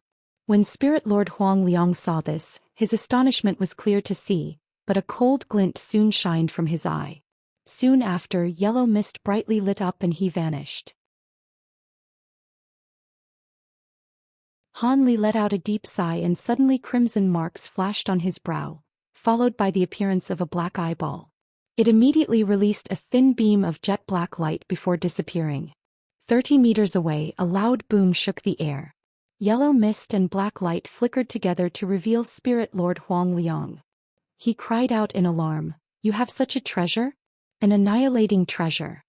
The spatial tempering stage cultivator wore a grim expression, but after some surprise, there was neither rage nor joy. He raised his hand and slowly reached his hand out in front of him. The sounds of tearing space erupted above Han Li's head and the winds drew up a storm nearby. Countless threads of mist appeared in the nearby air, condensing into a ball of light in the blink of an eye. A 3-meter-long crystalline jade axe appeared in the air. Huang Liang made a first with his hand and waved down, uttering, "Cleave." The rainbow jade axe trembled and slowly moved down, but before the axe drew close, lightning rang. Balls of azure lightning flickered off of the axe, warping the nearby space it touched. The mite's axe was beyond what it displayed. As he still casted from within the blood mist, Han Li's expression changed. Without another thought, he opened his mouth and spat out a small black mountain. It trembled to release halos of gray light from its surface. Wherever the strange halo of light passed through any of the azure sword lights, they let out a wail and trembled uncontrollably as if they were stunned. The huge jade axe clearly wasn't comparable to the azure sword light, however. It easily brushed past the halos and scattered them with ease. Han Li's heart grew tense and the small mountain burst, suddenly condensing a dozen rings of light together into an incredibly dense halo. It disappeared with a trembled, suddenly reappearing nearby the jade axe and quickly wrapping around it. The rainbow light on the axe's surface pulsed in resistance, but then the axe suddenly lost control. Huang Liang was completely aghast by the sight of this. Without another thought, he shouted and released a chain of spell seals. Suddenly, the jade axe let out a roll of thunder and a series of azure lightning bolts exploded, fiercely cleaving down and tearing through the gray halo. But that moment of delay bought Han Li just enough time. He suddenly blurred in a crimson streak and he left the blood mist. At an inconceivable speed, he arrived hundreds of kilometers away, a mere black speck in the horizon. As for his flying swords and the small black mountain, they disappeared as well. With his deity transformation stage cultivation and his fiercely powerful body, this life-saving evasion technique possessed inconceivable speeds. In several flickers he already disappeared from sight. At that moment, Spirit Lord Huang Liang and the others ceased their fighting and looked into the distance with shock. The three yelled with alarm at nearly the same time and cast incantation gestures at nearly the same instant, streaking forward in furious pursuit. Several seconds later, the nearby skies were completely empty, the three flying at a speed nearly comparable to the blood shadow evasion.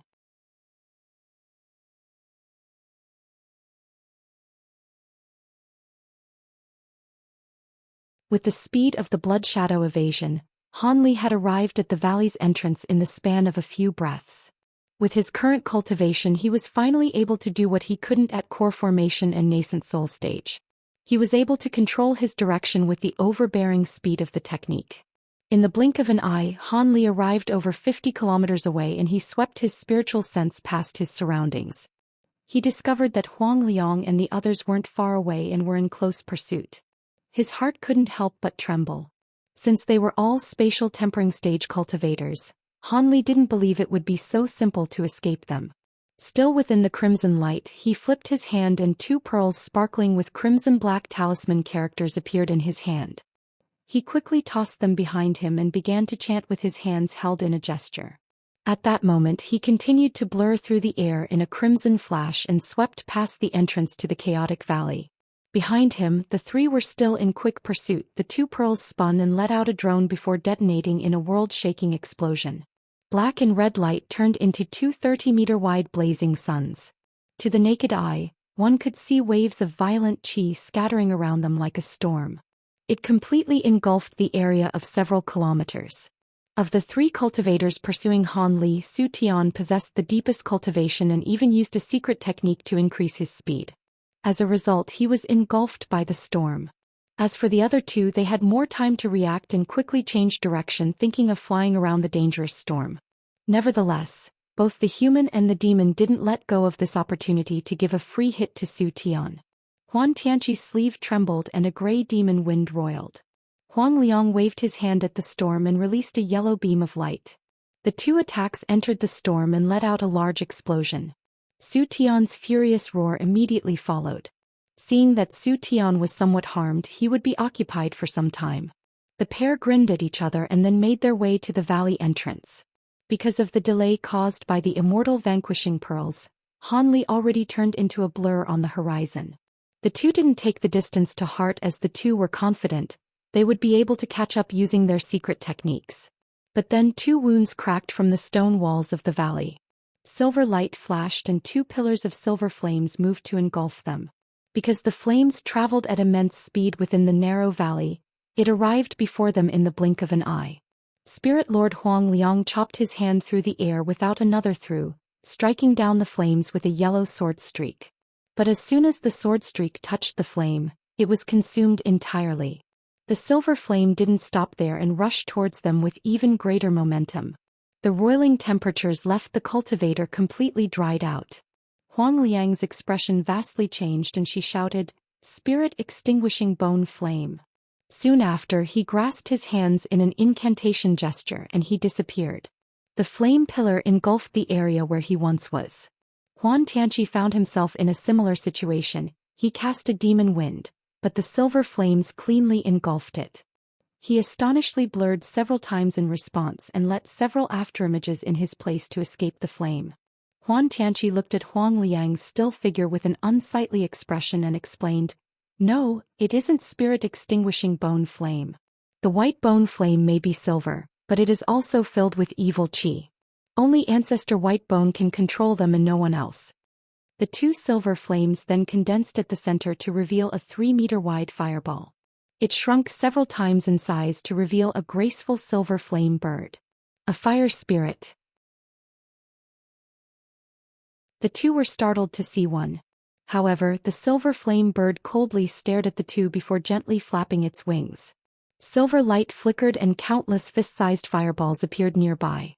A clear ring sounded and the fireballs trembled, enveloping the 2 in a dense barrage of attacks from every direction. When Huang Liang heard that it wasn't that spirit-extinguishing bone flame, he felt a wave of relief, and when he saw the fireballs he snorted coldly. He waved his hand, wildly expanding an 8-trigram mirror in front of him. To his side, Huan Tianqi flipped his hand to produce a ball of silver lightning. Although the 2 didn't know the true nature of the silver flames, they couldn't treat it with contempt and would have to deal with it using full force. But at that moment, the fireballs that were about to strike them brightly glowed and trembled before disappearing. The roasting temperatures nearby seemed to completely disappear along with the fireballs. In his alarm, Huang Liang then narrowed his eyes as he looked at the silver flame bird. Under his stare he heard a light bang. The flame bird combusted of its own accord. It scattered like the fireballs and strangely disappeared. With a sullen expression he turned to look at Huan Tianqi. The Jasper Mouse clan elder wore an ashen expression. As doubt flickered through his eyes, Huan Tianqi coldly said, "Even if the flames weren't the spirit-extinguishing bone flames, They were still significant. I've never heard of a cultivator like that before. Huang Liang shook his head and glanced in the direction outside the valley. He coldly laughed and said, I don't recognize him. Perhaps he is a cultivator from another region. In any case, this is the first time I've seen him in the Heaven Origin region. But for a lone person to use such small tricks to escape our grasp, we must have been quite arrogant. Although it's too late to place a spiritual sense marker on his body, with our vastly powerful spiritual sense, we should be able to find him in the setting sun tomb if he hasn't escaped over 5,000 kilometers away. At the moment, Han Li had already disappeared past the edge of the sky. Huan Tianqi nodded and agreed. Afterwards, the two closed their eyes and slowly expanded their immensely powerful spiritual sense. After just a moment of time, their faces revealed wonder and astonishment as if they couldn't believe what they sensed. How can this be possible? All traces of his spiritual power have disappeared. Not a single trace. Huang Liang opened his eyes to reveal shock. I also couldn't find it. Even if he died, traces of his aura should have remained for a short time, Huan Tianqi muttered. Either his cultivation was far beyond ours, or he used a peculiar technique to conceal his aura from our spiritual sense. Spirit Lord Huang Liang frowned. It must be the second reason. Don't forget, this person was already concealed nearby, yet we weren't able to find him. It seems that this person must be skilled in formidable concealment techniques. How troublesome. With those abilities we won't be able to find him. Huan Tianqi's cheek twitched. That might not be certain. We might have another opportunity. Now that he's concealed himself, he won't be able to travel far with his movement techniques. He should be around 1,000 kilometers away. So long as we utilize our subordinates, the entire area will be under our control. Besides, with your illusion flame moth's thousand moth technique, I am confident we won't be able to hide from us forever.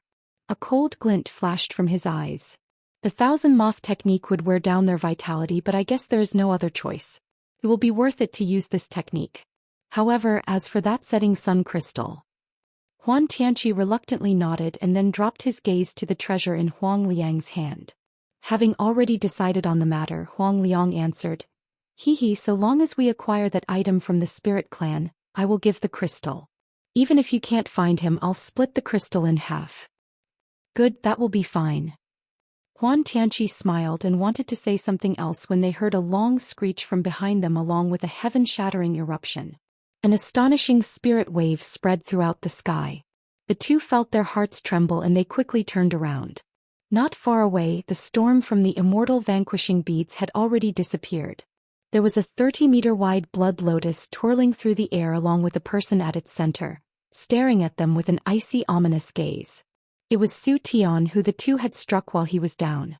Huan Tianqi displayed not even a trace of fear and calmly said, Fellow Taoist Su Tian, you still wish to fight us? The person who deceived you has escaped to who knows where. Let us stop for the time being. It might be likely he'll escape.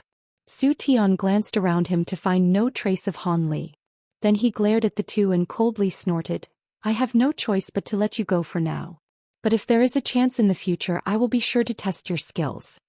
Afterwards, the blood lotus petals beneath him closed together. Then it shrieked through the valley at piercing speeds. Not long after, it could no longer be seen. Huang Liang and the demon didn't take the spirit cultivator's threat very seriously. Not only is it impossible for spirits to remain in the human and demon domains for long, but the two held the advantage when their forces were combined. Afterwards, the two had a brief discussion before heading in their own ways. They prepared to gather their men and seal off an area over 1,000 kilometers wide. Not even a fly or mouse would be able to make it through.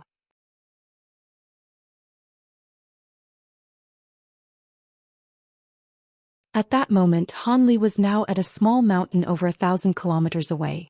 He had a vastly changed appearance on his face. He was a shorter middle-aged man with long facial hair. His body completely lacked spiritual qi as he now appeared to be a run-of-the-mill body refiner. He was meditating on a boulder with an expressionless face. A while later, Han Li opened his eyes and wore a faint smile. He muttered, "The last thread of spirit flames in my body has been extinguished. Unless they personally examine me, they wouldn't be able to recognize them." Even so, Han Li made no attempt to leave. Even with his appearance and aura altered, Han Li had no desire to risk any danger. From then on he leaped off the boulder and jumped several times, skirting off the mountain. Not long after, he found himself in front of a cliff covered in dense vines and shrubs. Han Li swept his gaze around him and nodded with a satisfied smile. Then he took a deep breath and began to pound against the cliff with fists shining in golden light. Huge rumbles sounded out and a 10-meter-deep cave appeared. His figure blurred as he strangely shifted into it. Then inside the cave he struck above him, instantly covering the entrance in a pile of rubble and sealing it. The cave immediately became pitch black. He didn't mind this in the slightest and summoned a prepared moonlight stone into his hand with a flip of his palm. He grabbed the stone and slapped it at the top of the cave. With immense force, the moonlight stone easily embedded itself. Under the faint crystalline light, the stone cave became clear. Han Li looked for a clean area to sit down. Light flashed from his spirit ring and he fetched a small crimson vial from his storage bracelet. He examined it with curious eyes. Apart from a continuous red glow, the vial appeared quite ordinary. It had a common glossy surface like porcelain. As he stroked the vial with his finger, he inwardly muttered and began to think of the spirit Zhou Xian's memories relating to divine blood. A long while later he frowned and he took out a palm-sized jade alms bowl. He then opened the vial and tilted it over the bowl. A purple light flowed out from the vial, slowly dripping a deep purple liquid into the alms bowl. It appeared unable to mix into the bowl. Han Li narrowed his eyes and closely examined it for a long while before extending his finger to touch the liquid. As a result, the purple liquid seemed to jump up of its own accord and wrap around his finger as if it wanted to enter. However, Han Li raised his brow and golden light flashed from his flesh, stopping the purple drop in its tracks. Then with a flick he dropped the liquid back into the bowl. Not bad. It really is the spirit tribe's divine blood. A trace of interest lit up in Han Li's eyes. Afterwards he put the purple liquid back into the vial and carefully placed it back into his storage bracelet. He now felt at ease to rest peacefully in the cave. Although he currently possessed no magic power, he still had no need to eat or drink. Not long after, a sliver of spiritual sense swept past Han Li. When it sensed that Han Li's body didn't possess any spiritual qi, it brushed past him and ignored his existence. Several days later, threads of spiritual sense often swept past the area, number up to 12 times in a day. But after half a month it eventually died down to 2 or 3 times. 2 months later, a spiritual sense that was far more powerful than the others swept past him, but Han Li remained calm, hidden inside the cave. Then a half-year passed without another re-emergence of spiritual sense. When Han Li sensed this change he rejoiced. But he waited several more months before he opened his eyes and broke down the pile of rubble blocking the cave entrance. He slowly walked out and took a look around him. When he saw there was nothing out of the ordinary, he waved his sleeve with a chuckle and leaped down the mountain like a shooting star. Not long after, he disappeared into the mountain forests. A year later, in a small city relatively close to Setting Sun City, a young body refiner with an unfamiliar face arrived at the city. He hurriedly purchased a few items and left as quickly as he arrived. This was because rumors of the missing divine blood slowly began to spread. When a few of the cultivators and body refiners that participated in the battle with the 3 races verified the matter, it became a hot topic in the following years. People clicked their tongues in wonder at the thought of a trifling deity transformation stage cultivator seizing the prize from 3 spatial tempering stage opponents. Unwilling to give up, Spirit Lord Huang Liang investigated this matter for a good number of years after returning from the city, completely focusing his attention on finding the identity of this cultivator. As a result, he found nothing. Although the cultivator displayed several powerful abilities, there was no trace of him as if he hadn't existed before that day. After another 2 years passed, Spirit Lord Huang Liang left Setting Sun City and arrived at a wild territory as he previously agreed with Huan Tianqi. This hadn't captured anyone's interest as the matter of the divine blood had long passed. Several years later, at a huge mountain far from human civilization, there was a pitch-black room inside the mountain where a human was meditating with golden light sparkling from his body. At his side was a small crimson bottle. It laid flat on the ground as if it were empty. The person sat motionless and cross-legged. If it were for the faint signs of breathing, he may as well have been a statue. To a mortal, 100 years would most likely signify the end of their lifespan. But to a cultivator with profound magic power, it was only the blink of an eye. After 100 years, the still mountain suddenly had a squadron of wolf-mounted cavalry. They were slowly traveling through the mountain while escorting several decorated beast carriages. There were 3 people in one of the carriages: an old man with graying hair, a 7-year-old boy with a dignified appearance, and a frail girl of the same age. The old man had a face full of wrinkles, but the body below his neck appeared as strong and fit as any young person, but his hands appeared to belong to the dried branches of an old tree. Strangely enough, the old man's fingernails were not only several inches long, but they were also exceptionally sharp. The red light they displayed was also quite mysterious. The boy and girl sitting across from him couldn't help but stare at his nails with wonder. The old man made no effort to conceal his nails and simply looked at the children with a silent smile. Suddenly, a beast hoof sounded from the window and man's voice suddenly said, "Reporting to Elder Hua, the vanguard has returned. The beasts within a 500-kilometer perimeter of Cloud Dress Mountain have been exterminated." The old man's face stirred and he raised his hand to open the window curtains. Good. With this, my business can open a new trade route without much problem. He saw a middle-aged cavalryman saddled on a snow-white wolf. He was facing the carriage with a respectful face. The old man glanced at the cavalryman and gravely said, "However, are you certain that all the demon beasts on the mountain were slain? It is common for demon beasts skilled on concealment techniques to hide their aura." The cavalryman's face slightly changed, but he quickly replied with a tone of certainty, "That isn't possible. In addition to demonic chi, I have asked many cultivators to sweep the mountain with their spiritual sense. There are definitely no demon beasts on the mountain."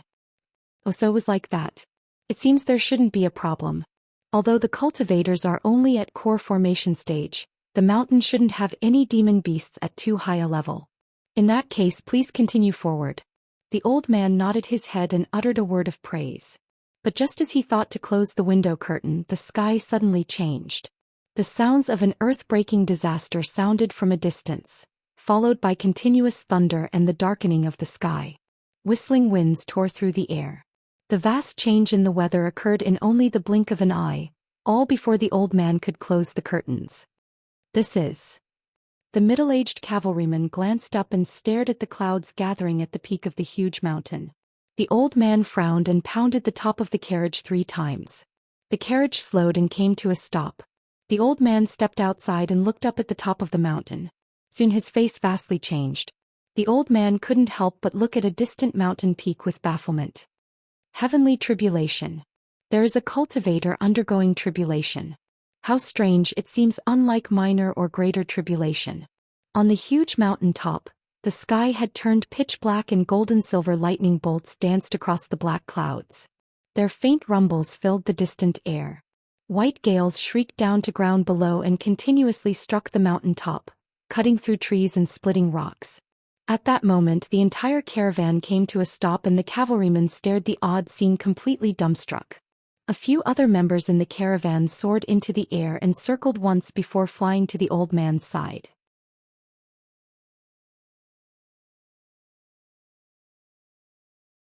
The yellow-robed youth with a handsome face seemed to be the leader of the group. He descended next to the old man and respectfully asked, "Elder Hua, can you see what sort of heavenly tribulation that senior is undergoing? It doesn't seem to be minor tribulation. Could it be a spatial tempering stage senior is hidden in the mountain?" His voice carried a faint trace of excitement. This came as no surprise. Cultivators at spatial tempering stage and higher were a rare sight even in the spirit realm. The old man shook his head and said, "It isn't greater tribulation. I've seen one before and the lightning was purple and golden. Its might was far greater than this one." The yellow-robed youth wore an odd expression and said, "However, minor tribulation isn't golden. It should be azure. I've seen my sect elders undergo it several times." The old man wore a solemn expression and doubtfully said, "It seems harsher than ordinary minor tribulation, but it can't be the metamorphosis tribulation of a demon beast. That has only silver lightning." When the core formation cultivators saw that Elder Hua was unsure, they wore disappointed expressions. The winds in the sky have already become more frequent and strong. A windstorm seemed to envelop the area 50 kilometers around the mountain. Black clouds also began to pressure the ground underneath. As a result, Elder Hu began to mutter to himself and order the caravan to form a circle for the time being and calmly wait for the tribulation to end before continuing forward. As the sounds of thunder continued to ring, the silver-gold lightning suddenly burst with greater ferocity. It roiled from cloud to cloud and began to strike down in a dense barrage akin to a rainstorm. As this continued, the silver lightning struck the mountain, breaking apart its top with explosions of dust and rock, easily cleaving the top of the mountain with blinding silver light. As for the golden lightning, it seemed to disappear upon touching the mountain. Soon after, thunder began to clap from the center of the mountain. A muffled explosion seemed even louder than the fierce claps of thunder from the sky. This came as a shock to Elder Hua and the other core formation cultivators.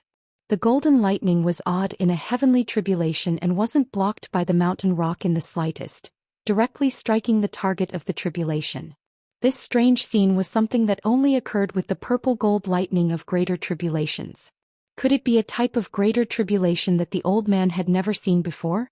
As these doubts welled in the hearts of these cultivators, a piercing azure light shot out from the center of the mountain. In a blur, it emerged from the center of the mountain containing a faint silhouette. When the spectators saw this, they knew the person inside the azure light was certain to be the cultivator of great ability undergoing the tribulation. Unbeknownst to them, this person had emerged from the mountain since it did nothing to block the golden tribulation lightning. He felt that he would better deal with the tribulation's might in a wider area. At that moment, the golden and silver lightning striking the huge mountain swiftly changed targets to the azure light. A long shriek sounded from the azure light and azure light flashed from above the person's head. A huge cauldron appeared and its lid opened in a blur.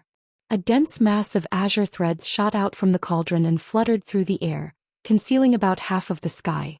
The azure threads completely absorbed the silver lightning into the cauldron, but the golden lightning was still unaffected and brushed past the threads to strike at the person below. Good. The person in the azure light seemed surprised, but he laughed at the unexpected result. The person clutched his hands together and raised them to the air. Thunder deafeningly rang and two dense bolts of lightning wildly flashed.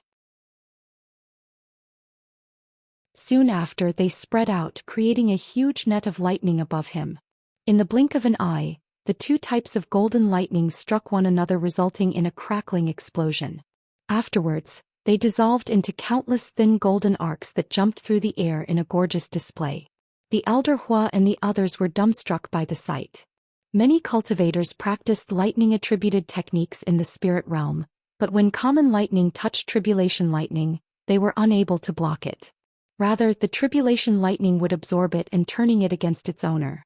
The cultivator undergoing tribulation in front of them not only cultivated lightning ability on par with tribulation lightning, but he actually dared to use it to block tribulation lightning. He never heard of someone with the gall to do such a thing. However, the silver and golden lightning dropping from the black clouds seemed unending. In the time it took for an incense stick to burn, the lightning continued to strike and with increasing ferocity. The lightning was originally as thick as a thumb, but now it was as thick as an arm. At that moment, the figure in the azure light had a faintly changed expression because the huge cauldron seemed to absorb as much lightning as it could hold. The azure threads seemed to be fewer and it began to block even less silver lightning. As a result, a large quantity of silver lightning began to rain down on the person's golden net, draining the net's strength to near the point of exhaustion. The core formation cultivators looked at each other in dismay. Their leader, the yellow-robed youth, muttered, "This absolutely isn't minor tribulation. Even the tribulation of a consummate deity transformation cultivator isn't this powerful." Elder Hua, having witnessed this power, suddenly said, "No, I have heard of this kind of tribulation before." "Is that true, Elder Hua?" The yellow-robed youth quickly turned to the old man. "Yes, I have heard someone mention it once before. However, it was so long ago that I can't remember it clearly," the old man said with a deeply contemplative expression. After all, he wasn't a cultivator. In his advanced age, his memory has begun to weaken. The core formation cultivators felt somewhat anxious, but Elder Hua was a peak-grade body refiner with power that could rival a nascent soul cultivator. None dared to urge him to remember. a core formation cultivator noticed a change in the sky and suddenly shouted, "Oh no, that senior doesn't seem to be able to hold on." When the others heard this, they looked over in alarm and Elder Hua snapped out of his contemplation and quickly looked up. They saw the tribulation lightning suddenly change. The arcs of lightning were replaced with head-sized balls of gold and silver lightning. It was as if a goddess flowers were drifting down from the heavens. The balls of lightning were clearly more powerful than the arcs that struck down. Under the dense and numerous attack, the cauldron was no longer able to endure and let out a mournful drone before withdrawing its threads and shrinking to the size of a fist. In a streak of light, it flew back into the person's body. It was clear the treasure suffered grave damage. The person still continued to channel golden lightning through his hands, but the golden net was soon about to collapse. Eventually, the net was scattered inches at a time under the barrage of lightning balls. Just as the spectators believed that the cultivator was about to fail his tribulation, the silhouette to let a bone-chilling snort and he slapped the back of his head to produce a gray misty light. He then opened his head to spit out a pitch-black inch-large rock. When the gray mist spread itself to receive the balls of lightning, an inconceivable event occurred. Regardless of the color of balls of lightning, the gray light immediately stopped the balls in their tracks. They appeared as if they were suspended in the air by an invisible force. The gray light appeared to only have this kind of power against the lightning balls and could do nothing else. But as lightning balls continued to drop down, it continued to gather them up with ease. Although the gray mist was only 100 meters wide, in the blink of an eye, it amassed an overflowing number of lightning balls. It appeared filled to the brim as if it could hold no more. At that point, the person formed an incantation gesture at the inch-large rock in front of him. It surged into a 40-meter-tall mountain instantly. Immediately after, the silhouette let out a deep and cryptic incantation. Waves of light challenged through the entire surface of the pitch-black mountain and gray rings began to fly off the mountain, sweeping past the suspended lightning balls. An incredible scene followed. When the gray rings began to sweep past them, the balls of lightning faintly trembled, but they didn't have any greater effect. However, the gray mist seemed to ripple and those ripples soon began to warp. The balls of lightning eventually grew unstable as the gray mist twisted with greater intensity, causing the balls to strike one another and explode ferociously, scattering countless arcs of lightning everywhere. Following that, the gray rings trembled and the arcs of lightning seemed to be brought under their control, striking down at the pitch-black mountain in a uniform manner. The person in the azure light then continued, using the gray mist to dissolve the balls and using the small mountain to absorb the resulting loose lightning. These actions appeared to be done with ease, but in the person's heart he was cursing without end. Although the divine essence-fused light possessed fantastical abilities and he could draw on the essence-fused mountain to deal with the tribulation lightning, it consumed astronomical amounts of magic power. Of course, the person in the azure light was Han Li, who cultivated in the mountain for over 100 years.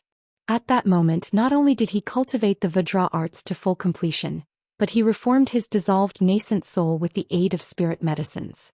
He completely didn't expect that heavenly tribulation would strike down on him the moment he reformed his nascent soul. Caught unprepared, he had no choice but to deal with it using force.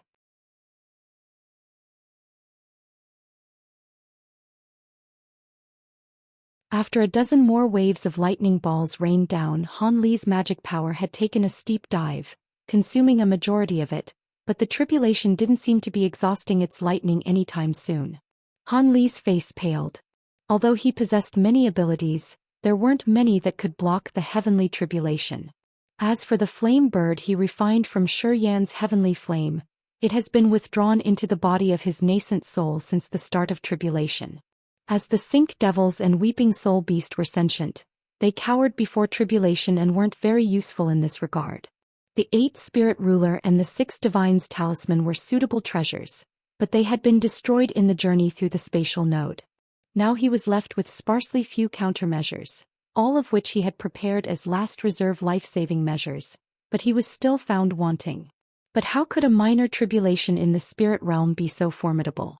If they were all this frightening, how could other deity transformation stage cultivators survive? He didn't believe that each one of them was even more powerful than he was.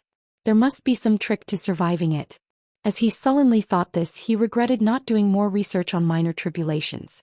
Of course, Hanli couldn't have known that what he was experiencing was far beyond what a minor tribulation could amount to. Even with his several heaven-defying abilities and his two top-grade treasures, the Heaven Void Cauldron and the Essence-Fused Mountain, a normal deity transformation stage cultivator would have already perished under the first wave. Now he let out a deep sigh and a crimson light faintly shined from his body as if something was about to emerge. At that moment, over a kilometer outside the area of Han Li's tribulation, space fluctuated, followed by the appearance of a formation of white light. The light formation was only about 30 meters wide and had talisman characters drifting within it with blinding light. Although Han Li was mostly focused on blocking the tribulation, the strange appearance of the formation hadn't escaped his notice. His heart trembled and a crimson streak flickered from his body. As he continued to use the divine essence-fused light to block the lightning balls, he turned his head coldly over. It was no wonder Han Li was so cautious. During a crucial moment of calamity, an odd item he's never heard of suddenly appeared near him. However, the formation of light appeared rather familiar, much like. When Han Li swept his spiritual sense past the spell formation, he began to ponder. As the formation of white light droned, it flashed and a square golden boat suddenly sprang forth from it. The boat seemed to be forged from pure gold with exquisite detail, and it was also covered densely in faint silver talisman characters. When Han Li saw those talisman characters, his face faintly changed. The silver rune scripts. They were actually spirit scripts from the spirit realm. The golden boat was about 20 meters long and its surface was engraved in talisman characters of the rune script. The huge light formation seemed to be a teleportation formation without a base. Han Li felt shocked. But what astonished him even more was the yellow dome barrier at the center of the boat. It appeared incredibly thick, preventing even his powerful spiritual sense from looking inside. Shortly after the golden boat appeared, the formation of light beneath it crumbled away inches at a time. Meanwhile, the yellow barrier at the center of the golden boat disappeared to reveal two cultivators wearing golden battle armor.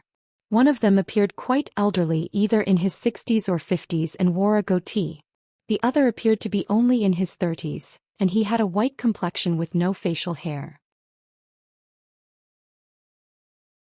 The silver rune scripts were also engraved into the two cultivators' armor, and would also have these talisman characters occasionally float around them. It was clear to see that the two sets of armor possessed great value. Just as Han Li swept his spiritual sense past them, the divine essence-fused light above him trembled, nearly on the brink of destruction. Spatial tempering stage cultivators. One of them is even at mid-spatial tempering stage. How could such characters appear here and right as he was undergoing tribulation? Could it be that they've come for him? As Han Li looked at the two, he wore an unsightly expression. From the distance, the caravan naturally saw the sudden appearance of the golden boat and the two gold-armored cultivators. For a time the core formation cultivators were left in a daze.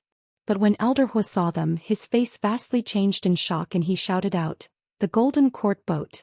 The Deep Heaven Guards! The Deep Heaven Guards! Could it be that Senior has a relationship with Deep Heaven City?" When the yellow-robed cultivator heard this, their faces turned snow-white with disbelief. Elder Hu stared at the boat and vacantly muttered, "I've got it. That person is truly undergoing minor tribulation, but he must be a rare cultivator that ascended from a lower realm." He also hadn't cleaned his essence with the earth exterminating pill, causing two-colored tribulation lightning to claim his life. Those deep heaven guards must have sensed the tribulation and have sent help. But what's more strange is that they would be in the area to begin with. The core formation cultivators were left even more shocked by what they heard. Soon, everything seemed to verify the old man's words. When the two spatial tempering stage cultivators appeared from the boat, they looked at the balls of lightning hailing down from Han Li's tribulation. The two betrayed some astonishment at seeing him able to still hold out. Nevertheless, one of them immediately raised their hand and released a purple talisman from his hand. As soon as it left his hand, it let out a thunderous clap and transformed into a 30-meter-tall person of light wrapped by purple lightning. The figure had its arm crossed and its upper body was bare, emitting a ferocious aura. However, its face was blurred and only a long mustache could be made out. As for the other armored cultivator, he released an azure and a gold talisman. When the two talismans were released, they let out thunderous light and turned into a 3-meter-large azure spike and a golden hammer. The two items were wrapped in azure sparks and golden lightning respectively, releasing an astonishing pressure. The other cultivator began to solemnly cast spell seals into the huge light figure. Suddenly, the giant of light reached out to the azure spike and the golden hammer, two weapons formed from talismans, and promptly summoned them into its hands. As for the one who released the weapons, he began to chant in conjunction with his companion. The giant raised its head and let out a dragon's roar. It raised its hand and pointed the azure spike in Han Li's direction. Then it fiercely swung down with the hammer. A huge bang resounded, followed by heaven-shaking lightning. Purple lightning sparked from the entire giant. The golden hammer and the azure spike both let out a blinding glare. A streak of purple, azure and golden lightning poured out from the all.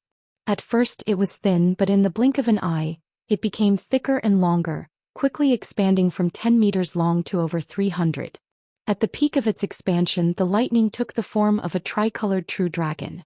Its radiant visage even lit up the nearby skies. The display left the spectators dumbstruck. The giant streak of lightning disappeared in an instant and reappeared above Han Li. Lightning zapped and tricolored light flashed. Below, Han Li's heart sank and his breath turned shallow. But immediately after, he let out a sigh of relief. The huge arc of lightning had changed direction and struck the black sky. Soon after, crackles sounded as various colored lightning wildly danced through the skies. The balls of lightning that were originally hailing down quickly became rare. When Han Li saw this, he felt great surprise at the fact those two had suddenly assisted him in passing through his tribulation, but he wasn't about to refuse the favor. And without another thought, his figure dropped back to the ground. The tribulation cloud was extremely dangerous, so he may as well use the opportunity to create more distance. Just as he created more distance between him and the tribulation cloud, the huge tricolored lightning dragon reappeared, but its entire body soon dissolved. Countless tricolored lightning jumped across the clouds and a roll of lightning shook the air. In the blink of an eye, the incredibly dense tribulation clouds turned sparse and beams of sunlight began to shine through in the spans of a few breaths. This minor tribulation had actually been broken. Before Han Li showed his joy, he first retrieved the divine essence-fused light and mountain, then turning to face the golden boat. From the distance, the golden board calmly drifted closer and soon the two gold-armored cultivators could be clearly seen. Han Li frowned, faintly sensing that trouble had come knocking on his door. He stood still in place and quietly waited. The golden boat appeared at ease, but it was still deceptively swift. It silently arrived before Han Li in the span of a few breaths as the two gold-armored cultivators closely examined Han Li. The pale 30-year-old cultivators eventually spoke with a neutral tone. "You're a cultivator that ascended from a lower realm? It is quite strange for early deity transformation stage cultivators to do such a thing. Regardless, it is your good fortune that we've arrived. Follow us." "What do you mean, senior? Where will we go?" When Han Li heard that they mentioned he came from the lower realms, his heart skipped a beat, but he maintained a calm face. The pale cultivator's lip twitched and he calmly replied, "What do I mean? When you ascended there were problems. Since you didn't appear at the Spirit Flight Tower or serve Deep Heaven City, a spatial storm appeared during your tribulation as someone that ascended through a spatial tear." Spirit Flight Tower? Han Li was initially confused when he heard this, but a trace of surprise soon appeared on his face. The older of the two cultivators then smiled and explained, "That's right, there are over 1,000 people that ascended to the spirit realm from the lower realm. Each lower realm has a special spirit flight tower for them. Normally, cultivators that ascend immediately appear at Deep Heaven City. However, there are rarely those like yourself that encounter mishaps during their ascension and land in other areas. Because these people haven't taken any earth cleansing pills, they will encounter two-colored lightning during their first tribulation and perish.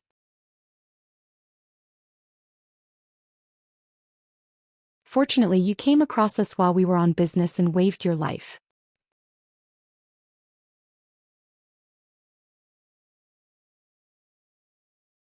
The older golden-armored cultivator explained, "You haven't consumed the earth cleansing pill and cleanse your body of the aura of the lower realm you came from. It will cause your minor tribulation to become two-colored. Even if you are vastly powerful, there will be no way for you to survive it. This time we've helped you disperse of the tribulation, but as a result the next tribulation will come earlier. In 100 years, you will experience your second tribulation. So long as you consume an earth-cleansing pill every year, it will change your aura to one native to the spirit realm, preventing your tribulation from becoming two-colored. Our deep heaven city gives one to every ascended cultivator each year. If your tribulation remains two-colored, it will become a third greater in power than the last. Han Li blinked and asked, Senior, does that mean I will have to live the rest of my life at Deep Heaven City? The pale cultivator insipidly said, Of course not. So long as you consume the earth-cleansing pill for 300 years, you'll cleanse yourself of the aura from your lower realm, and be freed of Deep Heaven City. Deep Heaven City may be a place where ascended cultivators gather, but you can't be giving away the pills for free. What are we tasked to do? Han Li asked without further delay. The older cultivator stroked his beard and smiled. Fellow Taoist is quite intelligent. Although the earth-cleansing pill is quite useful to ascended cultivators, it requires rare materials that are found in the wildlands. You will have to purchase the pills for a price. However, this matter is best explained when you are in the city. First you should follow us. If you refuse, we won't force you, but you should understand what will happen to you. When Han Li heard this, his face slightly changed. He muttered to himself for a moment and looked at the cloudless skies in the distance. He then took another look at the boat and boarded it in a blur. The two gold-armored cultivators smiled at the obvious result. Having witnessed the fearsomeness of the two-colored lightning tribulation, there was only one choice left. Furthermore, he was only an early deity transformation cultivator, so it was quite a miracle for him to last long enough for them to arrive. When Han Li arrived on the board, he looked around and discovered a small-scale spell formation at the center of the boat. Just as he was examining it, the two gold-armored cultivators stepped into it and called out to Han Li. After some brief hesitation, Han Li joined them. The two then struck the formation with a spell seal and it let out a drone, lighting up in dense light and enveloping the three of them. Afterwards, the older cultivator flipped his palm and produced a golden plate. The plate had many silver rune characters on it. He then slapped the plate on the top of the board and golden light began to shine from it, along with dazzling silver talisman characters. Meanwhile, the golden boat trembled, suddenly releasing streaks of milky white mist. The mist wrapped around the bottom of the golden board and began to circle around it, eventually forming the light formation Han Li saw from before. The entire spell formation flared blindly and the boat disappeared with a tremble. The spell formation then scattered without a trace. This was all seen from a distance by Elder Hua and the core formation cultivators. Ever since the two golden-armored cultivators appeared, they completely kept silent and even their breaths turned quiet. When the golden boat eventually disappeared, they let out a large sigh, glancing at each other with happiness. The yellow-robed youth hesitated and eventually said, Elder Hua, it seems the deep heaven guards aren't as fearsome as the legends say. It seems they are exaggerated. Elder Hua hesitated from a moment and said, What do you know? In the 3 human regions and the 7 demon lands, the sole city free from the jurisdiction of the 3 human sovereigns and the 7 demon kings is Deep Heaven City. Those gold-armored soldiers are among the highest existences in the city. Each of them can freely travel through any region without restriction. Furthermore, they can openly slay any human or demon they deem to be a threat. Their vast authority even inspires some dread in the 3 sovereigns. Furthermore, in their wars against the other tribes, the 3 sovereigns and 7 kings first seek to dispatch the Deep Heaven City's elders. So it was like that. The yellow-robed youth widely opened his eyes in shock. Then after a pause he said, I've only heard from my master to never offend a Deep Heaven soldier no matter what. I think a while back the Deep Heaven Guard spent an entire month butchering over 100 cultivator clans. However, nobody knew what caused it and the 3 sovereigns turned a blind eye to it. That is so. But I don't have much information regarding Deep Heaven City. However, the city's cultivators don't normally appear in the demon and human territories. They are specialized in dealing with great foreign enemies. Furthermore, even if they appear in the territories of the 2 clans, they would only be the gold-armored Deep Heaven Guard. As the two chatted, the other core formation cultivators listened in. They didn't know much about the city and could only look at each other in dismay. At that moment, Han Li was inside a nameless city's secret teleportation formation. The two gold-armored cultivators jumped off the golden boat and replaced several of the formation's glittering spirit stones. Then they struck the boat with more spell seals and activated the spell formation once more. When Han Li looked at the crystals, he felt his heart jump. They were extremely valuable high-grade spirit stones. Just as his thoughts churned through his head, the golden boat was engulfed in white light. They teleported to another area. It was clearly an underground cave with a similar teleportation formation underneath the golden boat. The two cultivators did the same again and the boat teleported once more. As Han Li indifferently observed them, the boat continued to teleport another 20 times. In the past, Han Li only used a mid-grade spirit stone to deliver him from the heavenly south to the scattered star seas. By using high-grade spirit stones so many times, they were traveling a distance that Han Li found difficult to imagine. Whoosh! The golden board teleported once more, but this time Han Li looked around and felt his heart tremble. He immediately realized that they finally arrived in Deep Heaven City. This time the teleportation formation was set on an altar-like platform that was over 30 meters tall. There were 4 black-armored cultivators surrounding it. The black armor appeared cruder than the armor of the 2 golden-armored cultivators, but silver characters still shined from their surface. The platform was in a huge hall over 300 meters wide and over 50 meters tall. Outside the huge platform, the surrounding space was empty. There were no other objects inside of it. In the instant the golden boat appeared, the 4 black-armored cultivators immediately wore a vigilant expression. But when they saw the golden-armored cultivators, their expression relaxed, but they floated up to the platform. Among them, a large green-eyed man immediately stepped forward and respectfully kneeled.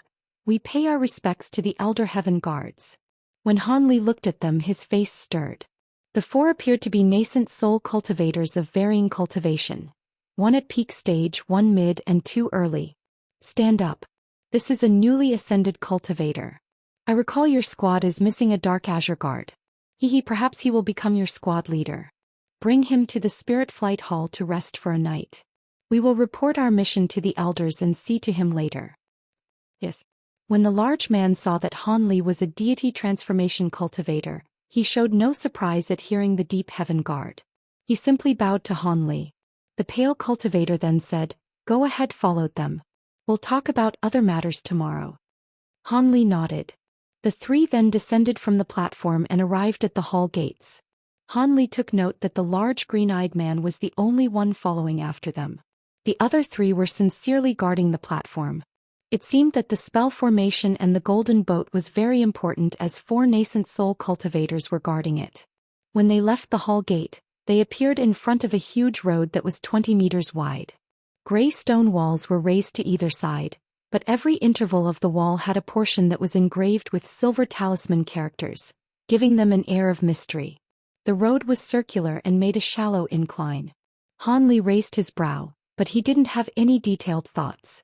The 2 gold-armored cultivators then went off to a different direction and the black-armored guard led Han Li away. Every kilometer along the huge road, there would be identical gates that appeared, but some were shut while others were open. For the open gates, Han Li could clearly see within them. They had identical boats, platforms and teleportation formations, along with several nascent soul cultivators guarding the location. They were also just as empty. As for the halls that were shut, Han Li swept his spiritual sense past them, but he discovered that the silver inscriptions on the wall blocked him. Occasionally he would see other cultivators on the road. A vast majority of them wore black armor and were at nascent soul stage, but he did come across several cultivators wearing dark azure armor. They possessed deity transformation stage cultivation and were the so-called Dark Azure Guards. When these cultivators saw Han Li, an outsider, they gave him a curious glance, but didn't ask him any questions. They simply marched on their way as if out of training. When Han Li saw this, he frowned.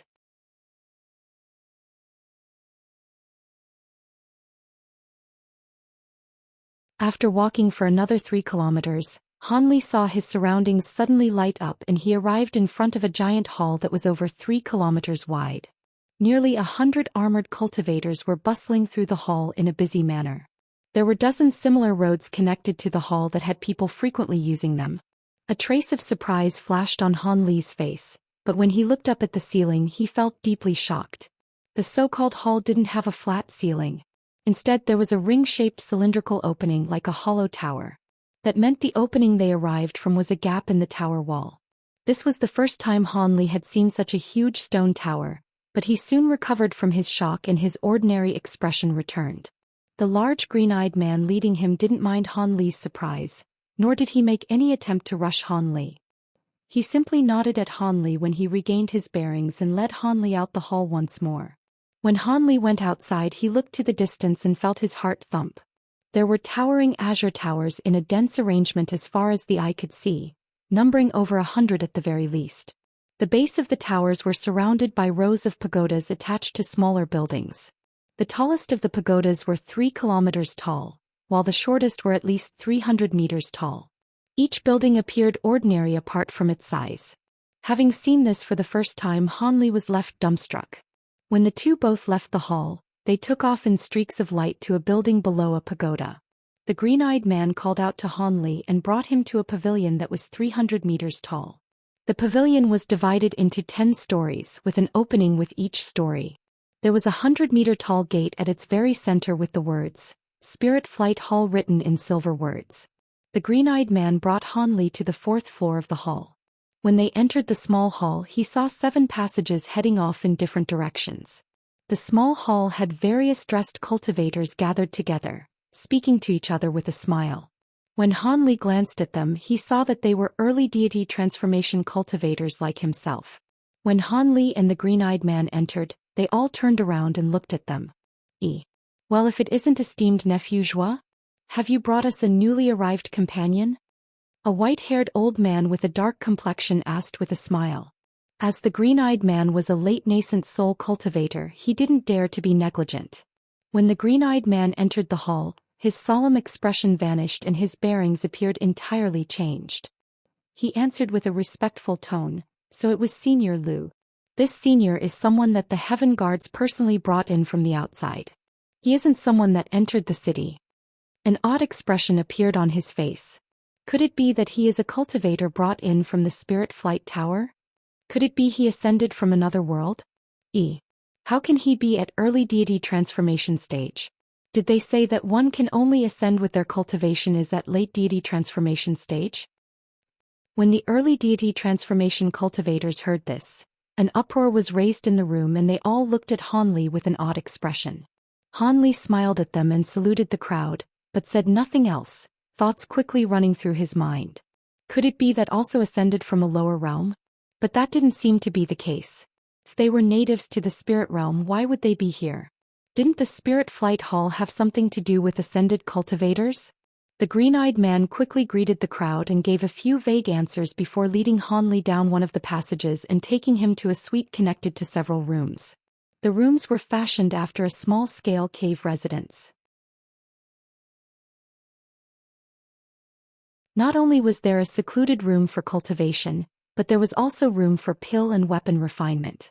Furthermore, there were a set of restrictions that sealed the rooms, which could only be opened by the person who possessed the restriction medallion.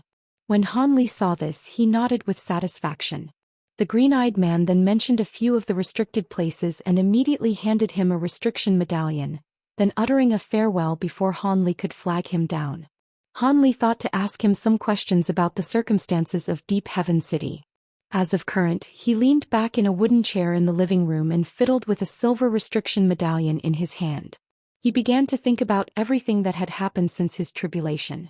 According to his original plan, he was going to find a hidden area with abundant spiritual qi and cultivate. He would first enter the spatial tempering stage and then spend the rest of his life pursuing the Great Tao.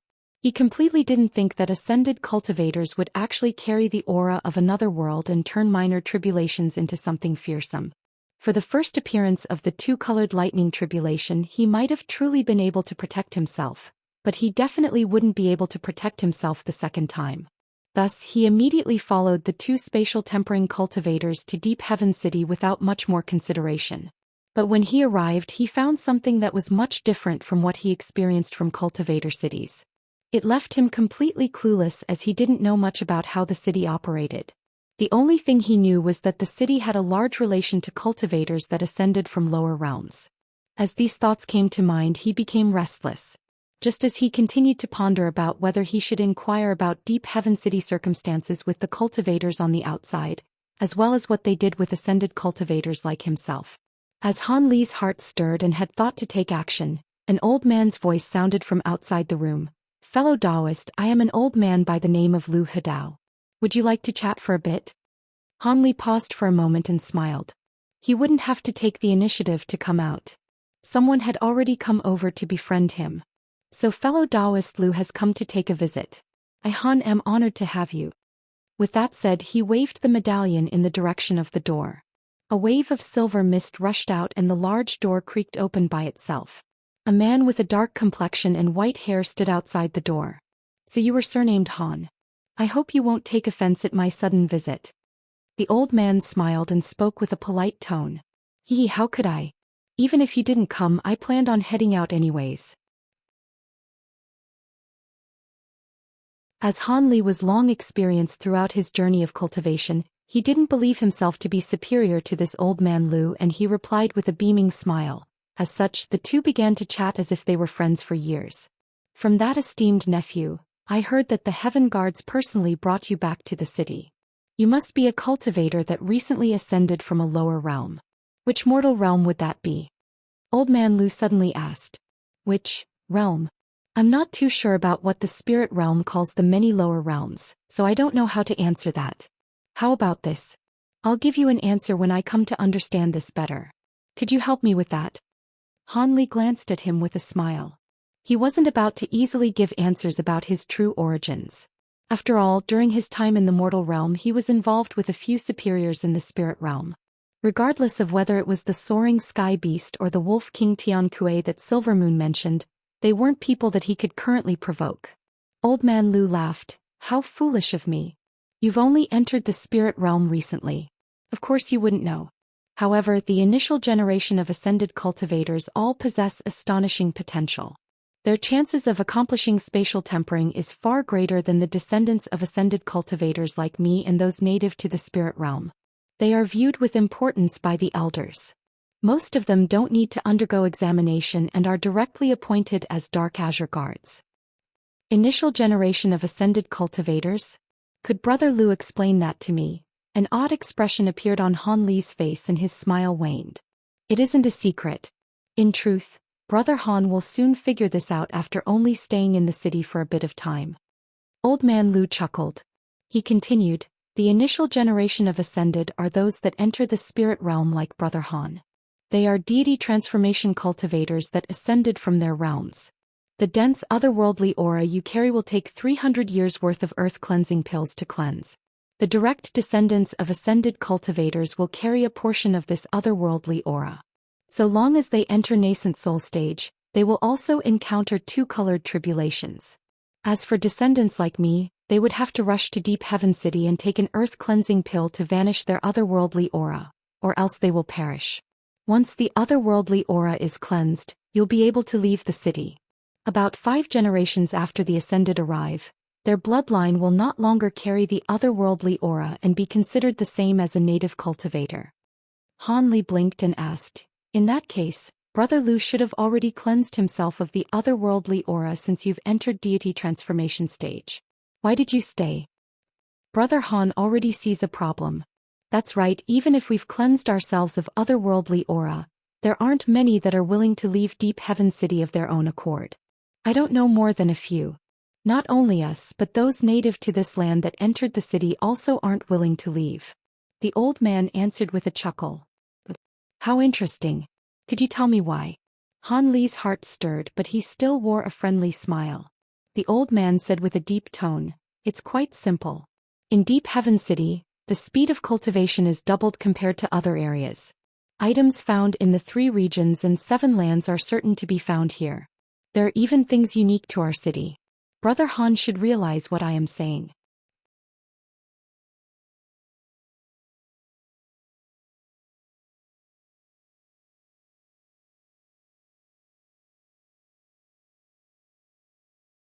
What? Could it be that this place has sacred areas with dense spirit qi? Han Li asked with roused spirits. There are several of these cultivation sites throughout the city. But we only have one that is equivalent to those found in the three sovereigns' main cities.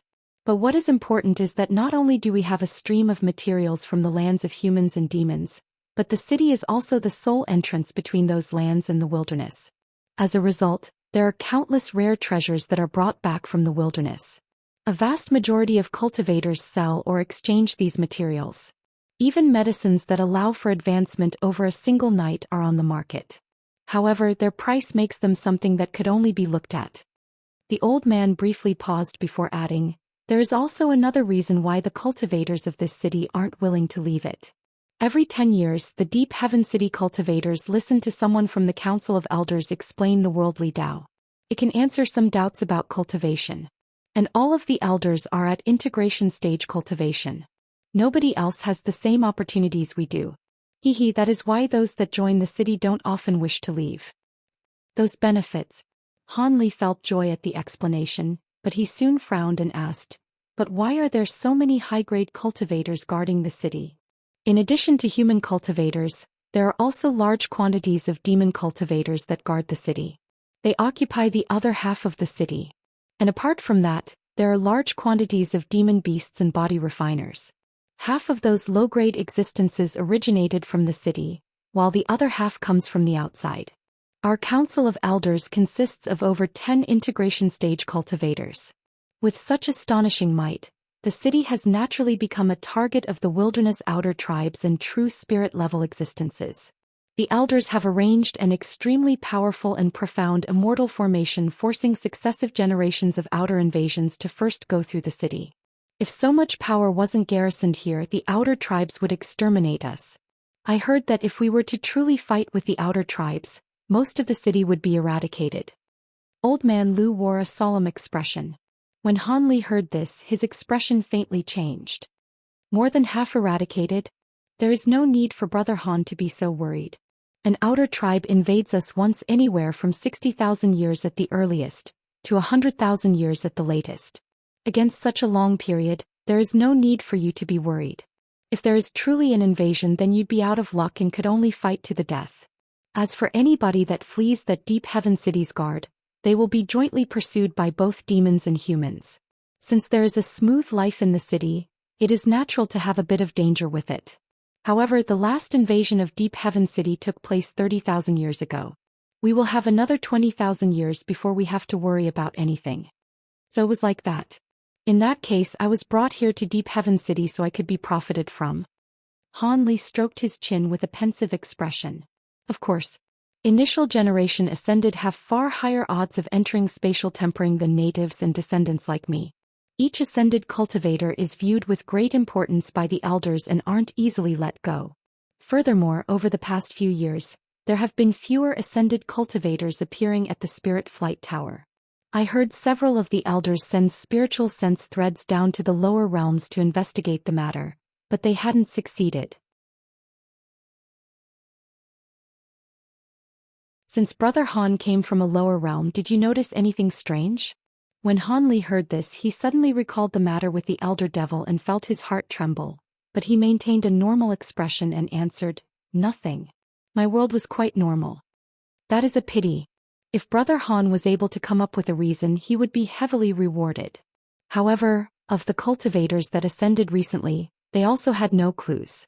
I only heard in recent years that the demon clans discovered something. As a result, the Elder Council shouldn't interrogate you much over the matter. Han Li smiled and then asked, yes, Brother Lu mentioned something about the Dark Azure Guards. Could you tell me something about them? Are they the ones I saw wearing azure armor? That's right. Dark Azure Guards are a mid-grade existence in our city and I am one of them. They command 10 black-armored guards. Dark Azure Guards require deity transformation stage cultivation, but not all deity transformation stage cultivators are Dark Azure Guards. Brother Han should realize the difference.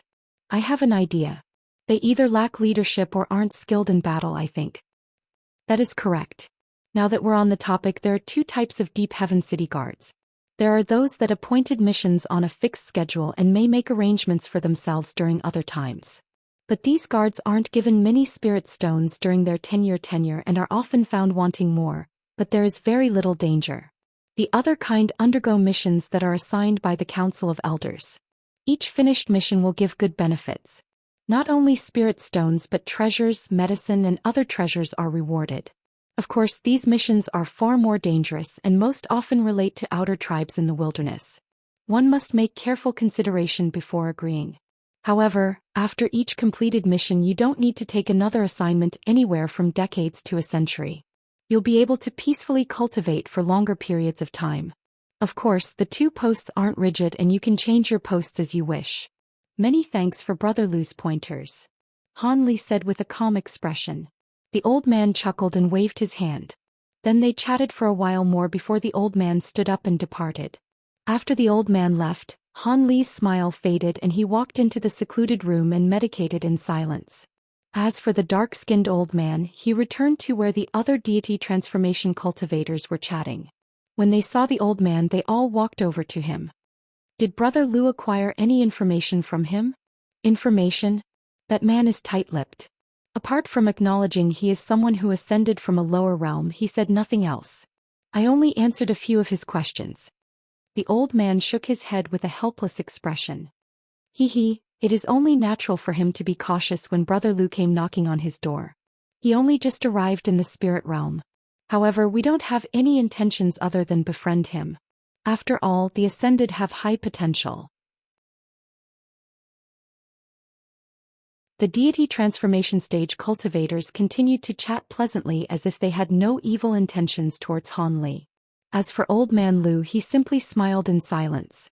On the morning of the next day, Han Li sat motionlessly in the secluded room before suddenly opening his eyes. He then walked out into the living room and used his command medallion to open the main door.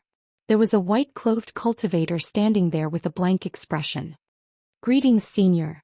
Han Li didn't dare to neglect him and saluted him with both hands. This was the pale-faced man in golden armor from before, but now he exchanged the armor for Confucian robes. The harsh aura from his body had eased and he gave a more humble impression. Fellow Taoist Han, there is no need to be so polite. I've only just arrived. Since Brother Li is busy with other matters, I will be the only one to see you today. My name is Zhao Wugui. The spatial tempering cultivator appeared to be far friendlier than the day before. Surprised, Han Li hastily addressed him as Senior Zhao. He then invited him into the room and gave him the main seat in the living room.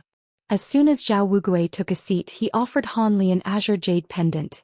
Since you've been here for half a day, you must have questions. I'll keep the long story short.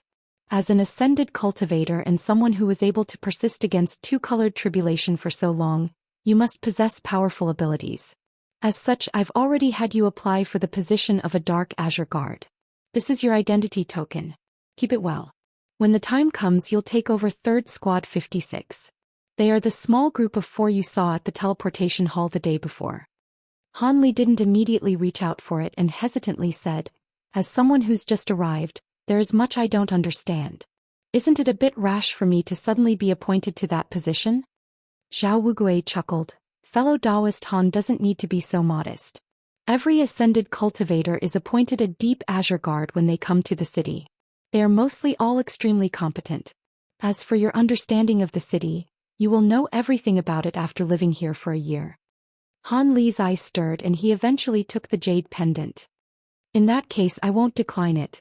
Under close examination, he noticed silver rune patterns inscribed on it. It also had the golden characters, 3rd Squad 56. When Han Li took the jade pendant, Zhao Wugui nodded with satisfaction. Afterwards, he began to explain some of the general knowledge regarding the city.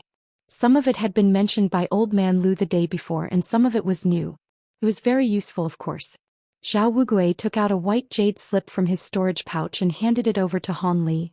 All right, I've said enough. This is only a place where ascended cultivators are kept temporarily. It isn't appropriate for long-term use. All cultivators at nascent soul stage and above are given their own residence in Deep Heaven City. However, you'll have to strive for the better ones. You know more when you make arrangements at the Jade Fault Pavilion. This is a map of the city. Take a good look at it. For the first month you come to the city, there is no need for you to immediately take an assignment. But in a month you will be assigned a set of deep azure armor. Then he bid farewell. Han Li respectfully thanked him and walked him out.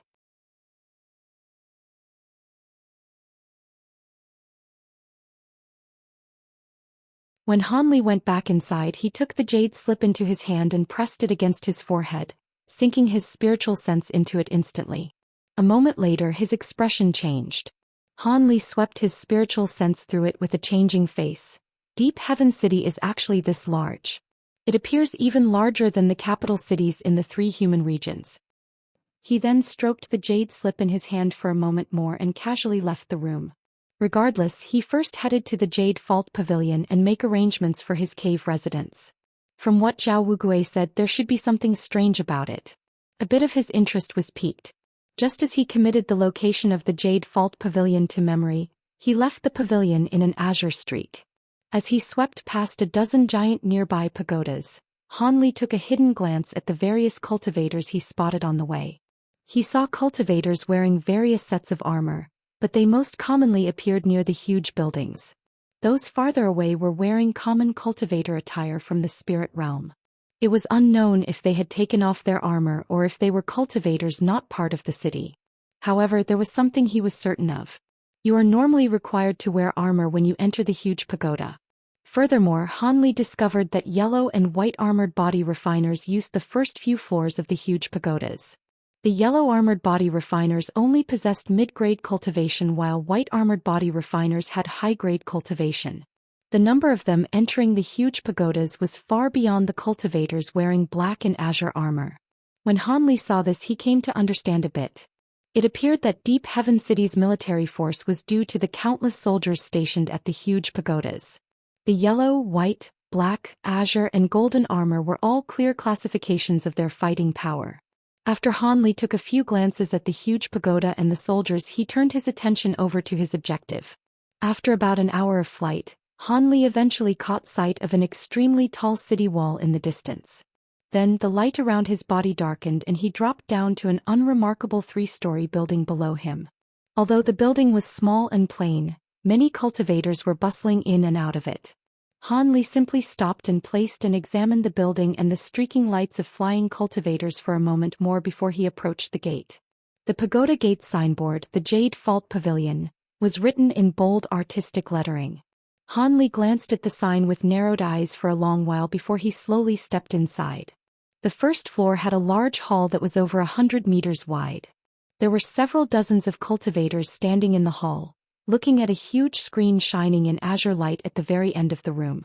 The screen was a map that was 6 meters tall and over 30 meters wide. Silver specks of light lit up on it, along with a few numbers on occasion. There was also an azure-robed middle-aged man that was standing in front of it with a smile. Han Li swept his spiritual sense past it and discovered that the cultivators standing in the hall were all at nascent soul stage. As for the azure-robed man, he was a deity transformation stage cultivator. Suddenly, a skinny old man walked up to the azure-robed man and bowed before handing over an iron plate shining in black light and a storage bracelet. The middle-aged man took a glance at the iron plate and the storage pouch and flipped his hand with a nod. The storage pouch disappeared and he handed the iron plate back to the old man. The old man's spirits immediately trembled. He grabbed the plate and approached the huge math and lightly waved it. Suddenly, a black line shined from its surface and it wrote 2 on one of the silver specks. The speck of light blurred and the number suddenly changed to 3. Afterwards, the old man immediately withdrew. After the time it took to finish a cup of tea, over a dozen people approached the azure-robed man and gave him either an item or some spirit stones. Most of the time, the middle-aged man nodded and gave them a sign on the mark, but there were a few times where he would shake his head and the rejected person would only withdraw dejectedly. Han Li soon discovered that the huge map displayed the various spirit veins in Deep Heaven City. The deeper the azure light in an area and the greater the number that appeared, more contested the claim of the land. There was even an azure light near some green parts of the map that had an astonishing number of 12. When Han Li saw this, he stroked his chin and he remembered what Zhao Wugui said. It appeared he would have to vie with others for a suitable cave residence. Suddenly, a clear voice spoke from behind Han Li. "Senior, Are you looking for a suitable spirit land to establish your cave residence? Han Li slowly turned around with a calm expression. He saw a slender beautiful woman that was politely standing to the side. Her cultivation was only at foundation establishment stage, but it was to be expected given her maid attire. That's right, but I'm still looking for a good place. I'm not very satisfied with the spirit mountains here. Han Li calmly replied. Senior must be a deity transformation stage cultivator. The first floor is only for black armored guards. Senior should head to the second floor, the girl said with a smile. How did you know I was a deity transformation stage cultivator? You shouldn't be able to tell with your cultivation. Han Li's heart trembled and a cold glint lit up from his eye. There is no need for Senior to be surprised. The girl immediately lifted her hand and revealed a palm-sized plate with silver rune characters flashing from it. Although this junior's cultivation is low, I possess a spirit pressure plate. Unless there is a senior hiding their aura, I can see their cultivation. Han Li looked at the plate and felt a bit of a headache. It was unknown if those human elders have acquired imperial records relating to tool refinement or if their comprehension in this field had reached a stage where they can utilize these understandings in the city. Either way, this seemed to smash his initial understanding of common conventions. He would have to pay more attention. If he was caught unaware during a crucial time, some problems would occur. Of course, none of these thoughts were betrayed by his face. He simply nodded at the girl and had her lead the way upstairs. There were far fewer people on the second floor, but it appeared far more decorated. Although many areas were set up on the screen, there were simply 5 people calmly having a seat as they closely examined the map on the screen. To the side of the screen, there was a large purple-robed man lazily sitting there. Han Li swept his spiritual sense past the large man and his expression changed. He was an early spatial tempering cultivator. As for the people that were studying the map, there were deity transformation stage cultivators like himself. Each of them had a fair maid dressed in similar robes. All of them were exceptionally beautiful and at foundation establishment stage. Han Li took a deep breath and saluted the large purple-robed man in the distance. Then he followed one of the maids to one of the chairs. Like the others, the girl stood behind Han Li in a deferential manner. Han Li glanced at the others and saw they were looking at the green areas on the map. It appeared they were the mountain ranges in Deep Heaven City. But there were far fewer silver characters on the map than downstairs. Most of them only said 1 or 2. At most there were several that said 4, but that was only for one location. Han Li muttered to himself for a moment and he waved to the maid behind him. He said, I'm not too familiar with the spirit lands near here. Can you give me an introduction? Senior. This map contains the 3 mountain ranges in the city. The central mountain range, the Jade Rapid Mountains, have the most abundant spiritual chi. This is where most deity transformation stage seniors live. Furthermore, they also have many particular spirit medicines that grow there.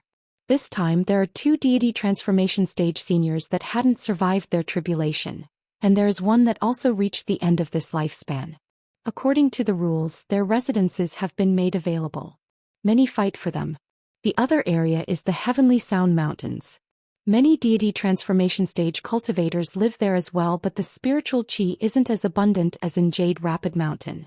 As for the Jade Sound Mountain, it is a place that was originally meant for nascent soul cultivators. It has recently been opened for use to deity transformation stage seniors, but I fear it may not be very suitable for you. However, there are very few cave residences placed on the mountain.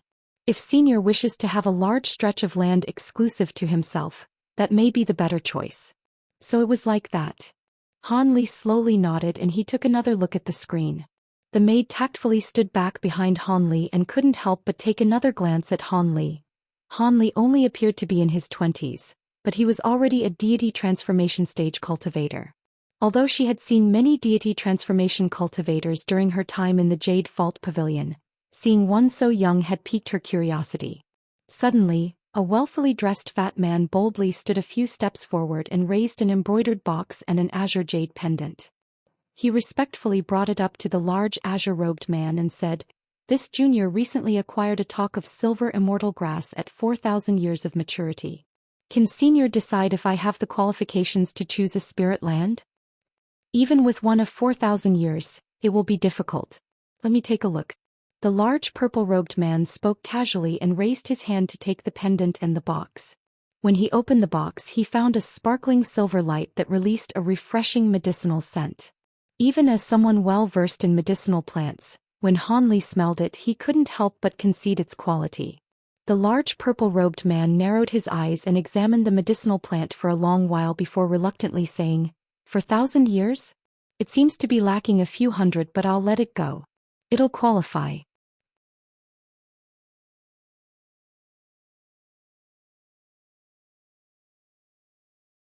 The fat man let out an inward sigh of relief and thanked the purple-robed man with a smile. He used the jade pendant on a speck of light that said 4. The number that said 4, it was touched by the pendant's azure light and it blurred to a 5. This was a location in the Jade Rapid Mountains, the place with the densest spiritual qi. When the other sitting cultivators saw this, their expressions vastly changed. A few of the others had a similar idea to him and now had no choice but to take a change of plans. Because the fat man was a late deity transformation stage cultivator, his cultivation and words seemed to weigh down on the other cultivators. Now that the fat man had chosen, he returned to his own seat and wanted to see what the others would pick. Because of his choice, the remaining cultivators eventually stood up to make their choice, both taking an area at Heavenly Sound Mountain, one without any people and one with. Once those two made their selection, they immediately headed down. The remaining cultivators each frowned as if unable to come to a decision. At that moment, Han Li suddenly stood up and walked to the purple-robed man. The other cultivators were faintly startled. After all, Han Li had only recently arrived, so it was unexpected for him to quickly come to a decision. Han Li stroked his storage bracelet and took out a white jade box into his hand. Then with a smile, he handed them to the large purple-robed man with his own jade pendant. The purple-robed man didn't immediately take the jade box.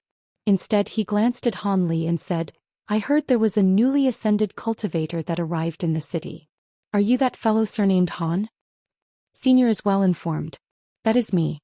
Han Li's heart trembled, but he showed none of his shock on his face. "In that case, this should be the first time you've picked a cave residence. You won't need to pay a price and can choose a spirit land." "Many thanks, Senior." Han Li's face blanked and he quickly withdrew the jade box with a smile.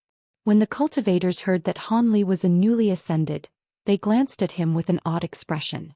It seemed newly ascended cultivators were a special existence in the city. The large man quickly examined Han Li's pendant and gave it back to him with a nod. Han Li didn't hesitate and waved his pendant over an uninhabited area.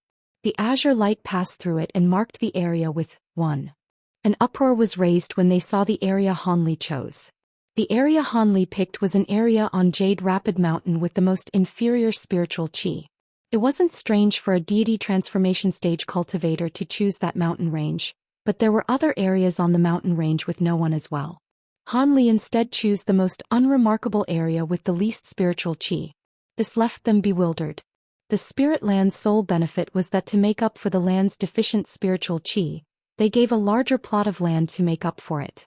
The land spanned thousands of kilometers, several times in size compared to the other spirit lands on the mountain range. But everyone knew that the quality of the land was directly related to the amount of spiritual qi on the land. No matter how wide the land may be, the medicine and ores would certainly be lacking. It is even worse for the cultivator in question. In the purple-robed man's surprise, he glanced at the man for a long while and frowned. "You truly chose that as your cave residence. You should know this selection can't be changed for 100 years.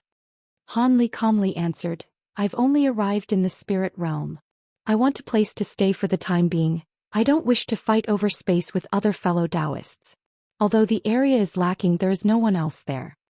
The purple-robed man then glanced at Han Li with an odd expression and waved his hand. With his originally lazy voice, he said, "If those are your thoughts, then so be it. In any case, after you mark it, no one else will be able to change it." Han Li saluted him without further concern and returned to his seat, planning on staying a while longer. Then another cultivator stood up and selected the same area as the large purple-robed man. But then footsteps clapped and someone entered the second floor unattended by a maid. When the cultivators on the second floor saw this person, their expressions all changed. The fat man with the largest cultivation, on the other hand, looked at him with bright eyes and he called out, "So it was fellow Taoist Wang. I didn't know you were interested in contesting spirit lands." The person who entered was a blue-robed man with a headband. He had sharp slanted eyebrows, giving him a menacing impression. He glanced at the fat man and smiled. Hee, if Brother Jean has come to change his cave residence, then so can I." This person was a mid-deity transformation stage cultivator, but he spoke to the late-stage fat man with a friendly tone. This caused Han Li's heart to stir and take another look at the blue-robed man. After all, at this stage of cultivation, every difference in grade signified a vast disparity in power. Of course, those like him that possessed spirit treasures, created heavenly flames from devouring spirits, and practiced heaven-defying abilities like divine essence-fused light were the exception.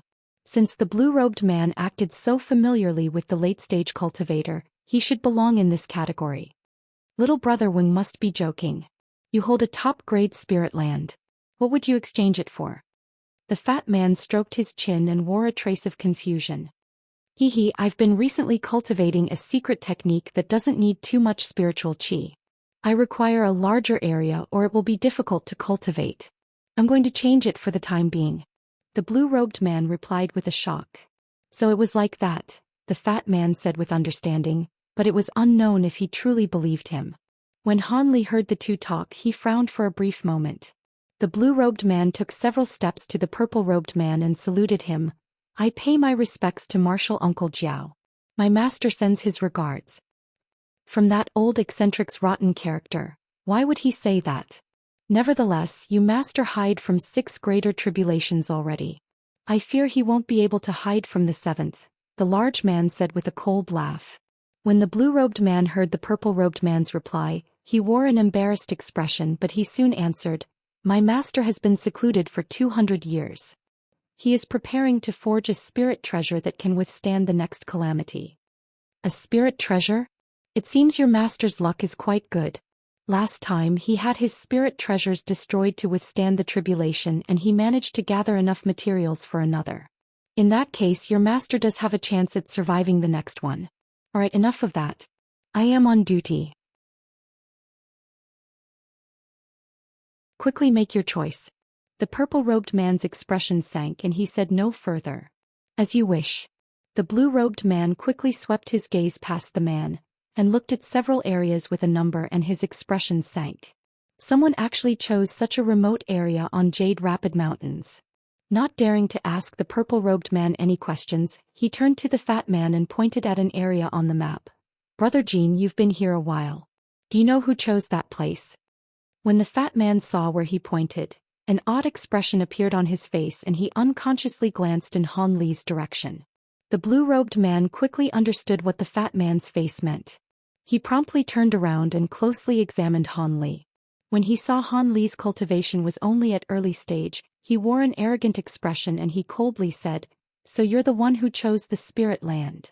After a moment of silence, Han Li replied, "And you also want it."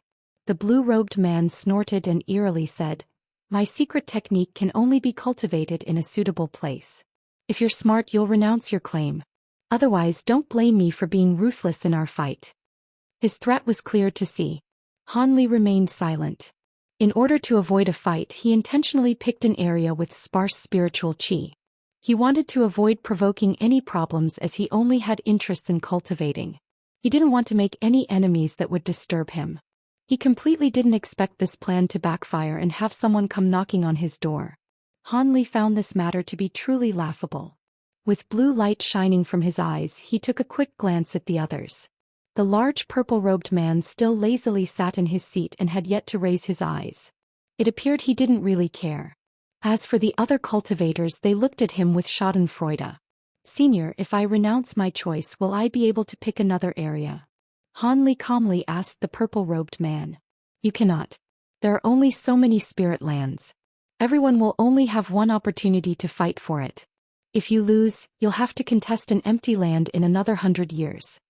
He replied expressionlessly. When Han Li heard this, he sighed. To delay the maturation of his spirit medicines and creation of spirit pills for 100 years was something he found intolerable. To the side, the blue-robed man sneered and said, "Even if you have to wait 100 years, you'll be able to pick another area. But if you don't listen to me, he. When Han Li heard him, he raised his brow and smiled. I will not agree to your request. From the way I see it, it'd be best for you to look for a different area to cultivate. I don't wish to injure you. If I were to make a mistake. Han Li spoke casually, and although he only finished half his sentence, his blunt words were extremely obvious. The spectators were stunned.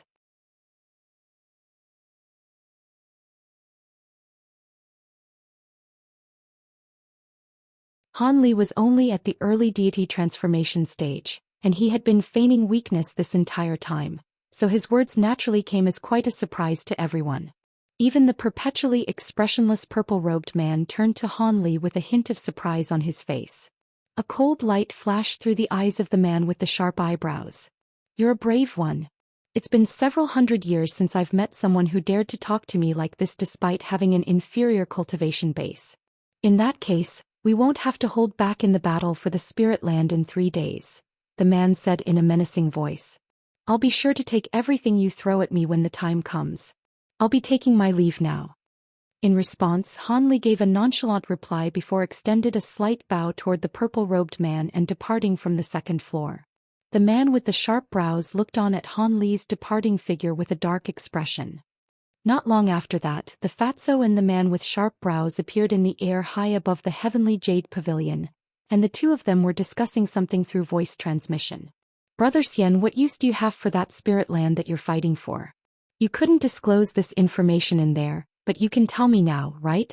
The fatso asked with a benevolent smile. I spoke the truth earlier. It is indeed to cultivate a type of secret technique that necessitates a switch of cave abodes. Otherwise, why would I go out of my way to find someplace with such sparse spiritual qi? The man with sharp brows replied with a faint sigh. The fatso chuckled with a disbelieving expression. The man with sharp brows was quite resigned to see this, and he put on an expression that said, I can't do anything if you don't believe me. So be it. Regardless of what objective you have, there must be some circumstances involved that make you unwilling to disclose your goals. Are you really planning not to hold back in the battle against that Han brat? The fatso suddenly changed the subject. Why do you ask? Could it be that you have some ties with him, fellow Taoist Jin? The man with sharp brows was rather displeased to hear this question.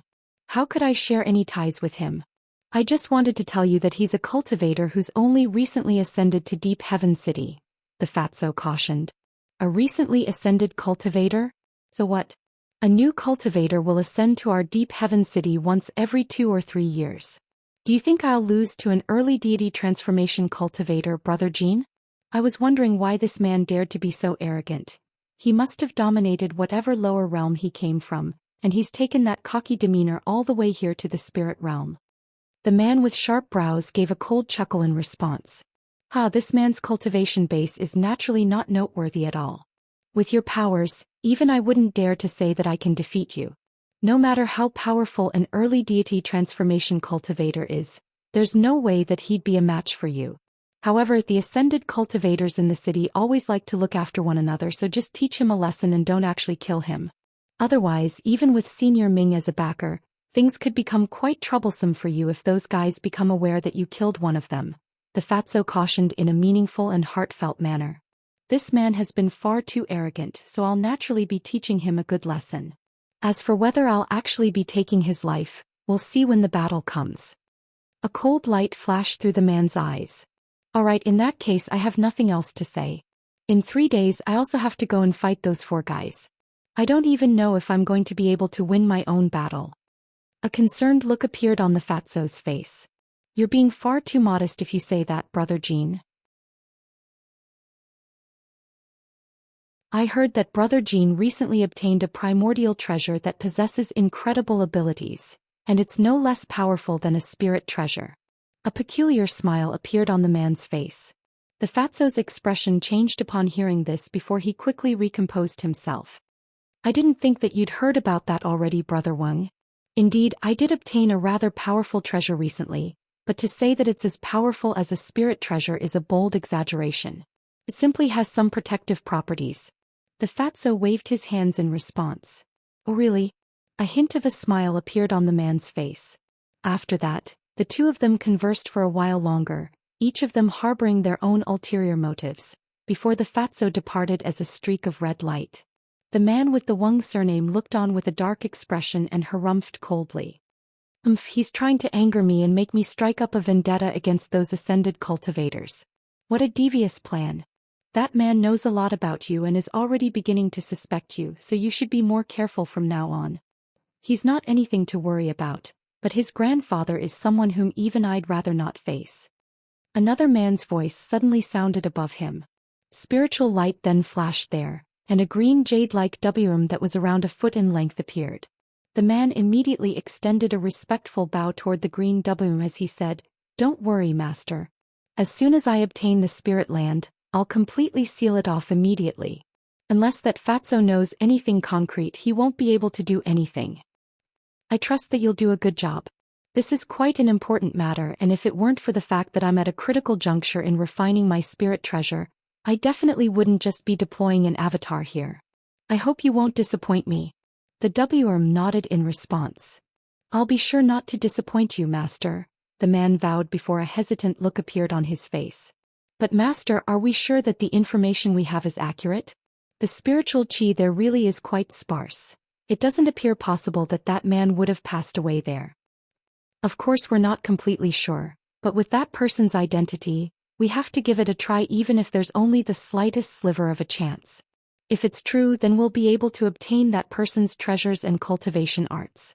In that case, not only would I not have to worry about my upcoming tribulation transcendence, it's quite possible that you'll be able to reach the spatial tempering stage as well. Hence, defeat is not an option for you in 3 days. If the opponent does indeed prove to be quite troublesome, then there's no need for you to hold back. Just kill him on the spot. The aftermath may be a little troublesome, but it's nothing compared to that person's treasures and cultivation arts." The WRM's voice suddenly cooled significantly.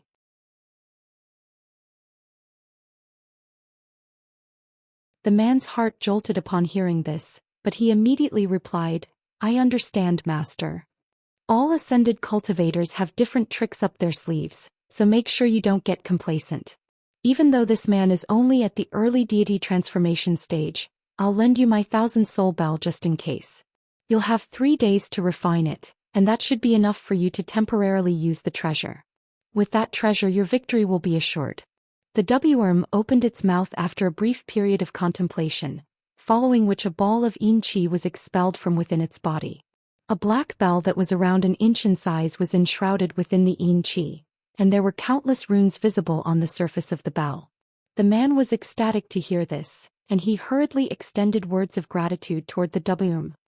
He then rustled his sleeve and a burst of blue light shot forth to accept the bell. After that, the WM gave him a few more instructions before disappearing up his other sleeve. Only then did the man turn around and fly toward another direction as a streak of blue light. Han Li was naturally oblivious toward these exchanges, and nor could he have imagined that someone really did intend to kill him. After departing from the Heavenly Jade Pavilion, he didn't immediately return to the Flying Spirit Palace. Instead, he flew for over half a day according to the annotations on the map, finally settling in the air before looking down at the city in the distance with his brows furrowed in contemplation. Come to think of it, it was more accurate to call this place the state of Tianyuan rather than Deep Heaven City. The area governed by this city was comparable to a small state in the human world. However, the Deep Heaven City wasn't actually all that vast in a strict sense. It was only several tens of thousands of square kilometers in area, and had been sealed off by massive city gates. The city itself was trapezoid in shape with city gates on the front and rear, while the thick mist from massive immortal formations obscured the remaining 2 sides. Even true spirit-level beings wouldn't be able to barge their way through the mist. The wall that facing the primordial world was the narrowest one at less than 100 kilometers in length, yet the watchtowers that had runes carved into them stretched for several tens of thousands of feet into the sky, striking the onlooker with a sense of awe and fear. Outside this massive wall, there was a large number of human and demons patrols guarding this area day and night, and all types of restriction formations were also constantly activated. Within the city wall, there was an army of over 1 million humans and demons that was permanently situated in the city. Such meticulous defensive measures ensured that Deep Heaven City had never been successfully invaded by foreign races ever since the day of its founding. In comparison, the city wall on the other side was nowhere near as imposing and well guarded. However, it stretched for over 500 kilometers, and there were many humans and demons who would access it to enter and exit the 3 regions and 7 territories. Most of these beings were planning to go on adventures in the primordial world while the rest were coming to buy and sell things in Deep Heaven City. As such, the city was an extremely lively and bustling place. After exiting the boundaries of Deep Heaven City, there was a vast stretch of mountain ranges and the occasional small mortal settlement. However, there was definitely no second cultivator city. On one hand, these mortal settlements provided some essential supplies for Deep Heaven City, and on the other hand, they provided a constant supply of low-grade cultivators and body refinement warriors. Of course, in the areas that had been assigned to the demon race, there were also countless beasts and low-grade demon beasts, thereby providing replenishments to the demons in the city. The humans and demons were forced to join forces and guard Deep Heaven City together here in this spirit realm, but the inevitable truth was that the 2 races did not see eye to eye. As such, in order to prevent interracial conflict, the entire city was split in half using a massive light barrier, with each race governing one half of the city. As for the area outside the city, there was also an unnamed no-man's land acting as the border while each race governed half of that land. The only place where humans and demons could coexist was the Elder Tower at the center of the city. Not only was this tower several times thicker than other massive towers, it was also where the most powerful beings in the city were gathered. Among them, there were a dozen or so body integration stage elders from both races who made decisions on important matters. As such, this tower appeared extremely mysterious in the eyes of the city's residents.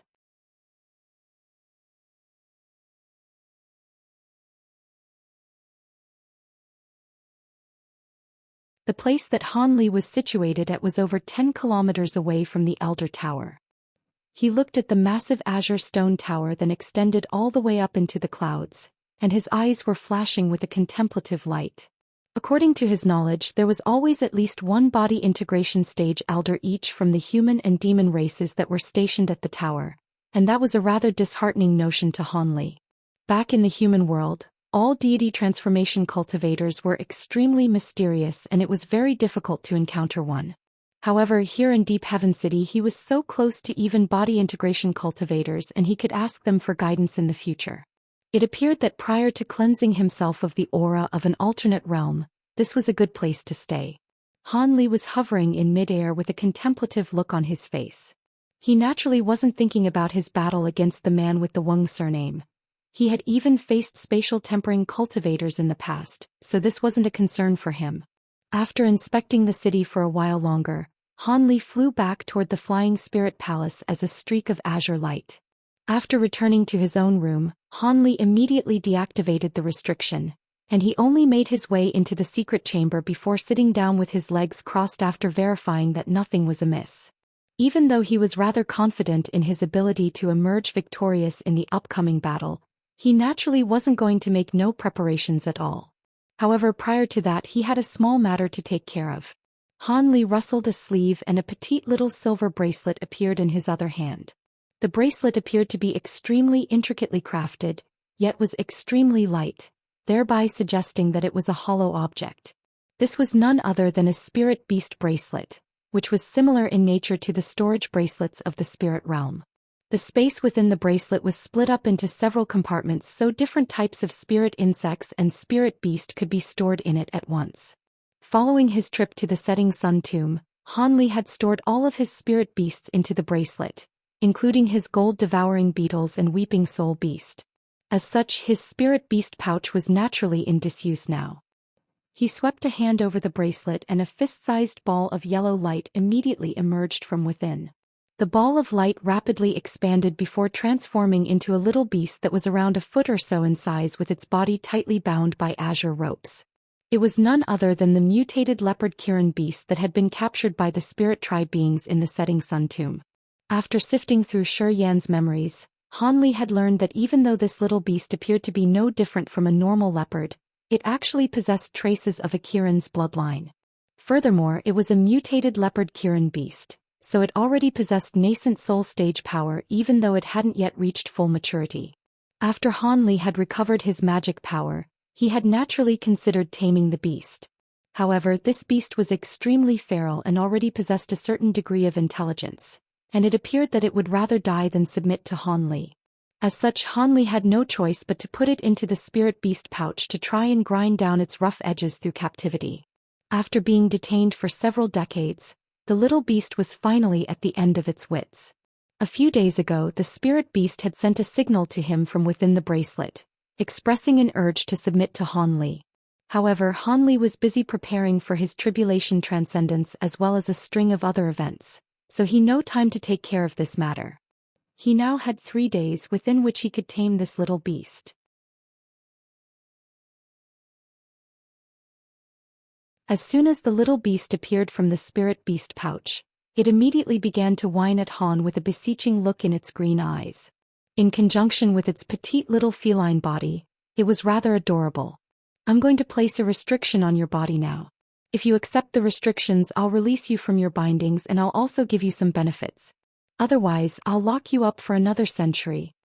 Han Li immediately delivered a cold threat. The little beast wasn't a highly intelligent creature, but it had clearly understood Han Li's words. Its body shuddered as it considered the prospect of captivity for another century, and it could only nod its furry little head. A faint smile appeared on Han Li's face as he flipped a hand over to produce a dozen or so thin silver needles. He then raised his hand and all of the silver needles disappeared into the little beast's body in a flash. Immediately thereafter, Han Li brought out a vibrant red talisman.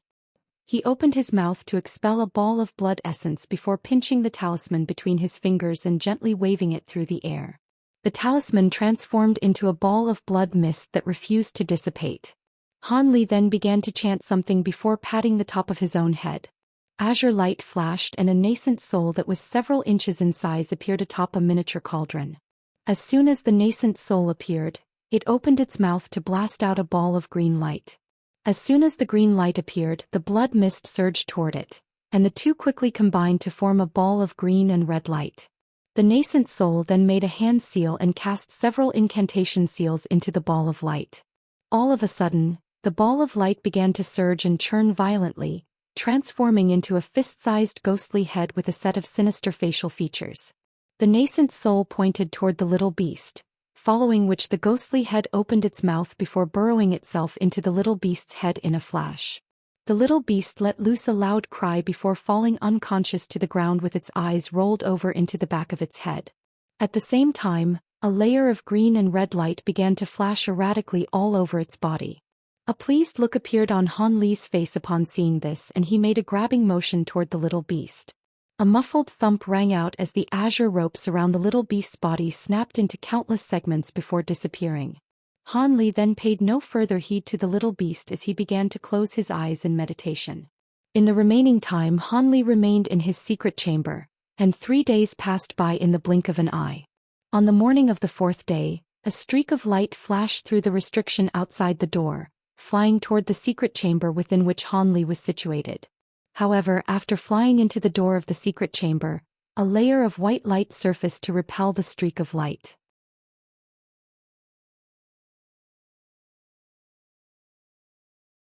It then attempted to fly through the door again to avail, and it immediately began to emit a ringing sound. All of a sudden, azure light flashed and a humanoid figure appeared out of thin air, reaching out before grabbing the streak of light. It was none other than Han Li, who had been in seclusion for 3 days. There was a little leopard beast sitting on his shoulder, and he delved his spiritual sense into the ball of light in his hand in an unhurried manner. This was a voice transmission talisman sent by the Heavenly Jade Pavilion regarding the battle for the Spirit Land. The vast martial hall, Han Li murmured to himself before rubbing his hands together, and the ball of light immediately disappeared. He then strode directly over to the door. 4 hours later, in the air high above an outdoor plaza, Han Li hovered in midair within a massive barrier of white light. Outside the light barrier, there was a burly man wearing a suit of golden armor with a scar on his face, wearing a cold expression. Time passed by slowly and Han Li continued to wait patiently, but the same could not be said for the man clad in golden armor. He looked up at the 7 scorching suns in the sky from time to time, as if he were calculating the amount of time that had elapsed. All of a sudden, spiritual light flashed in the distance, following which a streak of blue light shot forth. It appeared beside the light barrier in the blink of an eye before the light receded to reveal a cultivator. Please forgive me, Senior. I'm late because I was refining a treasure. I hope I'm not too late? The man extended a respectful bow toward the armor-clad cultivator with a fawning smile on his face. This man was none other than the man with the Wang surname. The armor-clad man replied coldly, "Humph. If you had come any later I would have disqualified you. You're lucky that you made it in the nick of time. Get up there now." He then made a hand seal and cast a golden incantation seal toward the white light barrier. Immediately thereafter, brilliant spiritual light erupted from the barrier, following which a passageway around 10 feet wide opened up before Han Li's opponent. "Thank you, Senior." The man was ecstatic as he shot forth into the light barrier as a streak of blue light. When he cast his gaze toward Han Li, a twisted sinister smile appeared on his face. "So you really came, looks like you have some guts after all.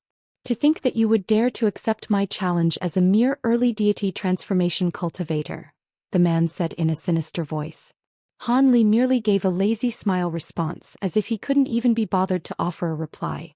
The man was immediately enraged upon seeing this, and the killing intent in his heart grew even fiercer. "Listen up. There are no rules or restrictions in this battle. As long as you don't leave the boundaries of this restriction, anything goes. Unless one side surrenders in a verbal concession, I won't step in. If you feel like you're not up to the task, then it's best to concede early on. Not many people have perished during battles for spirit lands, but it's rather common for severe injuries to be inflicted.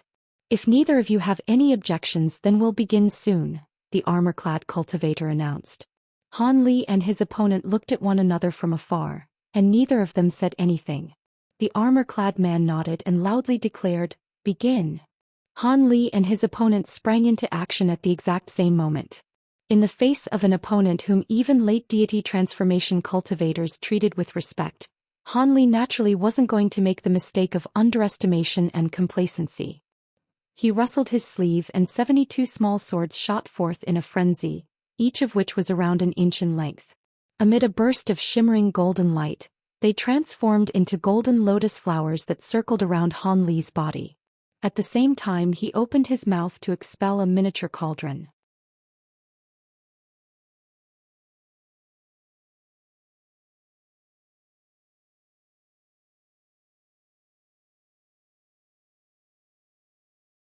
Even though it was impossible to identify the caliber and ability of the treasures based on its appearance alone, generally speaking, cauldron, lamp, and mirror treasures all had some special abilities that were very hard to defend against.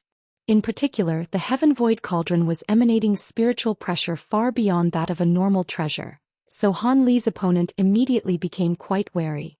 He had a feeling that this battle wasn't going to be a very easy one. With that in mind, he immediately unleashed the first attack without any hesitation, hoping to seize the initiative. At the same time, he made a hand seal, and the specks of blue light around his body receded, transforming into grains of shimmering blue sand that rose up into the sky. These grains of sand then began to multiply at a staggering rate, obscuring the entire sky in the blink of an eye. Simultaneously, the massive silver wheel also vanished within the cloud of sand. A loud cry erupted as the cloud of sand came crashing down toward Han Li, creating a sound akin thunderclaps from the countless sand particles grating against one another. Han Li's eyes narrowed upon seeing this, but he didn't immediately take any action. The golden lotus flowers twirled around him before flying up to meet the oncoming attack. As the lotus flowers flashed through the air, countless rays of light began to emanate from them, making them appear just as formidable as the blue sand cloud. As soon as the sand came into contact with the lotus flowers, the latter instantly expanded drastically to around 10 feet in size each, rotating rapidly in the sky. Their petals were like sharp blades, forcibly tearing through the sand cloud amid a string of resounding booms. The 72 golden lotus flowers had managed to stop the oncoming blue sandstorm dead in its tracks. A hint of surprise flashed through the eyes of Han Li's opponent, but he then chuckled coldly as he cast an incantation seal. Silver light suddenly flashed within the sand cloud as a massive silver wheel emerged, crashing down with violent force and striking one of the 72 golden lotus flowers. A sinister smile appeared on the man's face. This metal-severing wheel was refined using a rare material sourced from the primordial world, dark gold sand. The wheel's sharpness was unmatched and its destructive power stood well above that of normal flying swords and flying sabers. Ever since he had refined this treasure, they had helped him slice through countless flying sword treasures unleashed by his enemies. Those golden flying swords did appear to be quite powerful, but they shouldn't stand a chance against the silver wheel. A string of clangs rang out in rapid succession as dazzling golden and silver light intertwined with one another. The two treasures appeared to be evenly matched. The man's expression changed slightly upon seeing this. All of a sudden, the golden lotus flower suddenly spread open its petals to encapsulate the entire silver wheel. An anguished screech sounded from the wheel before it was shattered into countless pieces and disappeared into the lotus flower. Before the man had a chance to recover from his shock, Hanli pointed a finger toward the massive cauldron hovering before him. The lid on the cauldron immediately flew off of its own accord, following which countless streaks of azure light swept forth from within. The azure strands flashed past the golden lotus flowers, latching onto large clumps of the blue sand in the sky before dragging them back into the cauldron. Hanli had taken these measures as fast as lightning, and when his opponent finally returned to his senses, some of his blue sand had already been abducted into the cauldron, and his connection with those grains of sand had been completely severed. "Spirit treasures," the man exclaimed. The blue sand and that metal-severing wheel were both treasures that he had personally refined.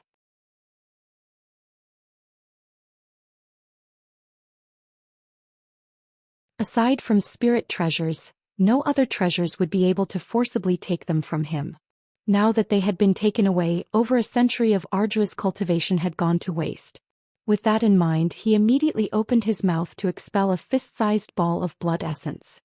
He extended his index finger and dipped it into the ball of blood essence, using it as ink to inscribe a crimson rune into the air.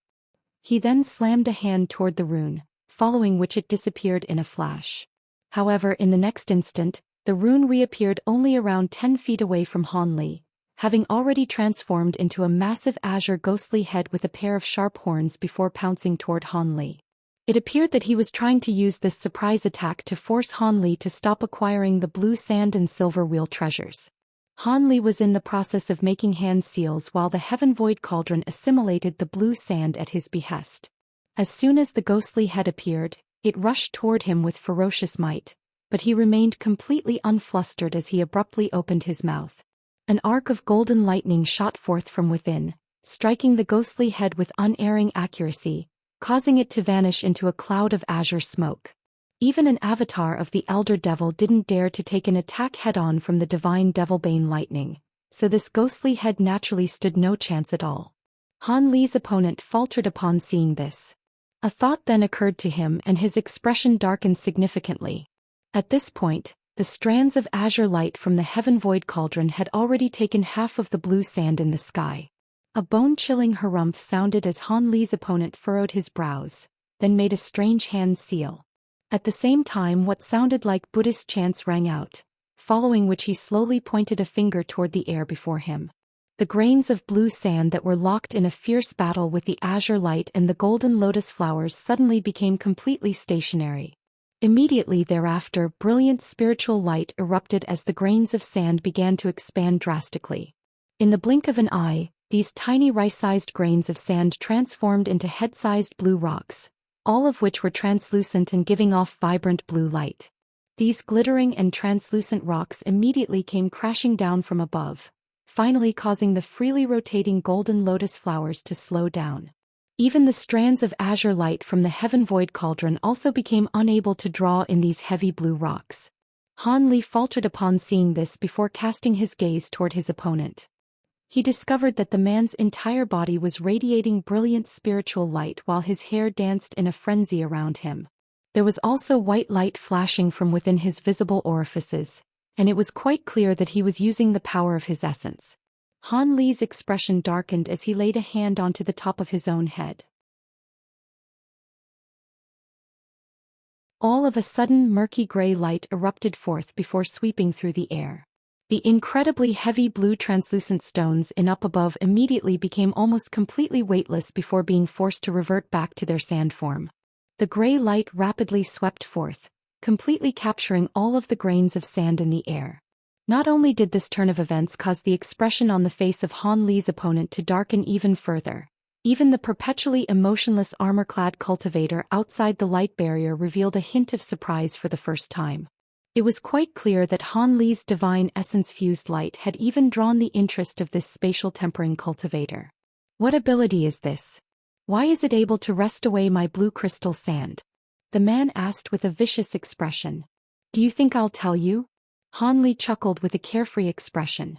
In his eyes, this man was only acting so cocky because his cultivation base far outstripped that of Han Li's. However, Han Li didn't know who this man was, and he also appeared to have a spatial tempering stage master. As such, he was rather cautious in his approach and had no intention of killing this man just yet. Otherwise, he would have already retaliated with a relentless storm of attacks, giving his opponent no chance to even catch his breath. Of course, this was also a sign of Han Li's extreme confidence in his current set of abilities. With the divine essence-fused light, aurit sword formation, and spirit-devouring heavenly flames, he wouldn't be fearful in the slightest even if he were to come up against a late deity transformation cultivator. An indecisive look appeared on the man's face. Han Li's abilities were far more powerful than he had anticipated, and defeat was not an option for him. With that in mind, he finally made a decision as he flipped both hands over at once. On one hand, a palm-sized yellow copper badge appeared with white mist swirling around it, making it impossible for anyone to glean its actual appearance. On his other hand, a silver talisman appeared, and it was filled with beveled silver text runes. Han Li's pupils immediately contracted upon seeing this as he activated his sword arts.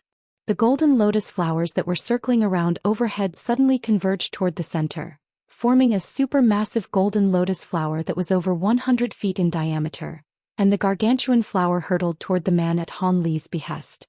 As for the murky gray light up above, it came crashing down to create a gray light barrier that formed a secure cocoon around Han Li. At this moment, Han Li's opponent raised both hands at once, and the copper badge immediately hovered into the air.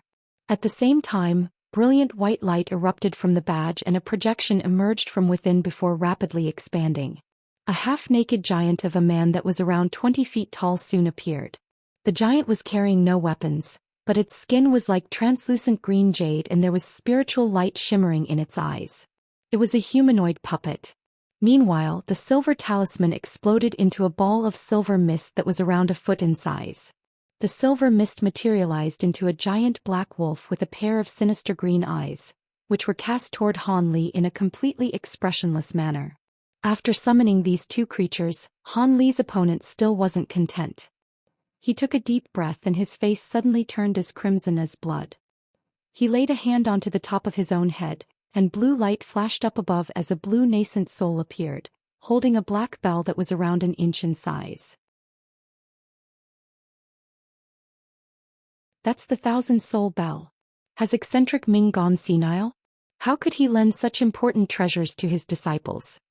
The armor-clad cultivator outside the light barrier displayed no reaction to the puppet, nor the giant black wolf, but his brows furrowed and his expression immediately darkened at the sight of the bell in the blue nascent soul's hands.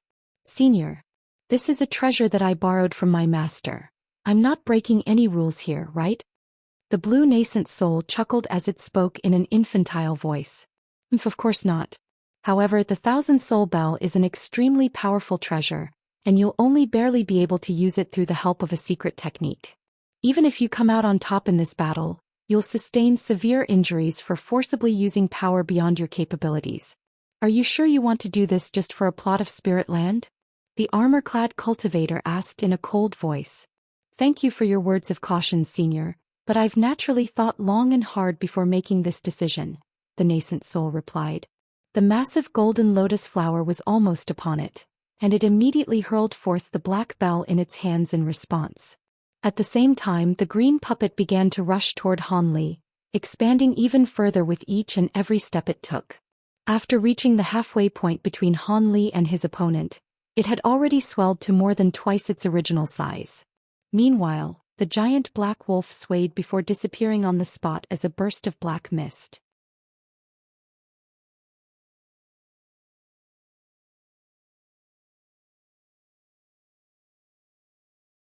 As soon as the black bell was hurled into the air, it released a string of crisp chimes.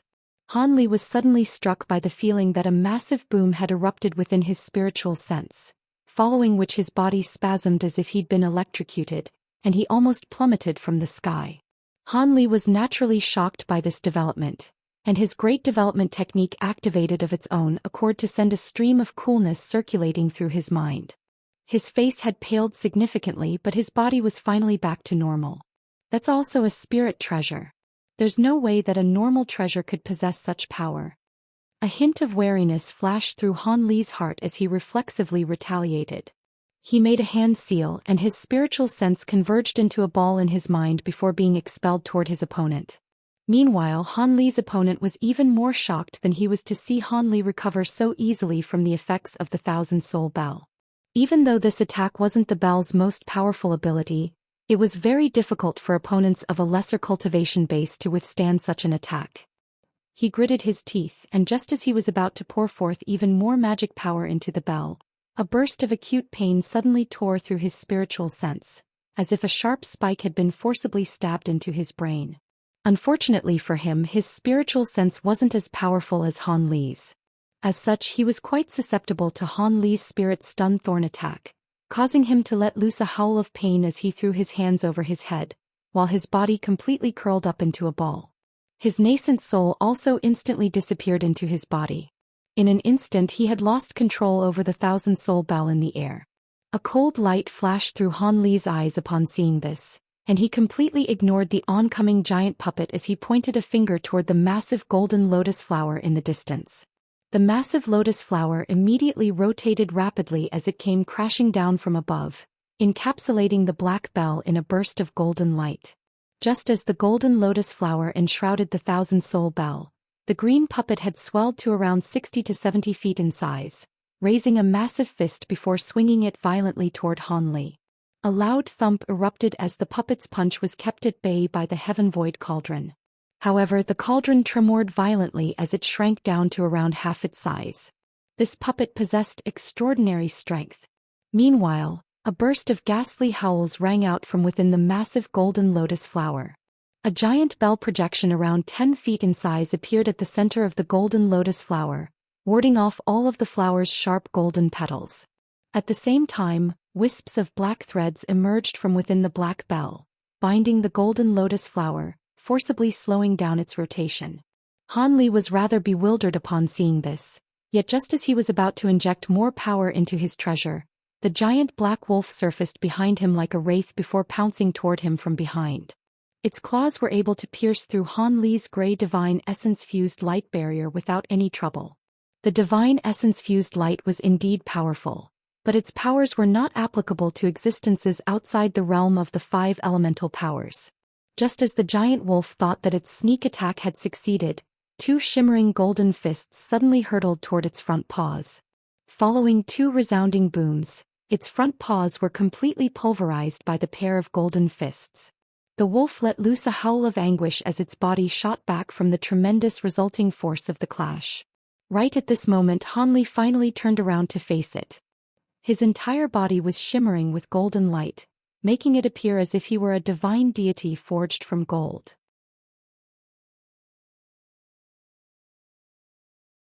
At the sight of the backpedaling black wolf, Han Li wore a cold expression as his body shot forth through the air. A string of afterimages was left in his wake, and he appeared above the wolf's head in the blink of an eye. After recovering his magic power, Han Li was able to unleash his shifting smoke steps in midair. Even though this technique didn't grant him as much speed as the thunderstorm wings and the 9 gale transformations, when used in conjunction with Han Li's insanely powerful body, it was very effective for movement over short distances. Upon seeing Han Li appear above its head, the giant black wolf's feral instincts were set off as it blasted a ball of black light out of its mouth, which was aimed straight at Han Li. However, Han Li merely waved a casual golden palm through the air, and the black ball of light was swatted flying as if it were a pitiful fly. At the same time, he injected his magic power into his eyes in a frenzy, following which piercing blue light instantly erupted from his eyes, allowing him to glean the bodily structure of the entire wolf in a split second. Immediately thereafter, Han Li's body swayed before he appeared in front of the wolf's stomach in a completely expressionless manner. His hands shot forth light lightning, grabbing onto the wolf's head and one of its hind legs respectively, catching the wolf in two vice-like grips that completely immobilized it. He then let loose a loud roar as he brought both arms apart in one violent motion. With Han Li's current unfathomable strength, even a demon beast constructed from metal could be torn apart with ease, let alone a creature manifested from a talisman. As a result, the giant wolf's massive head was wrenched off its body in one fell swoop. As soon as the wolf was decapitated, brilliant black light erupted from its body, dissipating into bursts of tumbling black mist. However, its head was still very much alive and kicking, even while it was still clamped within Han Li's golden grasp. Han Li chuckled coldly as he grabbed the air with his other hand, following which a ball of silver flames emerged. The ball of fire transformed into a fire raven in a flash, and the latter swooped down toward the black wolf's head following a crisp cry. Amid a howl of shock and horror, silver flames instantly engulfed the wolf's head, reducing it to a ball of black mist in the blink of an eye. Immediately thereafter, the silver flames completely devoured all of this black mist before reverting back to its fire raven form. The bird opened its mouth to expel a silver talisman, which Han Li rapidly grabbed a hold of. This talisman was none other than the one that his opponent had summoned earlier, but the light shimmering on its surface had dimmed significantly, indicating that it had expended most of its power. Meanwhile, the fire raven was blasting silver flames out of its mouth, circling around Han Li in an excited manner. Han Li then turned toward the green giant puppet over 100 feet away before appearing above its head in a flash. The puppet had been impeded by the heaven void cauldron, and was ramming its fists into the latter over and over again. The cauldron was knocked back around 10 feet and shrank with every single punch, but it was able to withstand an attack from the avatar of an elder demon in the past, so it certainly wasn't an easy obstacle to get around. After each successive punch, it would simply return to its original spot and expand once again to its former size, thereby repeating the process over and over again. The puppet had no intelligence to speak of, and Han Li's opponent was still reeling from the excruciating pain inflicted by the spirit stun thorn. As such, he couldn't manipulate the puppet and it could only attack the giant cauldron with brute force, seeing as it wasn't capable of formulating any superior strategies. Han Li wasn't very familiar with the puppetry techniques of the spirit realm, but the puppetry techniques in the great development treasured scriptures left behind by the monarch of soul divergence were among the best that could be found in the human world. As such, despite this giant green puppet's obvious power, Han Li was able to immediately identify its weakness with his spirit eyes. He quickly stowed away the silver talisman in his hand before stepping forward. Golden light flashed and he appeared almost instantaneously behind the massive puppet. A string of crackles and pops rang out from Han Li's body as he aimed vicious punch toward a certain spot right under the puppet's ribs. Prior to even making contact with the puppet, his shimmering golden fist was sweeping up immensely powerful winds that threatened to tear through space. An earth-shattering boom erupted as a massive fist indentation that was several inches deep appeared on the puppet's body right under its ribs. It was swept off its feet by the enormous force of Han Li's strike before thudding to the ground. However, Han Li refused to release the pressure as his fists rained down like a torrential storm on the exact same spot on the puppet's body. In the blink of an eye, a hole had been punctured into the puppet's body. Han Li immediately withdrew his fists before rubbing his hands together, sending an arc of golden lightning hurtling directly into the puppet's body through that hole. A series of explosions rang out from within the puppet's body, following which it began to shrink drastically amid a burst of brilliant green light. In the blink of an eye, it had shrunk down to only around a foot in size before laying on the ground in a completely stationary manner. It appeared that a complex series of procedures had been undertaken to defeat the black wolf and the green puppet, but it had actually only taken Han Li the span of a few breaths. At this moment, his opponent finally recovered from the effects of the spirit stun thorn, just in time to witness Han Li destroying his puppet while scintillating golden light radiated from his body. Complete mastery of the Vajra arts. You're a top-grade body refinement warrior as well, he exclaimed with incredulity etched on his face. The armor-clad cultivator outside the barrier of light didn't say anything, but he was clearly also quite astonished by what he was witnessing. Han Li turned to his opponent with a calm expression and asked, "Would you like to continue, fellow Taoist Wang?" The man's expression immediately darkened upon hearing this. "Your abilities are indeed far superior to what I'd anticipated, but do you really think that you've won? Even if I have to sacrifice the fruits of over a century of arduous cultivation, I'm going to show you the full power of this 1,000-soul bell." Han Li's opponent flew into a thunderous rage as he looked up at the black bell, which was currently grappling with a giant golden lotus flower. He then began to chant something, and blue light flashed above his head as his nascent soul emerged again.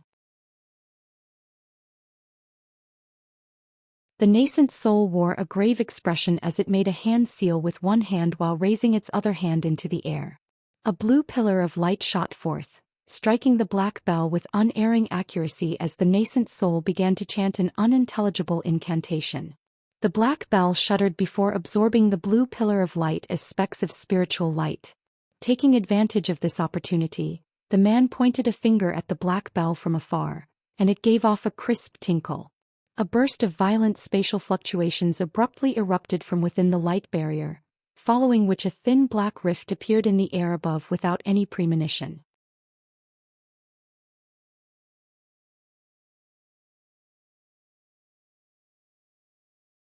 As soon as the black rift appeared, the nascent soul flicked its fingers toward the black bell in quick succession. With each successive flick of its fingers, the man's face would progressively pale further and further, while the black rift overhead widened incrementally. After many tolls of the bell, the black rift had already formed a semicircular opening, within which black qi and yin winds swirled, making it impossible for anyone to glean what was lurking within the rift. An extremely unsettling burst of cackling suddenly rang out from within. Han Li's pupils contracted as brilliant golden light erupted from his mouth. At the same time he expelled more divine essence-fused light to protect himself. He didn't dare to get careless in the face of a spirit treasure. Right at this moment, a peculiar sequence of events unfolded. Wispy black tendrils suddenly appeared in the air around Han Li, slowly circling around him, but not expressing any urge to attack. Han Li faltered slightly upon seeing this, and before he could figure out what kind of technique this was, the black tendrils suddenly manifested into a black light formation that trapped Han Li right at its center. Crap! Han Li's heart jolted with shock as his divine essence-fused light hurtled toward the formation around him in a frenzy. However, it was clearly already too late. Black light flashed from the formation, and following a rush of dizziness, Han Li disappeared on the spot along with his giant cauldron and golden lotus flower. In the next instant he stumbled into a peculiar space that was lined with black shadows, and unsettling ghostly cries rang out around him in unrelenting waves. He had been forcibly teleported into that black rift. Han Li faltered initially upon seeing this, but for some reason a smile then appeared on his face. At the same time, the nascent soul of his opponent outside the rift hurriedly began to unleash the black bell's power again. Amid a string of tinkling chimes, the black rift slowly closed, settling to become a thin black line that was over 100 feet in length hovering in the air. The nascent soul then flashed before immediately returning to his body. Han Li's opponent then opened his eyes as a sinister smile appeared on his face.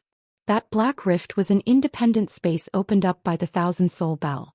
Even though its name suggested that there were only 1,000 souls within the bell, there were actually much closer to 10,000 yin souls lurking within the treasure. All of these yin souls were the souls of extremely vicious demon beasts that had been refined using a special secret technique, ensuring that they retained virtually all of the power they had in life. Furthermore, the main soul within the bell was even a mid-deity transformation stage heavenly spirit beast during its life. His master had only stumbled upon it during its dying moments in a stroke of massive fortune, thereby allowing him to refine it as the main soul of this treasure. With the assistance from the other yin souls, the main soul's power could be enhanced by around twofold. Furthermore, there was a restriction that severely debilitated the powers of all beings within the bell aside from yin souls, so all cultivators who were abducted into the treasure were placed at a severe disadvantage. As such, even a late deity transformation cultivator would most likely perish in there. The armor-clad cultivator looked up at the thin black line in the sky and a peculiar light flashed through his eyes, but he didn't take any action. Meanwhile, Han Li's opponent sat in midair with his legs crossed, waiting for the Yin souls within the treasure to devour Han Li so he could end this battle. After around 5 minutes, the black bell in the sky suddenly began to tremor violently. At the same time, erratic halos of black light began to emanate from it, and bursts of peculiar cries erupted from within, creating a very bizarre spectacle to behold.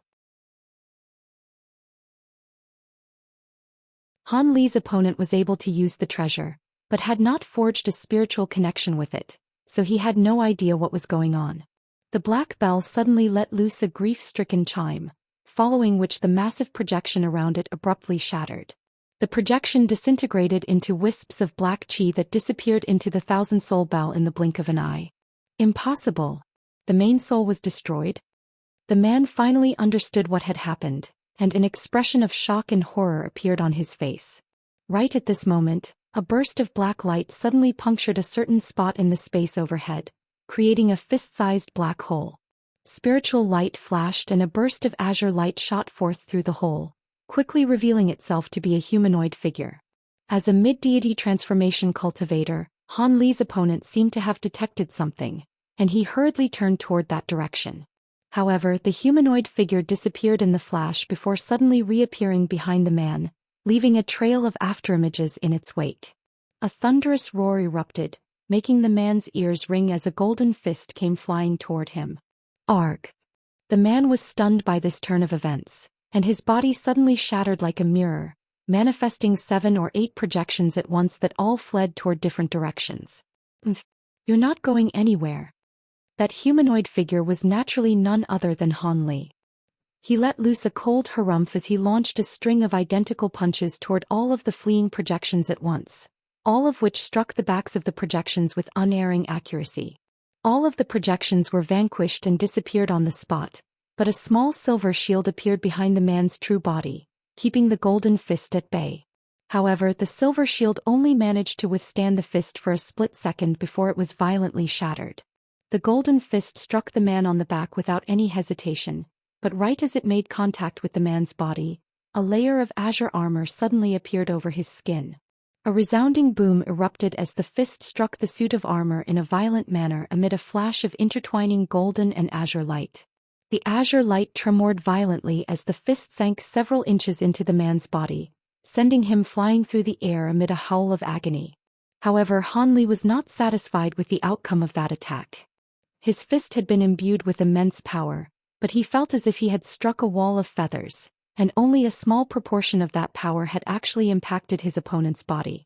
Otherwise, that punch would have been enough to inflict a severe wound. In the instant that he was forcibly teleported into the Yin soul space, Han Li finally sensed his opponent's killing intent, so he naturally wasn't going to hold back in his attacks.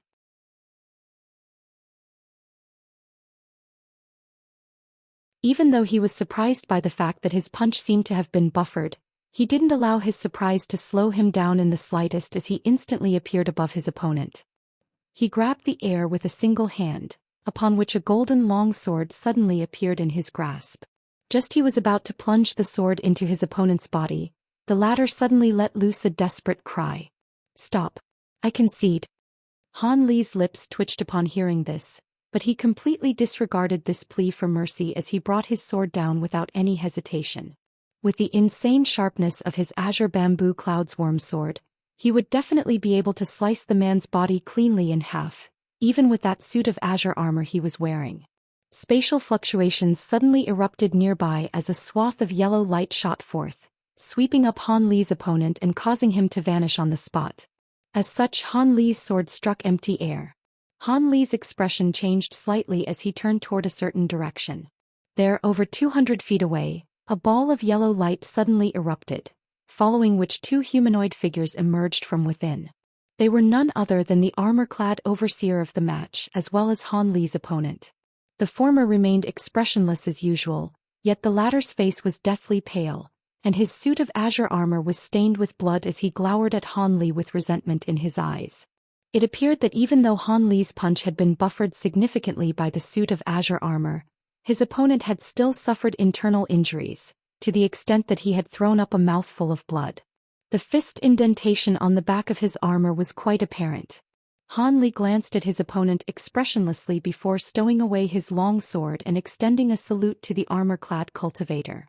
Thank you for stepping in, senior. I was unable to withdraw my attack in time and almost wounded fellow Taoist Wang there. Han Li said with an earnest expression. His opponent almost threw up another mouthful of blood upon hearing this. Unable to withdraw his attack in time? He clearly had no intention of withdrawing his attack at all. He was striking to kill. A peculiar look flashed through the armor-clad cultivator's eyes, following which a hint of a smile appeared on his face. It's easy to get caught up in the heat of the moment in a battle, so that's very much understandable. In this battle for the Spirit Land, fellow Taoist Wang has conceded, so fellow Taoist Han is naturally the victor and will take possession of the Spirit Land. Do either of you have any objections? Han Li smiled upon hearing this. He naturally wasn't going to pose any objections. His opponent wore an indignant expression and opened his mouth several times, but refrained from saying anything in the end. Seeing as neither of them said anything, the armor-clad cultivator nodded before extending a hand toward Han Li. Hand over your dark azure pendant. Han Li immediately flipped his palm over upon hearing this, summoning the azure jade pendant, which he then tossed over to the armor-clad cultivator. The latter caught the jade pendant before bringing it toward a thumb-sized green crystal in his other hand that he had already prepared in advance. The small stone immediately disappeared into the jade pendant right as the two made contact with one another. All right, the coordinates of the Spirit Land have already been injected into your dark azure pendant. Unless you voluntarily relinquish this plot of Spirit Land, you won't be able to participate in the battle for the Spirit Lands that's held once every century. You two can leave now. The next match is about to begin soon. The armor-clad cultivator returned the jade pendant to Han Li before waving a dismissive hand at both of them. At this moment, an opening had already appeared in the white light barrier around them. Han Li didn't say anything further as he cupped his fist in a salute toward the armor-clad cultivator, then disappeared into the distance through that opening as a streak of azure light. Meanwhile, his opponent wore a thunderous expression as he also flew away from the venue.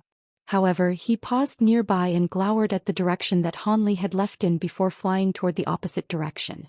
Even though he had sustained internal injuries during that recently concluded battle, he was still flying quickly. After a short while, he had appeared high in the air over an unfamiliar place, upon which he came to an abrupt halt. Why is your aura so chaotic? Were you injured in the battle for the Spirit Land? A familiar cold voice sounded, following which azure light flashed in the air nearby. That miniature green WM appeared and inspected the man with a cold expression.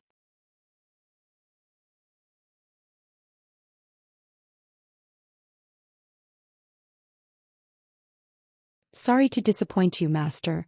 That man was unfathomably powerful and I was defeated by him.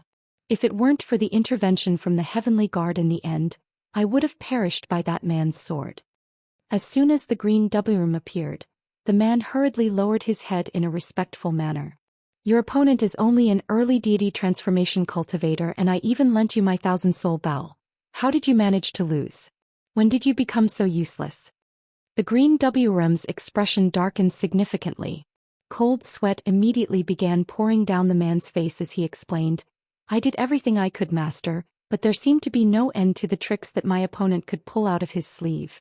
He had a cauldron spirit treasure, and he's also achieved complete mastery of the Vajra arts. He also has a spirit treasure?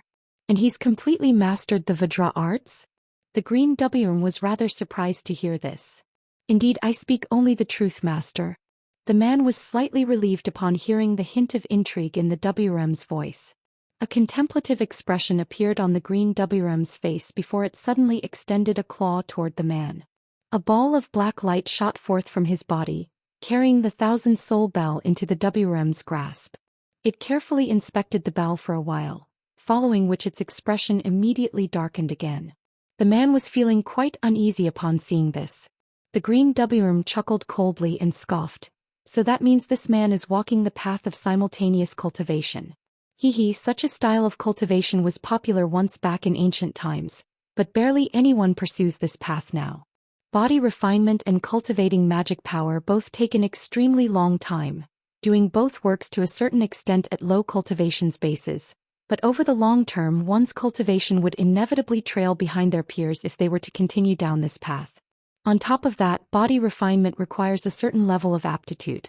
As far as I'm aware of, there are only a small handful of people who have reached the body integration stage while pursuing this path, including the Heavenly Yuan Holy Sovereign. All of these people were body refinement warriors to begin within, and only became cultivators after consuming some type of spirit medicine. Otherwise, walking this path will only ruin one's future cultivation. This man has already achieved full mastery of the Vajra arts. Are there any other body refinement techniques for him to use to continue strengthening his body? The man asked with furrowed brows. Attaining full mastery of the Vajra arts is already the pinnacle among mortal body refinement warriors. The next step for him to progress is to naturally begin using some demonic cultivation arts to further refine his body. However, those cultivation arts naturally aren't meant for humans, so it'll be very perilous for him to engage in such practices. For him to be able to cultivate both his magic power and his body to such an extent makes it no surprise that you were no match for him.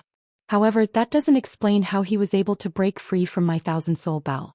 Not only was the main soul in the bell destroyed, around 60% to 70% of all of the other Yin souls within are also missing. The WRM's voice suddenly cooled as he spoke. I don't know how he managed to do this either. I trapped him in that space, but he managed to escape not long after that, and I wasn't able to witness what he did in there, the man hurriedly explained. The WRM scrutinized the man for a long time before withdrawing his gaze with a cold harumph. The thousand-soul bell isn't a powerful enough treasure to make it onto the chaotic myriad spirit roll, but it's more than powerful enough to crush a late deity transformation cultivator. It appeared that this man either possesses a treasure that is the bane of all Yin souls or has mastered an extremely powerful Yang attribute cultivation art. So be it, I'll just have to capture some more beast souls to replenish the ones that are missing. However, we can't give up on the treasures left behind by that person. The man was elated that the WM wasn't pinning any further blame on him, but a hesitant look then appeared on his face as he mused. Thank you for sparing me, Master. The problem is that the plot of spirit land already belongs to that man. If he sets up restrictions around the plot of land, it'll be rather difficult for us to go in and search for treasures there. That will indeed be rather troublesome, but the plot of spirit land is quite large, and he won't be able to set up so many powerful restrictions in a short time. Go to where my true body is residing in seclusion, and I'll give you something for you to take to my good friend Gongyang Gui. He possesses a heavenly 5-colored flag that has extraordinary concealment abilities. Borrow that from him and we'll sneak into the spirit land at the right opportunity. In doing so, we'll be owing old devil Gongyang a big favor, the green WM grumbled. The man didn't dare to say anything in response, and could only nod emphatically with a respectful expression on his face. Meanwhile, Han Li had just flown out of Deep Heaven City, and was traveling toward the plains outside of the city. Following the conclusion of that battle, he was heading straight toward the plot of spirit land he had chosen rather than returning to the Flying Spirit Palace. With Han Li's current abilities, he was able to fly extremely quickly, and it only took him an uneventful journey spanning around 3 to 4 days to reach a massive set of lush mountain ranges. This was the so-called Glorious Sound Mountain, and Han Li stopped in the air above one of the mountains in the mountain ranges. He scanned his gaze over this massive mountain, which was hundreds of thousands of kilometers in size, and his narrowed with a contemplative expression. Even though this was the most inferior of the 3 mountain ranges displayed by the Heavenly Jade Pavilion, it was still a set of mountain ranges that could be used for cultivation by deity transformation cultivators, so it naturally possessed high spiritual chi density. Compared to so-called cultivation holy lands in the human world, the difference was night and day. After inspecting the mountain for a while, Han Li gave a content nod before descending into the mountain ranges as a streak of azure light. Not long after that, he had already covered a distance of over 50,000 kilometers. Even though he was racing ahead at an astonishing speed, his powerful spiritual sense allowed him to detect everything within a radius of over 5,000 kilometers. Along the way, he had already passed by 4 or 5 shimmering restrictions, which were clearly where the cave abodes of other cultivators were situated. Han Li paid no heed to these neighbors and continued to fly on ahead. After passing through almost the entirety of the mountain ranges, Han Li finally found the plot of spirit land on the map that belonged to him. The plot of land stretched for over 10,000 kilometers, and there was no end to it in sight. Furthermore, there was not even a single cultivator here aside from himself. Han Li was quite elated, but he wasn't in a hurry to build a cave abode. Instead, he flew in a circle around the annotated border on the map, which indicated the boundaries of his plot of spirit land. During the process, he would toss out white formation flags at regular intervals, all of which burrowed into the ground and disappeared. These formation flags were only treasures of the lowest grade and only possessed a very lackluster illusionary effect. They were only there for symbolic purposes, informing other nearby cultivators that this plot of land now had an owner, thereby serving as a warning against trespassers, intentional or not. After that, Han Li began to travel through this area in a leisurely manner. Over half a day later, he discovered several small spirit mines and a few naturally occurring spirit medicine patches. Of course, the spirit stones and spirit medicines that could be found at those locations were all quite low in caliber, and it was most likely the case that the previous owner of this land couldn't even be bothered to excavate and farm those sites. These sites naturally didn't really catch Han Li's eye either, but they came as a minor pleasant surprise to him. After inspecting the entire area, Han Li hovered in the air high above the center of the plot of spirit land with a contemplative look on his face, feeling a little perplexed. He didn't discover anything special about this place, but his opponent had gone to such extreme lengths during their battle. Could it really be the case that he was simply targeting this place because it was beneficial for the cultivation of one of his secret techniques? Han Li shook his head to reject the notion as soon as it appeared in his mind. His opponent's reaction to losing the battle indicated that things definitely weren't as simple as that. Furthermore, the spirit land was such a vast area. Why was he willing to go so far for this particular plot of land, to the extent that he was prepared to kill Han Li? It appeared that this place would have to be carefully searched again. Otherwise, Han Li felt as if there was something constantly nagging at him, and he wouldn't be able to cultivate with a calm heart. After making his decision, Han Li began to consider constructing a cave abode. Even though the land here was all quite similar, there were naturally a few locations where spiritual qi was especially rich and abundant. After some careful consideration, Han Li finally made a decision. As such, he immediately rose into the air as a streak of azure light, and flew toward the location he had chosen. Not long after that, Han Li appeared between two massive mountains in a place with tumbling five-colored mist. This place seemed to be a massive swamp, and the vibrant five-colored mist emanating from it reached altitudes of thousands of feet. It didn't possess extremely toxic properties, but inhalation was far from advisable, even for cultivators. Most importantly, there were some unknown constituents in this mist that restricted Han Li's spiritual sense to a certain extent, making him unable to detect what lay deep within the mist. Only after using his bright-sight spirit eyes was Han Li able to discover that several kilometers into the mist, there was a natural valley that connected the two massive mountains. Such a naturally obscure location was perfect for Han Li's cave abode. As such, Han Li flew deep into the mist before easily carving out a hole in the side of a certain nondescript rock face within the valley. He then released his flying swords to dig out two extremely long passageways that led directly into the bellies of the two giant mountains. He was planning to construct two cave abodes at once. One of them was a hoax that would be used as a diversion, while the other one was the cave abode in which he would cultivate, as well as nurture his spirit insects, spirit beasts and spirit medicines. As for that hidden fortune abode, it was too small, so there was naturally no need to use it now. After constructing his cave abodes, Han Li immediately transferred the spirit herbs and spirit medicines he'd taken here from the human world into the medicine garden. The gold-devouring beetles were also placed into an enclosure. After being nurtured for so many years, all of the gold-devouring beetles had reached astonishing sizes, and appeared to be extremely menacing. They were clearly already close to full maturity. As for that leopard Kirin beast, Han Li also prepared a comfortable nest for it so it could cultivate on its own. However, after walking into a particularly eerie empty beast room, a solemn look appeared on Han Li's face. He gently waved his spirit beast bracelet toward the beast room, following which a burst of black light swept forth, and a black object that was around 10 feet tall abruptly appeared.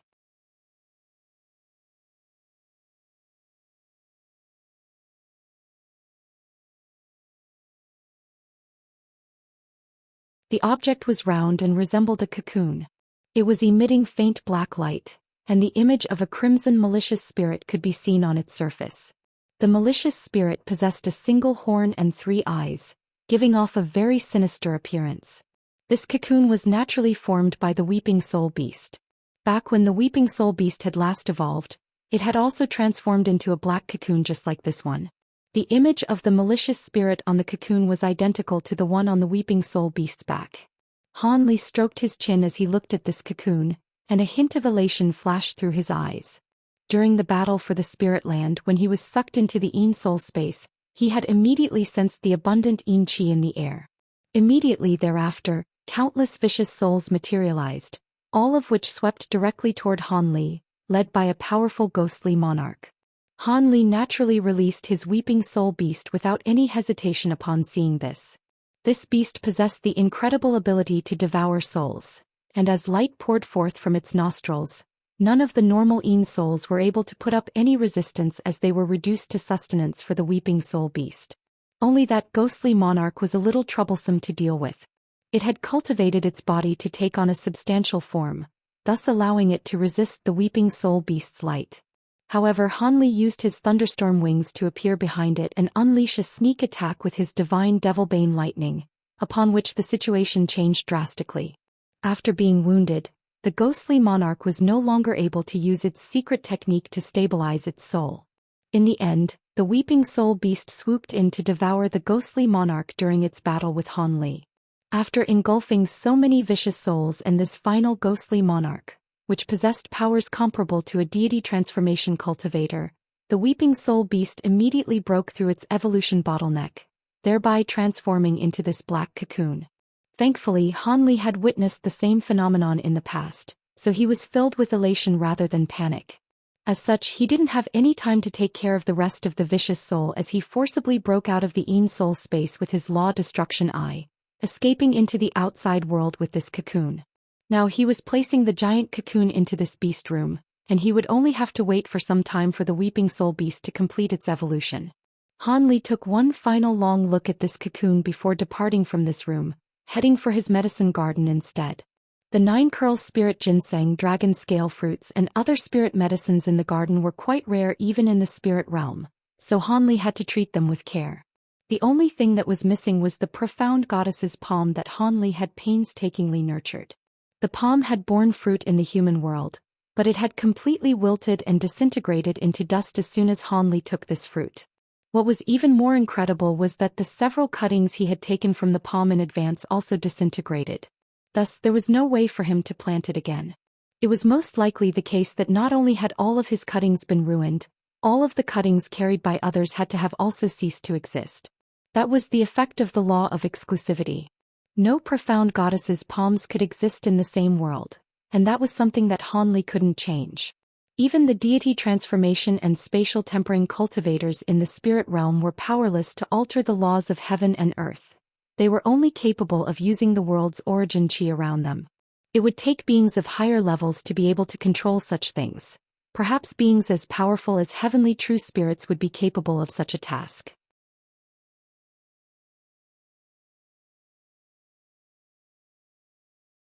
This was also an indication of just how much the profound heavenly fruit defied the natural order. At the thought of the profound heavenly fruit that he had finally obtained after several hundred years of work, Han Li was struck by a sense of excitement and elation. Due to his ascension and his subsequent complete loss of magic power, he hadn't had any time to carefully inspect the profound heavenly fruit. Now he had some time before he had to report back to Deep Heaven City, and that was a sufficient interval for him to do some research on the fruit. As such, after setting up all of the required restrictions outside the cave abode, Han Li made his way into a secret chamber and sat down onto the ground with his legs crossed. He flipped a hand over and a pristine white box appeared over his palm.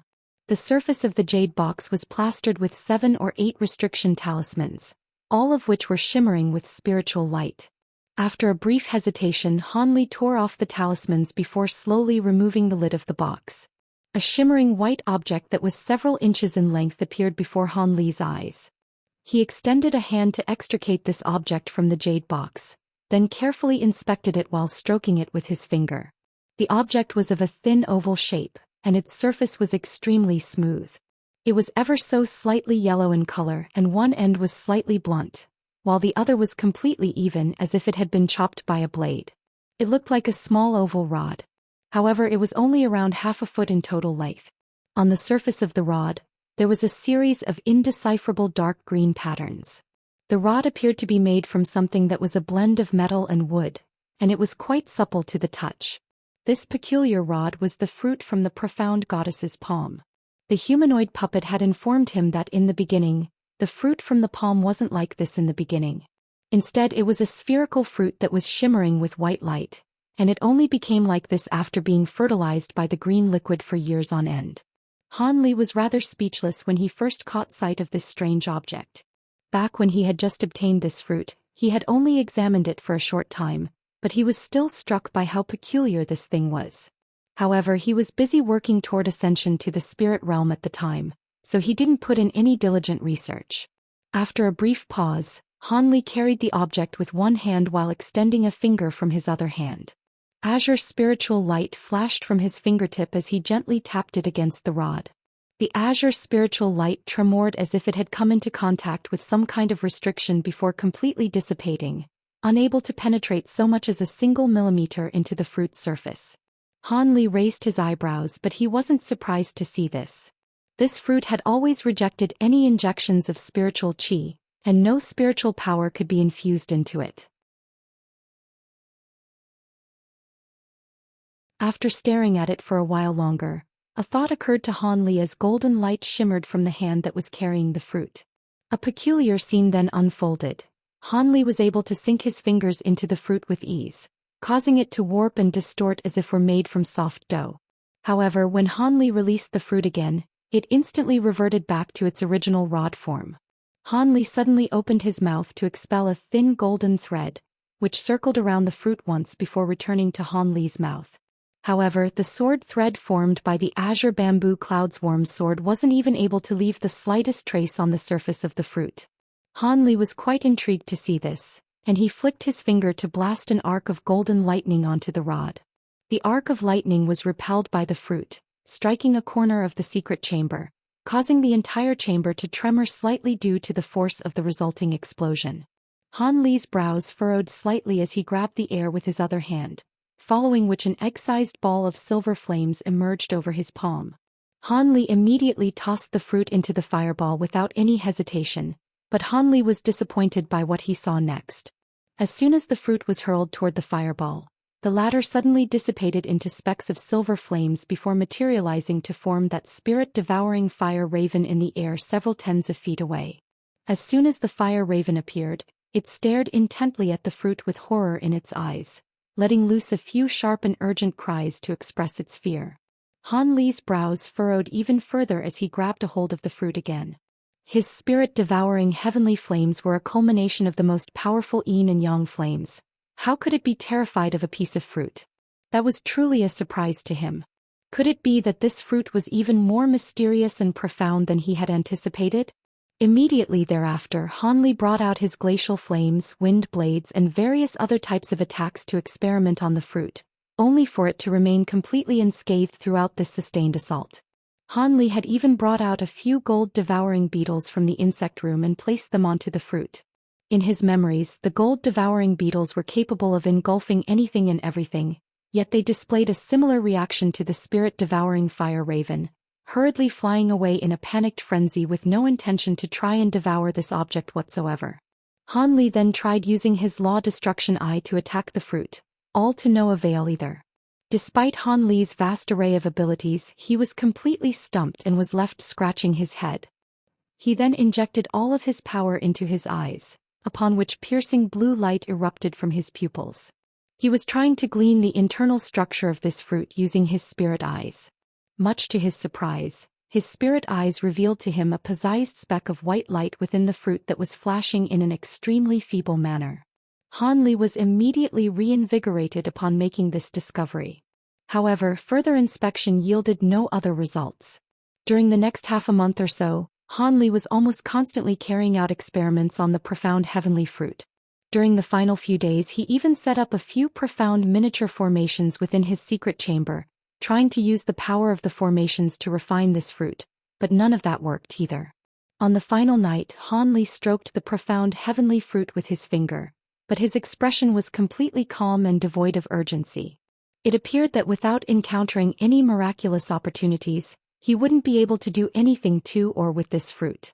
However, after transcending his emotions of frustration and urgency, his mental state had become more resolute than ever. As such, the past half a month or so wasn't a complete waste of time. However, he had to return to Deep Heaven City the next day. With that in mind, Han Li cast his gaze toward the profound heavenly fruit in his hand again, this time, choosing to inspect the dark green patterns that he had paid minimal attention to in the past. All of a sudden, an extremely peculiar look appeared in Han Li's eyes as a startling thought occurred to him. The diagram depicted by and the colors of the patterns suddenly reminded him of something.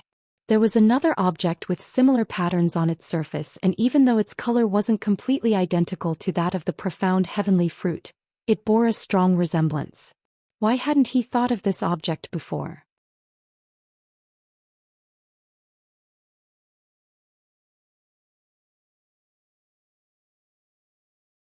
Han Li suddenly reached for his storage bracelet, and a nondescript-looking leather bag appeared in his hand. He tipped the bag over and a small green vial came tumbling out into his grasp. It was none other than that mysterious little vial. Han Li held the vial in one hand and the profound heavenly fruit in the other as he inspected the two side by side through narrowed eyes.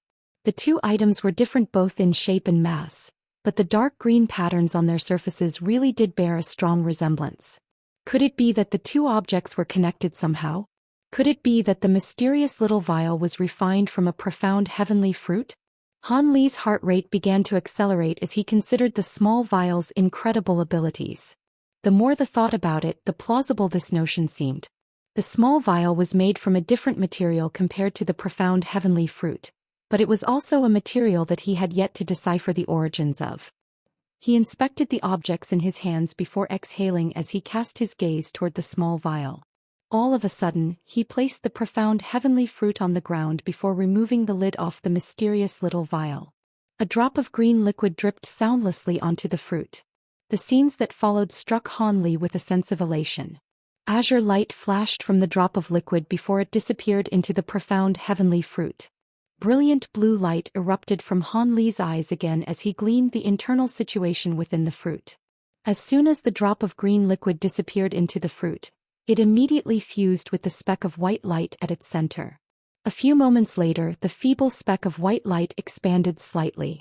Han Li's heart stirred upon seeing this, but there were no further changes to the white light following further observation, and the blue light in Han Li's gradually faded. He lowered his head with a contemplative expression as he considered what he'd just seen. It appeared that only the mysterious green liquid in the small vial had any effect on the profound heavenly fruit. He didn't know what purpose that speck of white light could serve, but it appeared that the only way to find out was to continue feeding the green liquid to the fruit. After thinking to himself for a long while, Han Li carefully stowed away both the small vial and the profound heavenly fruit. He was going to infuse the green liquid into the fruit at regular intervals. Unbeknownst to Han Li, in the same instant that the green liquid disappeared into the white light within the profound heavenly fruit, something was happening in the heavenly spirit region of the three human regions, which was countless kilometers away from Deep Heaven City. At the center of a small island that was hovering tens of thousands of kilometers in the air, golden light suddenly erupted from a translucent jade wall that was inscribed full of golden and silver runes. At the same time, a crisp cry rang out, spreading throughout the entire island. Two green-robed cultivators who were seated in front of the jade wall with their eyes closed both opened their eyes in unison with shock etched on their faces. Golden light. Could it be that another divine spirit treasure has appeared? One of them exclaimed. The other cultivator remained silent, but his eyes were also filled with elation as he looked at the jade wall. All of a sudden, a dozen or so streaks of light shot forth from various locations all over the island, all of which converged toward the jade wall. In what seemed like the blink of an eye, a dozen or so green-robed cultivators had gathered before the wall, all of whom were scrutinizing the golden light with excitement in their eyes. A few moments later, the golden light from the jade wall gradually faded, which made the dozen or so cultivators rather nervous. All of them stared at the jade wall without even daring to blink, as if they were petrified of missing something. The third line of golden runes on the jade wall suddenly blurred before moving down a line.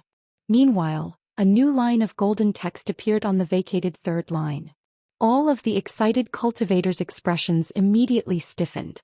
Everyone stared at the third line of golden runes with flabbergasted looks on their faces. It's a profound heavenly spirit artifact, and it's climbed to third on the roll as soon as it appeared.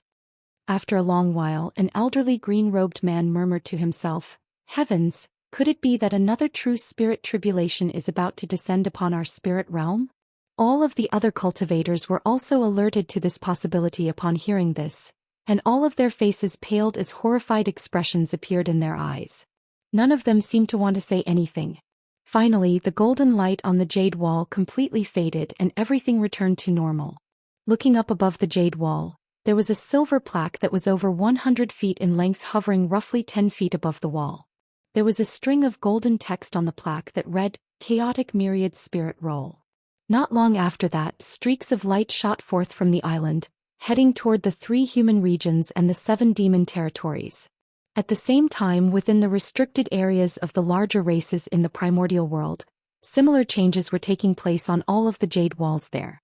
The same information was being relayed to all of the races, and this development had stunned all of the higher-ups among them.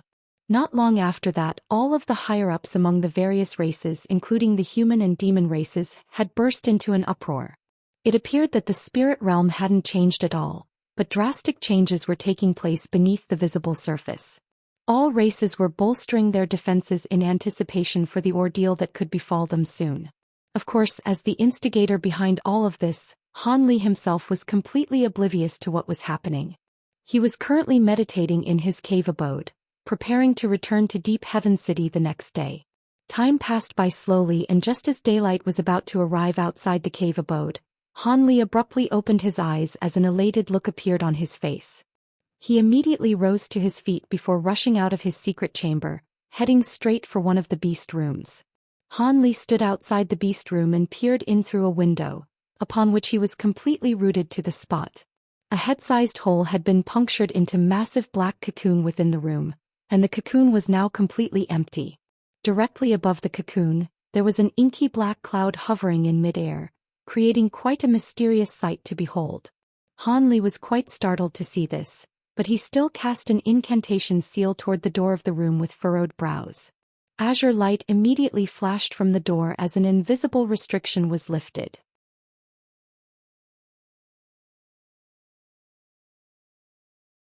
The door gradually rose up and Han Li strode into the room.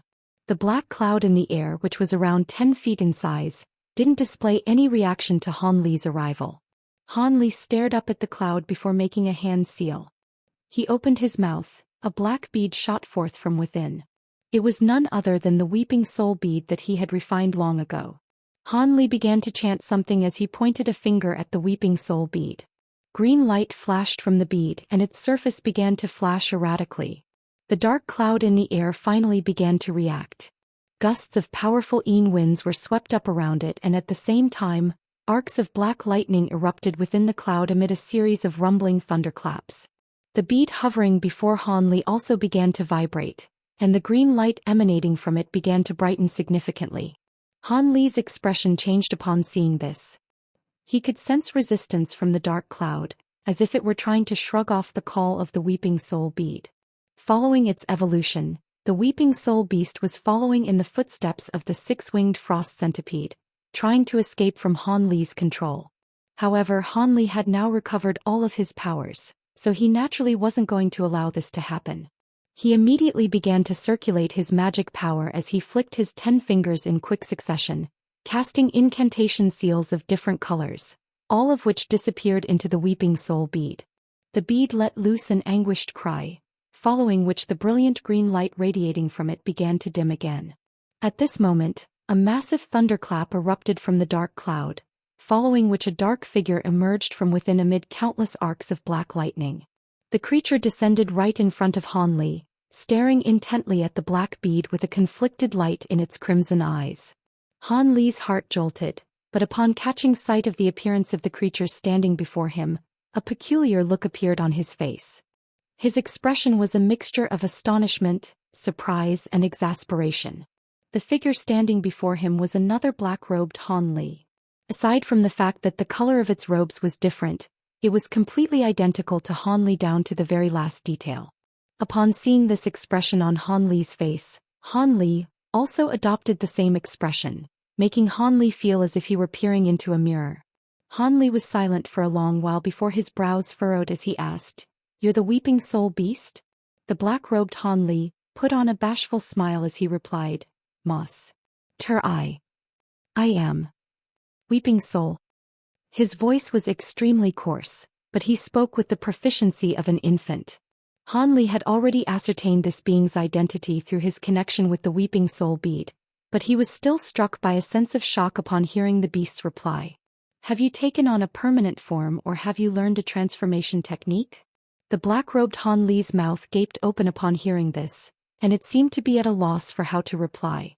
Han Li faltered slightly upon seeing this before a wry smile appeared on his face. The Weeping Soul Beast had just attained intelligence, but how was it supposed to know everything straight away?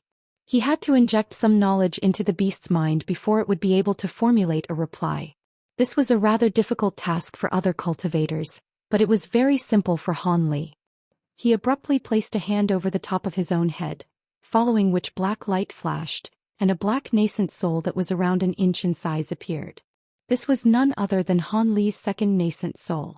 Back when Han Li had recovered his magic power, he had also materialized this second nascent soul again. However, this nascent soul still only possessed nascent soul stage power, so it wasn't much use for Han Li in battle.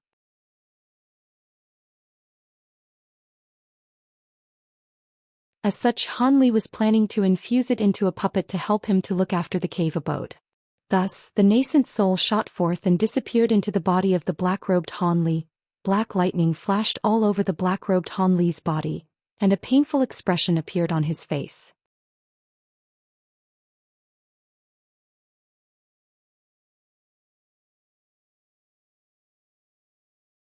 Han Li used the second nascent soul to inject some information about language and cultivation arts slowly into the Weeping Soul Beast's spiritual sense. Thankfully, he was able to do this with this second nascent soul as a medium. Otherwise, no other deity transformation cultivator would dare to adopt such an injection method. After a while, the black-robed Han Li's wooden eyes gradually became clearer, seemingly having attained a lot of knowledge. Han Li withdrew his hand seal before waving a hand toward the beast. The second nascent soul immediately flew out of the Weeping Soul Beasts, yet the spiritual light shimmering from the former had dimmed significantly, looking as if it had expended a lot of energy during that process. The nascent soul swayed before disappearing into Han Li's body again. "You understand what I'm asking you now, right?" Han Li asked. The Weeping Soul Beast blinked, and only after a long while did it reply, "I'm imitating Master's form, but I can transform into other forms as well." Even though it had attained a lot of knowledge, the Weeping Soul Beast was still like a newborn infant, so it didn't even know how to lie. Furthermore, it had been nurtured by Han Li for a long time, and its attempt to escape from Han Li's control was only an unconscious resistant reaction. After attaining intelligence, it no longer had any intention to resist Han Li, and had become extremely respectful toward him instead. That was why it had decided to transform into Han Li for its first transformation. Through his connection with the Weeping Soul Bead, Han Li could roughly glean what the Weeping Soul Beast was thinking, and a faint smile appeared on his face. He opened his mouth, and the Weeping Soul Beast disappeared down his throat as a wisp of black smoke. "Can you show me your transformation technique?" Han Li was feeling rather curious about the Weeping Soul Beast's abilities. The black-robed Han Li nodded before letting loose a sharp cry. All of a sudden, it tore apart the black robes as thick long fur sprouted all over its body at the same, it swelled drastically in size, transforming into a massive black ape around 20 feet tall in the blink of an eye. Han Li raised his eyebrows upon seeing this. So its so-called transformation technique was just to switch back to its original form? Just as a hint of disappointment was welling up in Han Li's heart, the giant ape suddenly let loose a loud harumph as gusts of winds and countless arcs of black lightning were swept up around it. Immediately thereafter its body expanded once again. The fur all over its body began to turn red as 3 twisted horns slowly sprouted from above its head. A bulge also appeared on its glabella, following which a crimson demonic eye emerged. At the same time, its face elongated and its teeth turned into sharp fangs. It had transformed into a malicious spirit akin to the image on the Weeping Soul Beast's back, except it appeared to be even more vicious. Furthermore, its massive body was around 60 to 70 feet tall, and filled up the entire beast room. What came as even more of a surprise was that 3 black bone spikes had appeared on the Weeping Soul Beast's back, each of which was around 10 feet in length. There was also black chi swirling around these spikes, and he could clearly recall that the malicious spirit in the pattern on the Weeping Soul Beast's back didn't possess those spikes. However, the deity transformation stage ghostly monarch that the beast had devoured was able to manifest similar bone spikes with its hands. Could it be that the two were somehow connected? Just as Han Li was contemplating this notion, the Weeping Soul Beast's body suddenly transformed into a dark cloud before shrinking to become a small black monkey. Immediately thereafter, it jumped onto the black cocoon, tearing it into pieces before feasting on it in large chunks.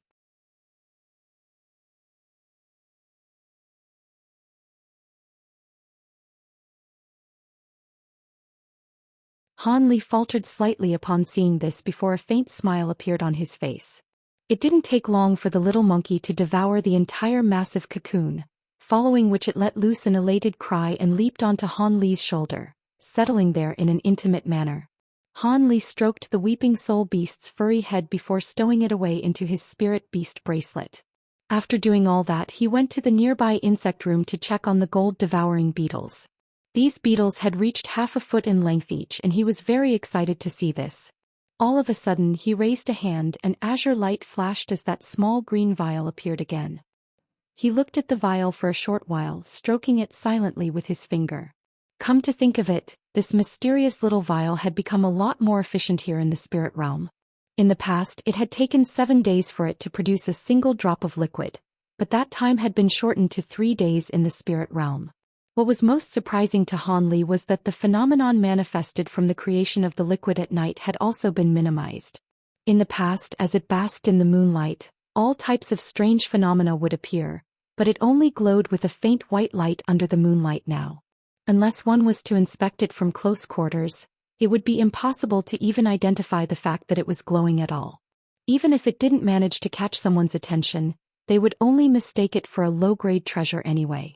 Han Li discovered this after he recovered his magic power. It was almost certain that the 7 moons in the spirit realm as well as the increased abundance of spiritual qi here were responsible for these changes. This was naturally good news for Han Li. Not only was he able to extract green liquid from the vial with increased regularity, it had also become more understated and nondescript.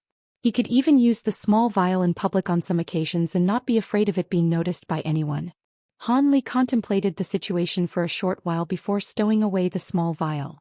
He also stored the gold-devouring beetles and leopard Kirin beast into his Spirit Beast bracelet before exiting the cave abode. He knew that there were most likely people with their eyes on his plot of spirit land, so he naturally wasn't going to leave anything important behind in his cave abode. Moments later, a streak of azure light emerged from within the 5-colored mist, traveling toward Deep Heaven City. Several days later, the streak of light passed over a massive city wall that was several tens of feet tall, thus arriving in Deep Heaven City. On this occasion, Han Li was already familiar with this place, so he quickly arrived in front of the massive azure tower. There weren't that many cultivators making their way in and out of the tower at this point in time, and Han Li strode in a leisurely manner.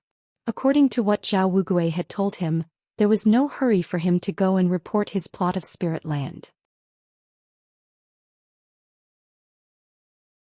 Instead, he visited a place in the tower known as the Heavenly Armor Hall first, and was assigned a suit of dark azure armor. During his battle for the spirit land against the man with the Wang surname, his opponent had also worn a suit of this armor, and it was what had buffered the force of Han Li's punch in the concluding stages of their battle.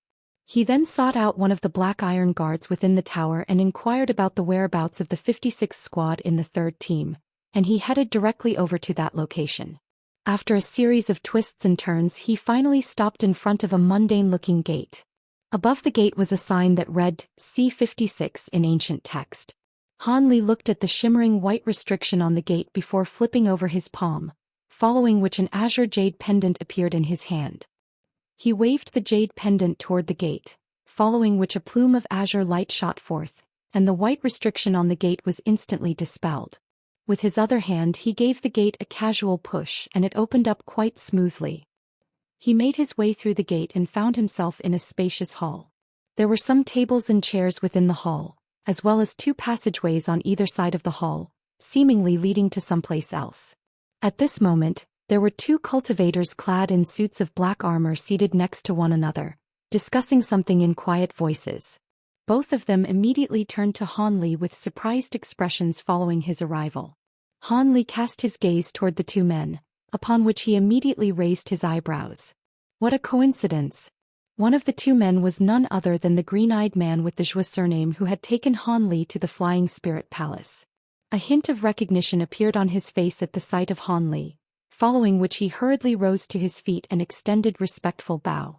Greetings, Senior Han. Could it be that you're our new squad leader? Indeed, I've been assigned the role of leader of the 56th squad. I'll be in your care from now on. Han Li smiled as he tossed his jade pendant casually through the air.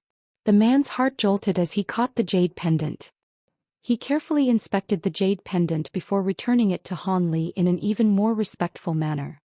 Zhou Xian of the 56th squad pays his respects to the squad leader. Seeing as Han Li's identity had been verified, the other man, who was a thin man that appeared to be in his 30s, also hurriedly rose to his feet. Dong Wufeng pays his respects to the squad leader. Han Li waved a hand to brush aside the formalities before asking, "Are you 2 the only ones here? Aside from Taoist priest Ma and Fairy Su who aren't here, our other fellow Taoists are all meditating in the silent cultivation chamber. The 2 of us are here on patrol. Would you like me to alert everyone to your arrival, Senior?" Zhou Xian asked. "There's no need to disturb them. I've only just arrived in Deep Heaven City and I'm not too familiar with this place yet, so you can give me an introduction about our squad," Han Li replied with a smile. "I'll be sure to tell you everything I know, Senior," Zhou Xian immediately vowed. During the following period of time he introduced all of the members of their squad to Han Li, then also elaborated on the patrol missions assigned to their squad. Just as Han Li was listening to his introduction, a burst of golden light suddenly flashed before rushing into the hall, hurtling directly toward the 3 of them. Zhou Xian and Dong Wufeng glanced at one another at the sight of the golden light, but neither of them did anything. In contrast, Han Li casually made a grabbing motion, and the golden light immediately fell into his grasp as a small golden sword, attached to which was a red jade slip. Before Han Li had a chance to extricate the jade slip, someone suddenly pushed open the gate of the hall from the outside.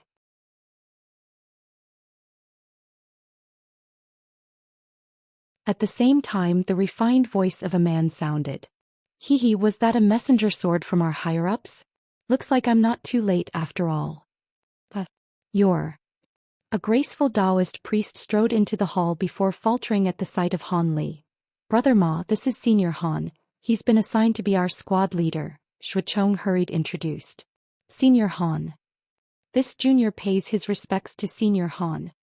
A hint of surprise appeared on the Taoist priest's face as he hurried over to Han Li before extending a respectful salute. "There's no need for formalities, fellow Taoist Ma. Looks like you've reached the pinnacle of the late nascent soul stage, which means you're only one step away from the deity transformation stage. That's very much worthy of celebration." Han Li carefully appraised the Taoist priest before a warm smile suddenly appeared on his face.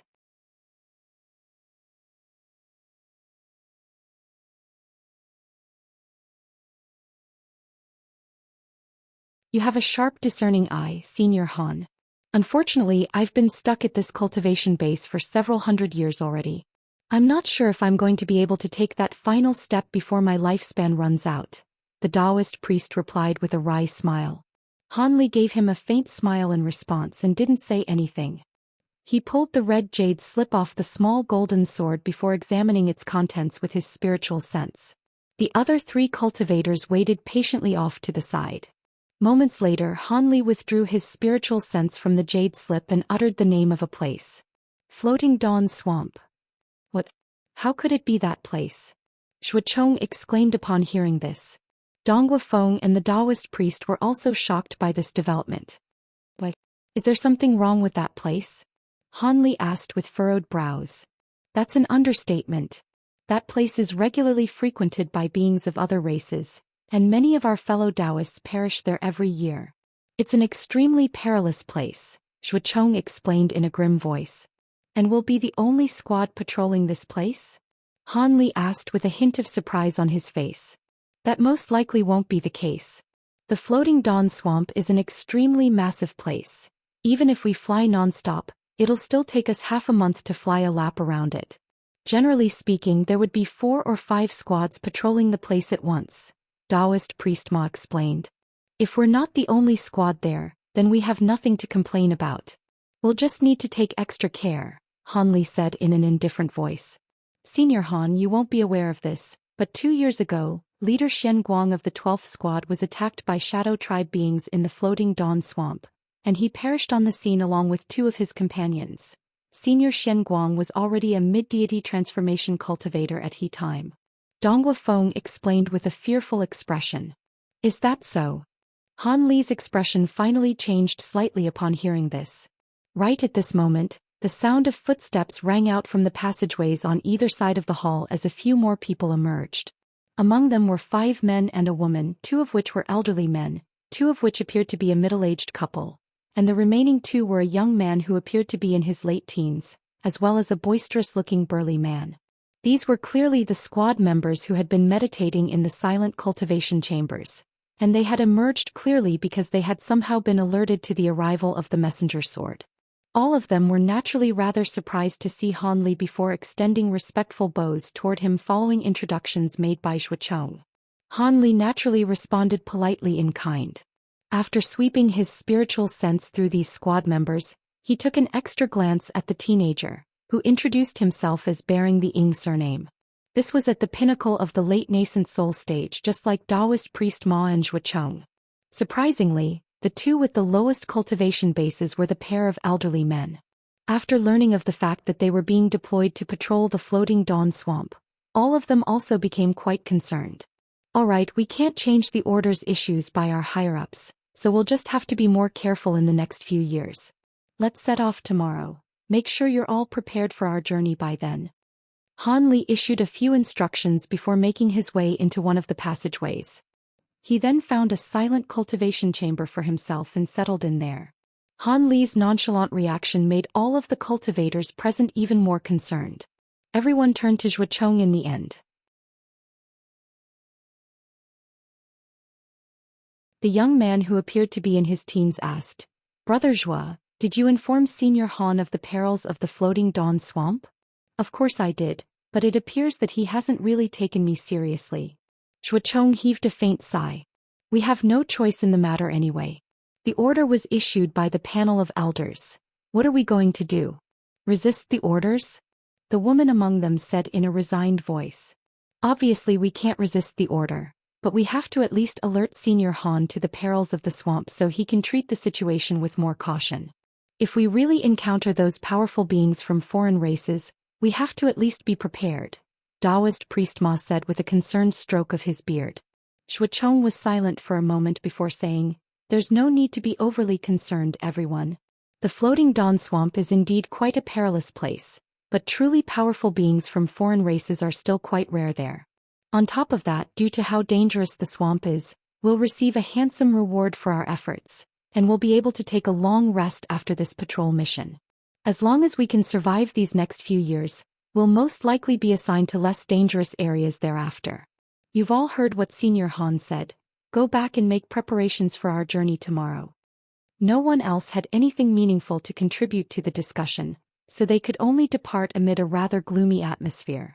At this moment, Han Li was seated with his legs crossed within the silent cultivation chamber, and there was faint golden light shimmering all over his body. He appeared to be in deep meditation, but there were golden halos flashing erratically behind his head, creating a rather bizarre sight to behold. A day passed by in the blink of an eye.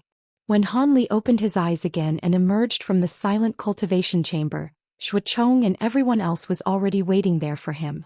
All of them immediately rose to their feet and extended respectful salutes at the sight of Han Li. Han Li waved a hand before turning his gaze toward a beautiful female cultivator. This woman appeared to be in her 20s, and her pristine fair skin was almost translucent. Her eyes were shimmering like a pair of bright stars, and Han Li was struck by a sense of familiarity when he looked at her, as if he had seen her somewhere before. A hint of surprise flashed through Han Li's eyes upon making this observation. "Senior Han, this is Fairy Su. She's the direct lineal descendant of an ascended cultivator," Taoist priest Ma introduced with a smile. Han Li's heart stirred upon hearing this, but he merely nodded with a calm expression. The female cultivator also seemed to have a rather cold and aloof personality, and she only extended a clipped greeting toward Han Li before falling silent.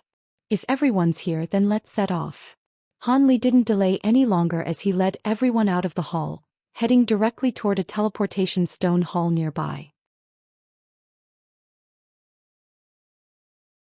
This hall was guarded by another group of cultivators, and there was a golden ark situated within the hall, but there was no need to make use of that treasure seeing as the teleportation was only going to be over a relatively short distance. After handing over his identification badge for examination, their squad split up into groups of 3 or 4 to be teleported in separate bouts. Amid 3 successive flashes of white light, all 11 members of the squad were teleported out of Deep Heaven City and appeared in an unfamiliar place. After shaking off the rush of dizziness from teleportation, Han Li inspected his surroundings and his brows furrowed slightly. They were situated within a small stone chamber with a one-way teleportation formation underfoot. There were all types runes carved into the walls, all of which were flickering and seemed to have been enshrouded under a restriction. Taoist priest Ma and the other cultivators that had been teleported to this place in advance were waiting for them outside of the formation. Han Li made his way out of the teleportation formation in an unhurried manner before striding toward the door of the stone chamber. He then pulled out his azure jade pendant and waved it at the door. A burst of azure light immediately shot forth, and the runes on the door flickered before it was slowly opened, revealing a passageway leading upward that was around 10 feet wide. Han Li immediately shot forth into the passageway as a streak of azure light. His 10 subordinates also hurriedly unleashed their movement techniques in pursuit. Not long after the final person left the stone chamber, spiritual light flashed from the door, and it slowly sealed shut again. Meanwhile, Han Li had already emerged from the passageway and was standing in the air above a small mountain, surveying his surroundings from his vantage point up above. They were currently situated within a set of bleak and barren mountain ranges. Around 50 kilometers behind them, a vast expanse of white light could be seen, beyond which lay a massive city wall. Even from such a long distance away, everyone could still see the astonishing spiritual light flashing from the runes on the city wall. Han Li appraised the city wall for a long time with a contemplative look on his face. As far as he was aware, the wall of Deep Heaven City that was facing the primordial world had no gate. Any humans or demons wishing to access the city from this side had to do so through the teleportation formations within the city. With this arrangement, the restrictions placed on the city wall would prevent beings of foreign races from being able to infiltrate the city. However, Han Li wasn't interested in that. Instead, he turned his attention toward another direction. There he was greeted by the sight of a string of lush mountains, all of different sizes. A scene of peacefulness and tranquility was portrayed, making it quite difficult to believe that the place was situated within the primordial world. According to the map, the so-called Floating Dawn Swamp was around 5,000 kilometers away from this place. Due to the special terrain there, cultivators' spiritual sense were impaired, which made it the perfect place for spies from foreign races to survey Deep Heaven City from afar. As such, Deep Heaven City had no choice but to deploy groups of cultivators to regularly patrol the area. However, all of the spies from the foreign races were quite powerful and were especially proficient in concealment techniques. As such, many humans regularly fell prey to these beings and perished within the swamp. This was why it was regarded as one of the most dangerous areas to be assigned for patrol duties, and all cultivators on patrol duty prayed that they weren't assigned to this accursed place. However, Han Li had been deployed to this area, so he had to take extra care during the next few years. With that in mind, he glanced at the group of cultivators behind him as he instructed, "Let's go." Thus, their squad of 11 flew into the distance as streaks of light. A distance of just over 5,000 kilometers was certainly not difficult to cover for a group of cultivators at or above the nascent soul stage. As such, it didn't take long before Han Li caught sight of their destination in the distance. A turbulent green light appeared in his field of vision first. After drawing closer, Han Li managed to identify that this was not some green line. It was instead a vast expanse of murky mist. He slowed down slightly as he flipped over a hand, upon which a special formation plate appeared over his palm. Han Li pointed a finger at the formation plate, and a layer of red light immediately lit up over its surface. At this moment, all of the cultivators behind him also brought out identical formation plates and did the same thing. These formation plates were known as foreign spirit plates, and were treasures assigned to all cultivators from Deep Heaven City on patrol duty. The treasure could allow them to detect the presence of beings from foreign races within a certain distance. The limitation of this plate was that its detection effect was only applicable toward a single direction, but with so many plates summoned at once, all of which were focusing on different directions, they proved to be quite useful. Thus, Han Li and his group carried the formation plates in their hands as they slowed down and carefully ventured into the mist. Soon all of them had disappeared. You're tuning in to the Zhou Xian's Legacy YouTube channel. Don't forget to subscribe and join us on this journey to catch the most captivating stories.